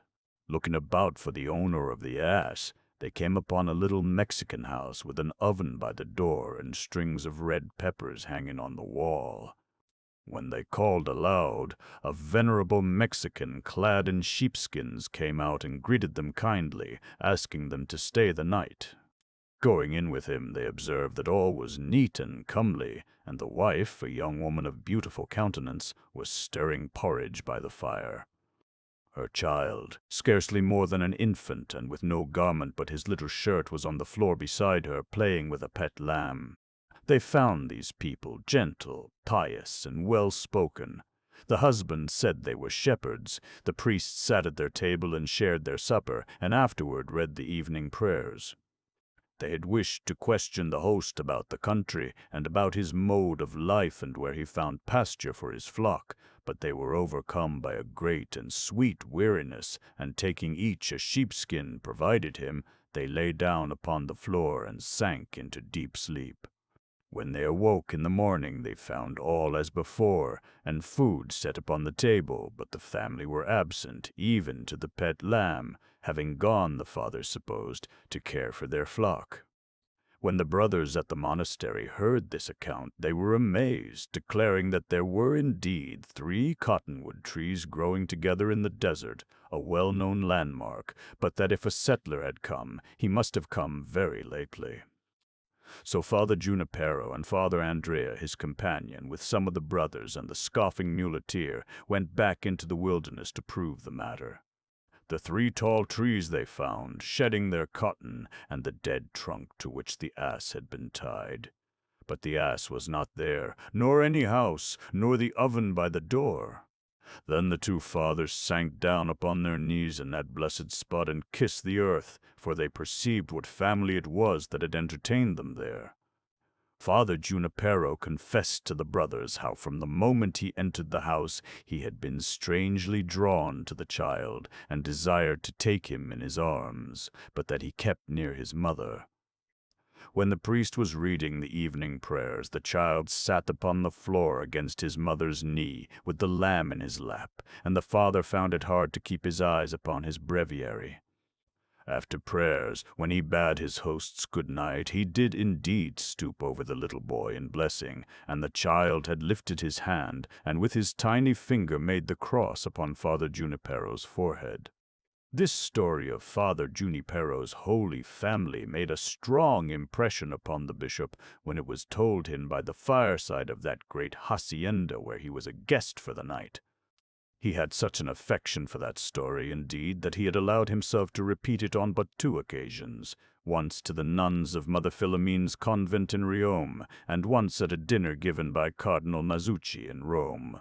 There is always something charming in the idea of greatness returning to simplicity, the queen making hay among the country girls.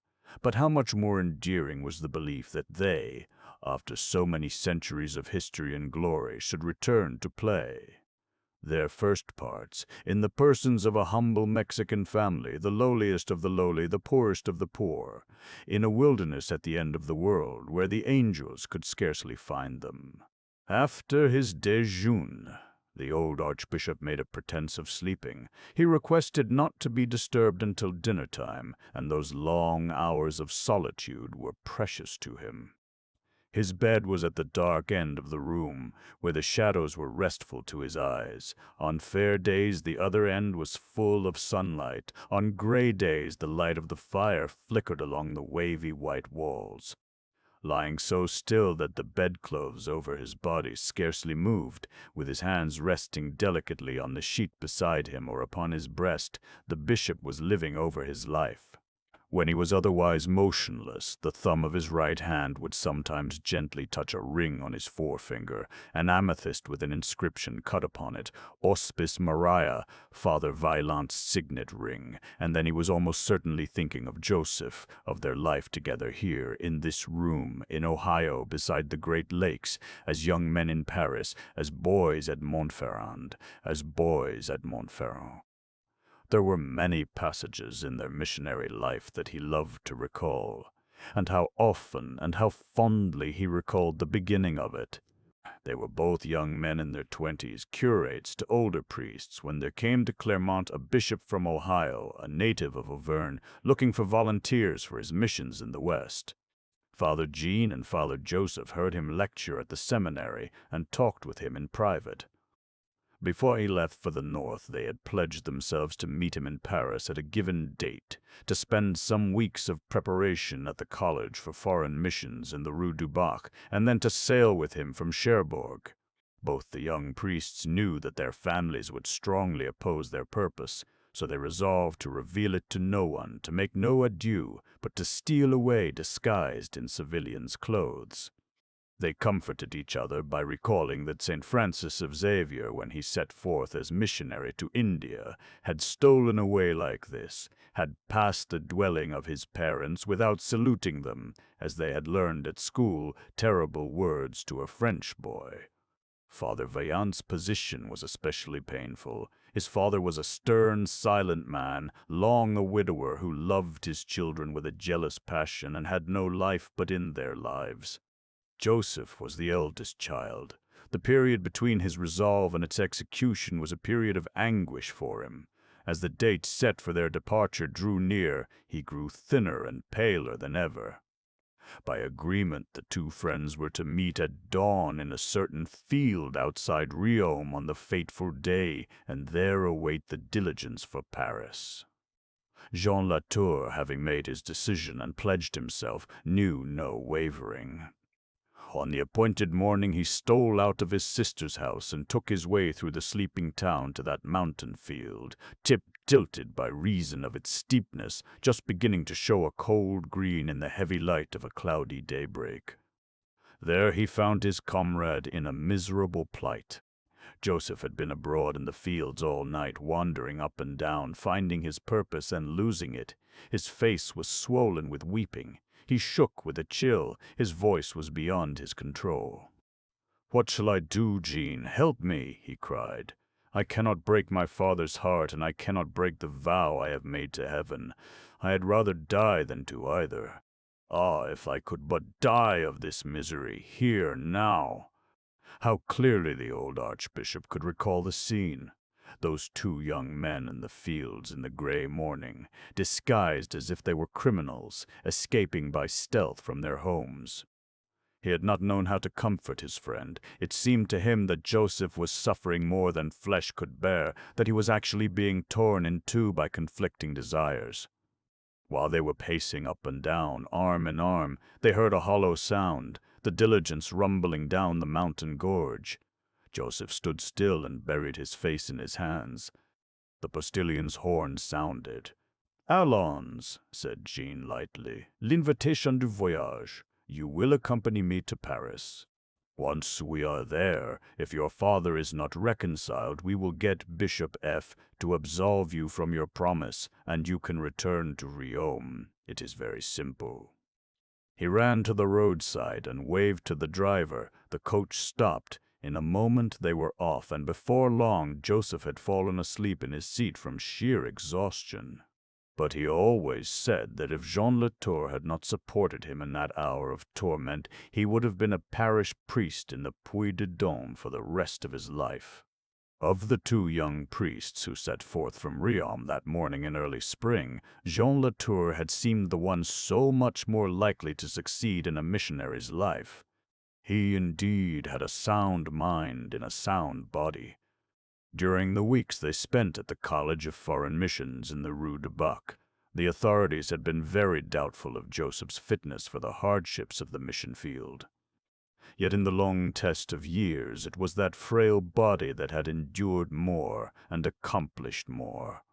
Father Latour often said that his diocese changed little except in boundaries. The Mexicans were always Mexicans, the Indians were always Indians. Santa Fe was a quiet backwater with no natural wealth, no importance commercially. But Father Vaillant had been plunged into the midst of a great industrial expansion where guile and trickery and honorable ambition all struggled together, a territory that developed by leaps and bounds and then experienced ruinous reverses. Every year, even after he was crippled, he traveled thousands of miles by stage and in his carriage among the mountain towns that were now rich, now poor and deserted: Boulder, Gold Hill, Caribou, Cache, a La Poudre, Spanish Bar, South Park, up the Arkansas to Cache Creek and California Gulch. And Father Vaillant had not been content to be a mere missionary priest. He became a promoter. He saw a great future for the church in Colorado. While he was still so poor that he could not have a rectory of ordinary comfort to live in, he began buying up great tracts of land for the church. He was able to buy a great deal of land for very little money, but that little had to be borrowed from banks at a ruinous rate of interest. He borrowed money to build schools and convents, and the interest on his debts ate him up. He made long begging trips through Ohio and Pennsylvania and Canada to raise money to pay this interest, which grew like a rolling snowball. He formed a land company, went abroad and floated bonds in France to raise money, and dishonest brokers brought reproach upon his name.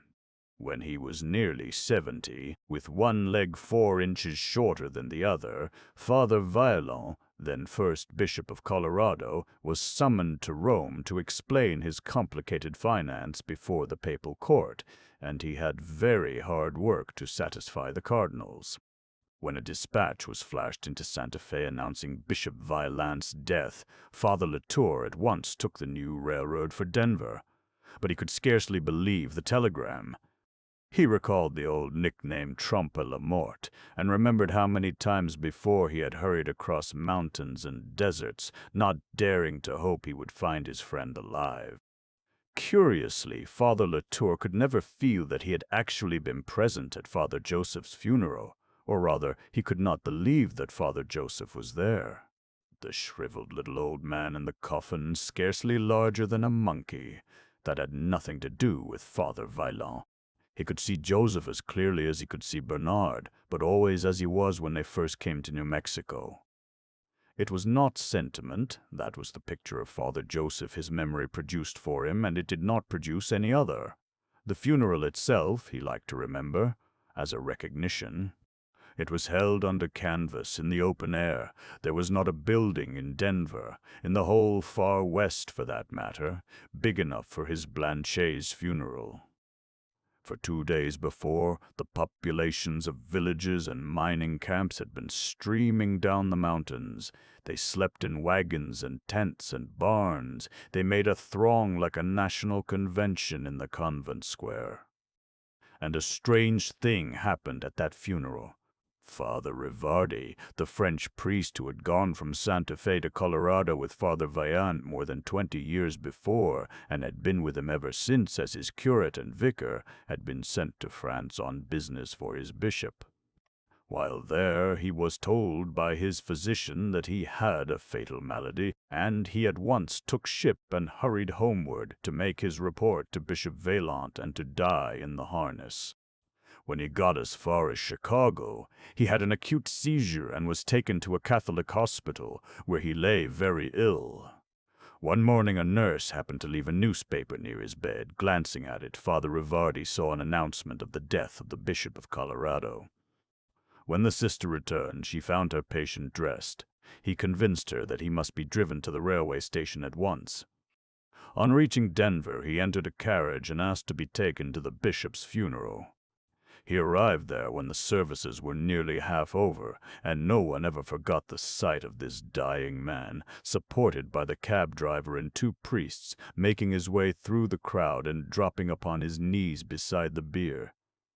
A chair was brought for him, and for the rest of the ceremony he sat with his forehead resting against the edge of the coffin. When Bishop Vaillant was carried away to his tomb, Father Rivardi was taken to the hospital, where he died a few days later. It was one more instance of the extraordinary personal devotion that Father Joseph had so often aroused and retained so long, in red men and yellow men and white. During those last weeks of the bishop's life he thought very little about death. It was the past he was leaving. The future would take care of itself. But he had an intellectual curiosity about dying, about the changes that took place in a man's beliefs and scale of values. More and more life seemed to him an experience of the ego, in no sense the ego itself. This conviction, he believed, was something apart from his religious life. It was an enlightenment that came to him as a man, a human creature. And he noticed that he judged conduct differently now, his own and that of others. The mistakes of his life seemed unimportant, accidents that had occurred en route, like the shipwreck in Galveston Harbor, or the runaway in which he was hurt when he was first on his way to New Mexico in search of his bishopric. He observed also that there was no longer any perspective in his memories. He remembered his winters with his cousins on the Mediterranean when he was a little boy, his student days in the Holy City, as clearly as he remembered the arrival of M. Morny and the building of his cathedral. He was soon to have done with calendar time, and it had already ceased to count for him.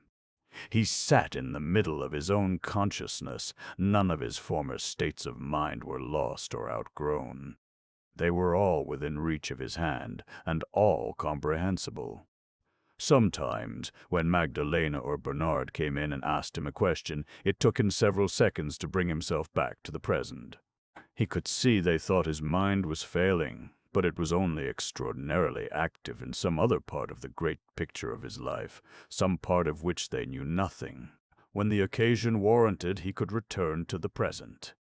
But there was not much present left. Father Joseph dead, the Oliveras both dead, Kit Carson dead. Only the minor characters of his life remained in present time. One morning, several weeks after the bishop came back to Santa Fe, one of the strong people of the old deep days of life did appear, not in memory but in the flesh, in the shallow light of the present, Eusebio the Navajo. Out on the Colorado Chiquito he had heard the word, passed on from one trading post to another, that the old Archbishop was failing, and the Indian came to Santa Fe. He, too, was an old man now. Once again their fine hands clasped. The bishop brushed a drop of moisture from his eye. "I have wished for this meeting, my friend. I had thought of asking you to come, but it is a long way." The old Navajo smiled. "Not long now anymore. I come on the cars, Padre. I get on the cars at Gallup, and the same day I am here. You remember when we come together once to Santa Fe from my country? How long it take us? 2 weeks, pretty near. Men travel faster now, but I do not know if they go to better things. We must not try to know the future, Eusebio. It is better not. And Manuelito, Manuelito is well, he still leads his people. Eusebio did not stay long, but he said he would come again tomorrow, as he had business in Santa Fe that would keep him for some days. He had no business there, but when he looked at Father Latour, he said to himself, "It will not be long." After he was gone, the bishop turned to Bernard. "My son, I have lived to see two great wrongs righted. I have seen the end of black slavery, and I have seen the Navajos restored to their own country." For many years, Father Latour used to wonder if there would ever be an end to the Indian wars while there was one Navajo or Apache left alive. Too many traders and manufacturers made a rich profit out of that warfare. A political machine and immense capital were employed to keep it going. The bishop's middle years in New Mexico had been clouded by the persecution of the Navajos and their expulsion from their own country. Through his friendship with Eusebio, he had become interested in the Navajos soon after he first came to his new diocese, and he admired them. They stirred his imagination. Though this nomad people were much slower to adopt white man's ways than the home-staying Indians who dwelt in pueblos, and were much more indifferent to missionaries and the white man's religion, Father Latour felt a superior strength in them. There was purpose and conviction behind their inscrutable reserve, something active and quick, something with an edge. The expulsion of the Navajos from their country, which had been theirs no man knew how long, had seemed to him an injustice that cried to heaven. Never could he forget that terrible winter when they were being hunted down and driven by thousands from their own reservation to the Bosque Redondo, 300 miles away on the Pecos River. Hundreds of them, men, women, and children, perished from hunger and cold on the way. Their sheep and horses died from exhaustion crossing the mountains. None ever went willingly. They were driven by starvation and the bayonet, captured in isolated bands, and brutally deported. It was his own misguided friend, Kit Carson, who finally subdued the last unconquered remnant of that people, who followed them into the depths of the Canyon de Chelly, whither they had fled from their grazing plains and pine forests to make their last stand. They were shepherds with no property but their livestock, encumbered by their women and children, poorly armed and with scanty ammunition. But this canyon had always before proved impenetrable to white troops. The Navajos believed it could not be taken.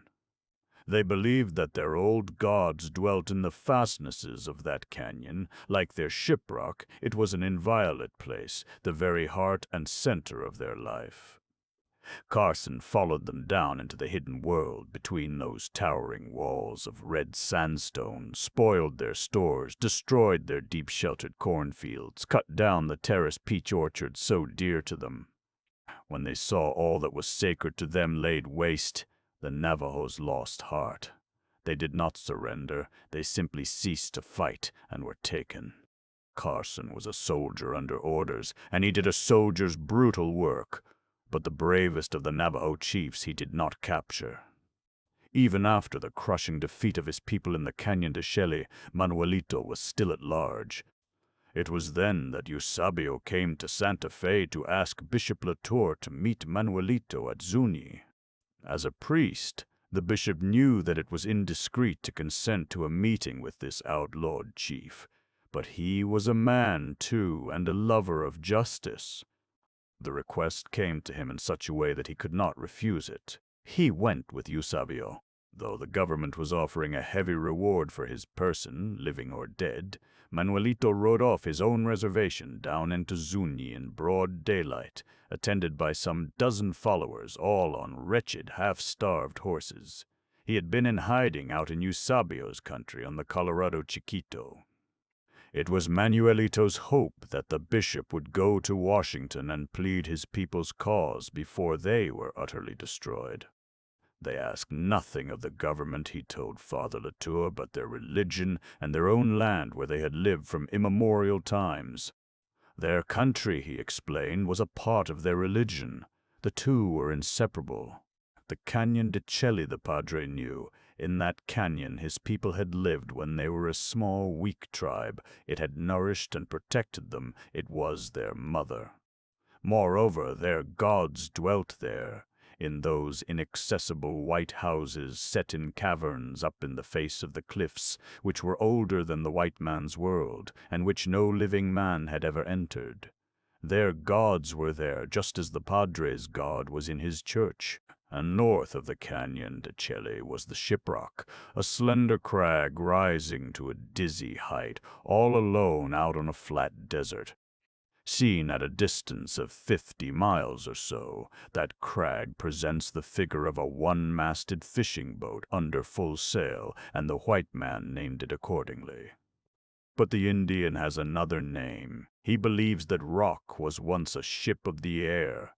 Ages ago, Manuelito told the bishop that crag had moved through the air, bearing upon its summit the parents of the Navajo race from the place in the far north where all peoples were made, and wherever it sank to earth was to be their land. It sank in a desert country where it was hard for men to live, but they had found the Canyon de Chelly, where there was shelter and unfailing water.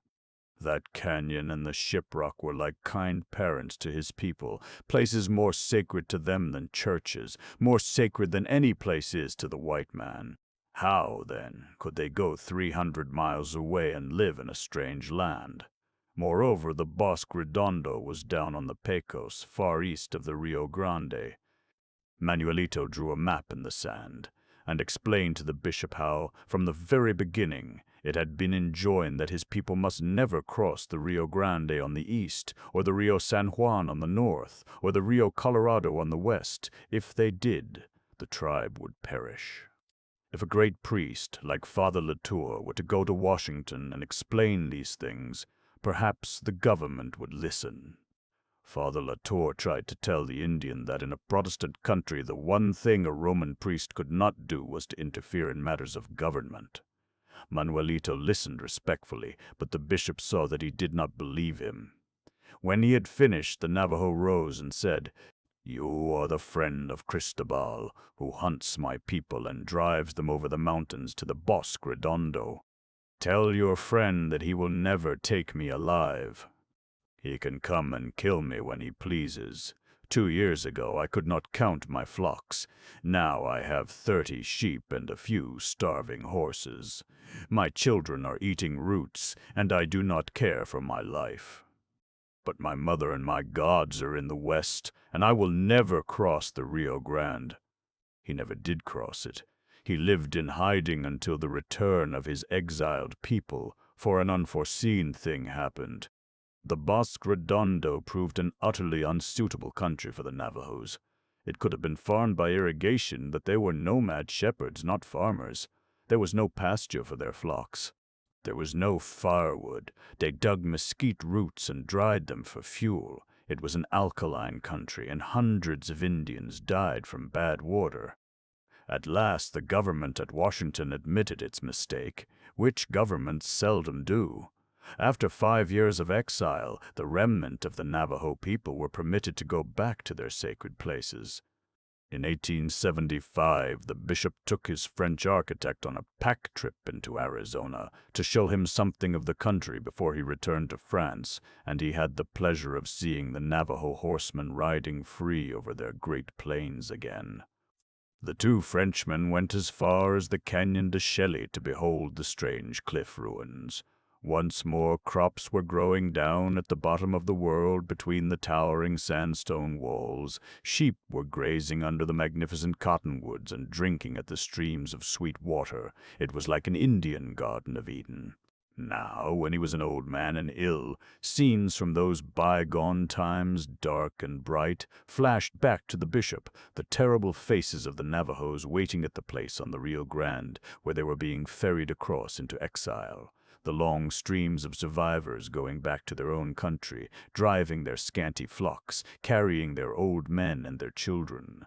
Memories, too, of that time he had spent with Eusebio on the little Colorado, in the early spring when the lambing season was not yet over. Dark horsemen riding across the sands with orphan lambs in their arms. A young Navajo woman giving a lamb her breast until a ewe was found for it. Bernard," the old bishop would murmur. "God has been very good to let me live to see a happy issue to those old wrongs. I do not believe, as I once did, that the Indian will perish. I believe that God will preserve him." The American doctor was consulting with Archbishop S. and the Mother Superior. It is his heart that is the trouble now. I have been giving him small doses to stimulate it, but they no longer have any effect. I scarcely dare increase them. It might be fatal at once. But that is why you see such a change in him. The change was that the old man did not want food, and that he slept, or seemed to sleep, nearly all the time. On the last day of his life, his condition was pretty generally known. The cathedral was full of people all day long praying for him, nuns and old women, young men and girls coming and going. The sick man had received the viaticum early in the morning. Some of the Tezuc Indians, who had been his country neighbors, came into Santa Fe and sat all day in the Archbishop's courtyard listening for news of him. With them was Eusebio the Navajo. Fructosa and Tranquilino, his old servants, were with the supplicants in the cathedral. The Mother Superior and Magdalena and Bernard attended the sick man. There was little to do but to watch and pray, so peaceful and painless was his repose. Sometimes it was sleep, they knew from his relaxed features. Then his face would assume personality, consciousness, even though his eyes did not open. Toward the close of day, in the short twilight after the candles were lighted, the old bishop seemed to become restless, moved a little, and began to murmur. It was in the French tongue, but Bernard, though he caught some words, could make nothing of them. He knelt beside the bed. "What is it, Father? I am here."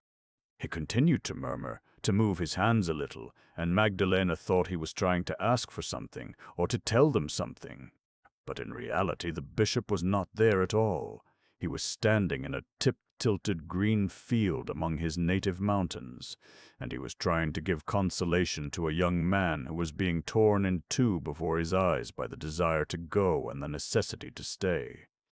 He was trying to forge a new will in that devout and exhausted priest, and the time was short, for the diligence for Paris was already rumbling down the mountain gorge. When the cathedral bell tolled just after dark, the Mexican population of Santa Fe fell upon their knees, and all American Catholics as well. Many others who did not kneel prayed in their hearts. Eusebio and the Tezuc boys went quietly away to tell their people, and the next.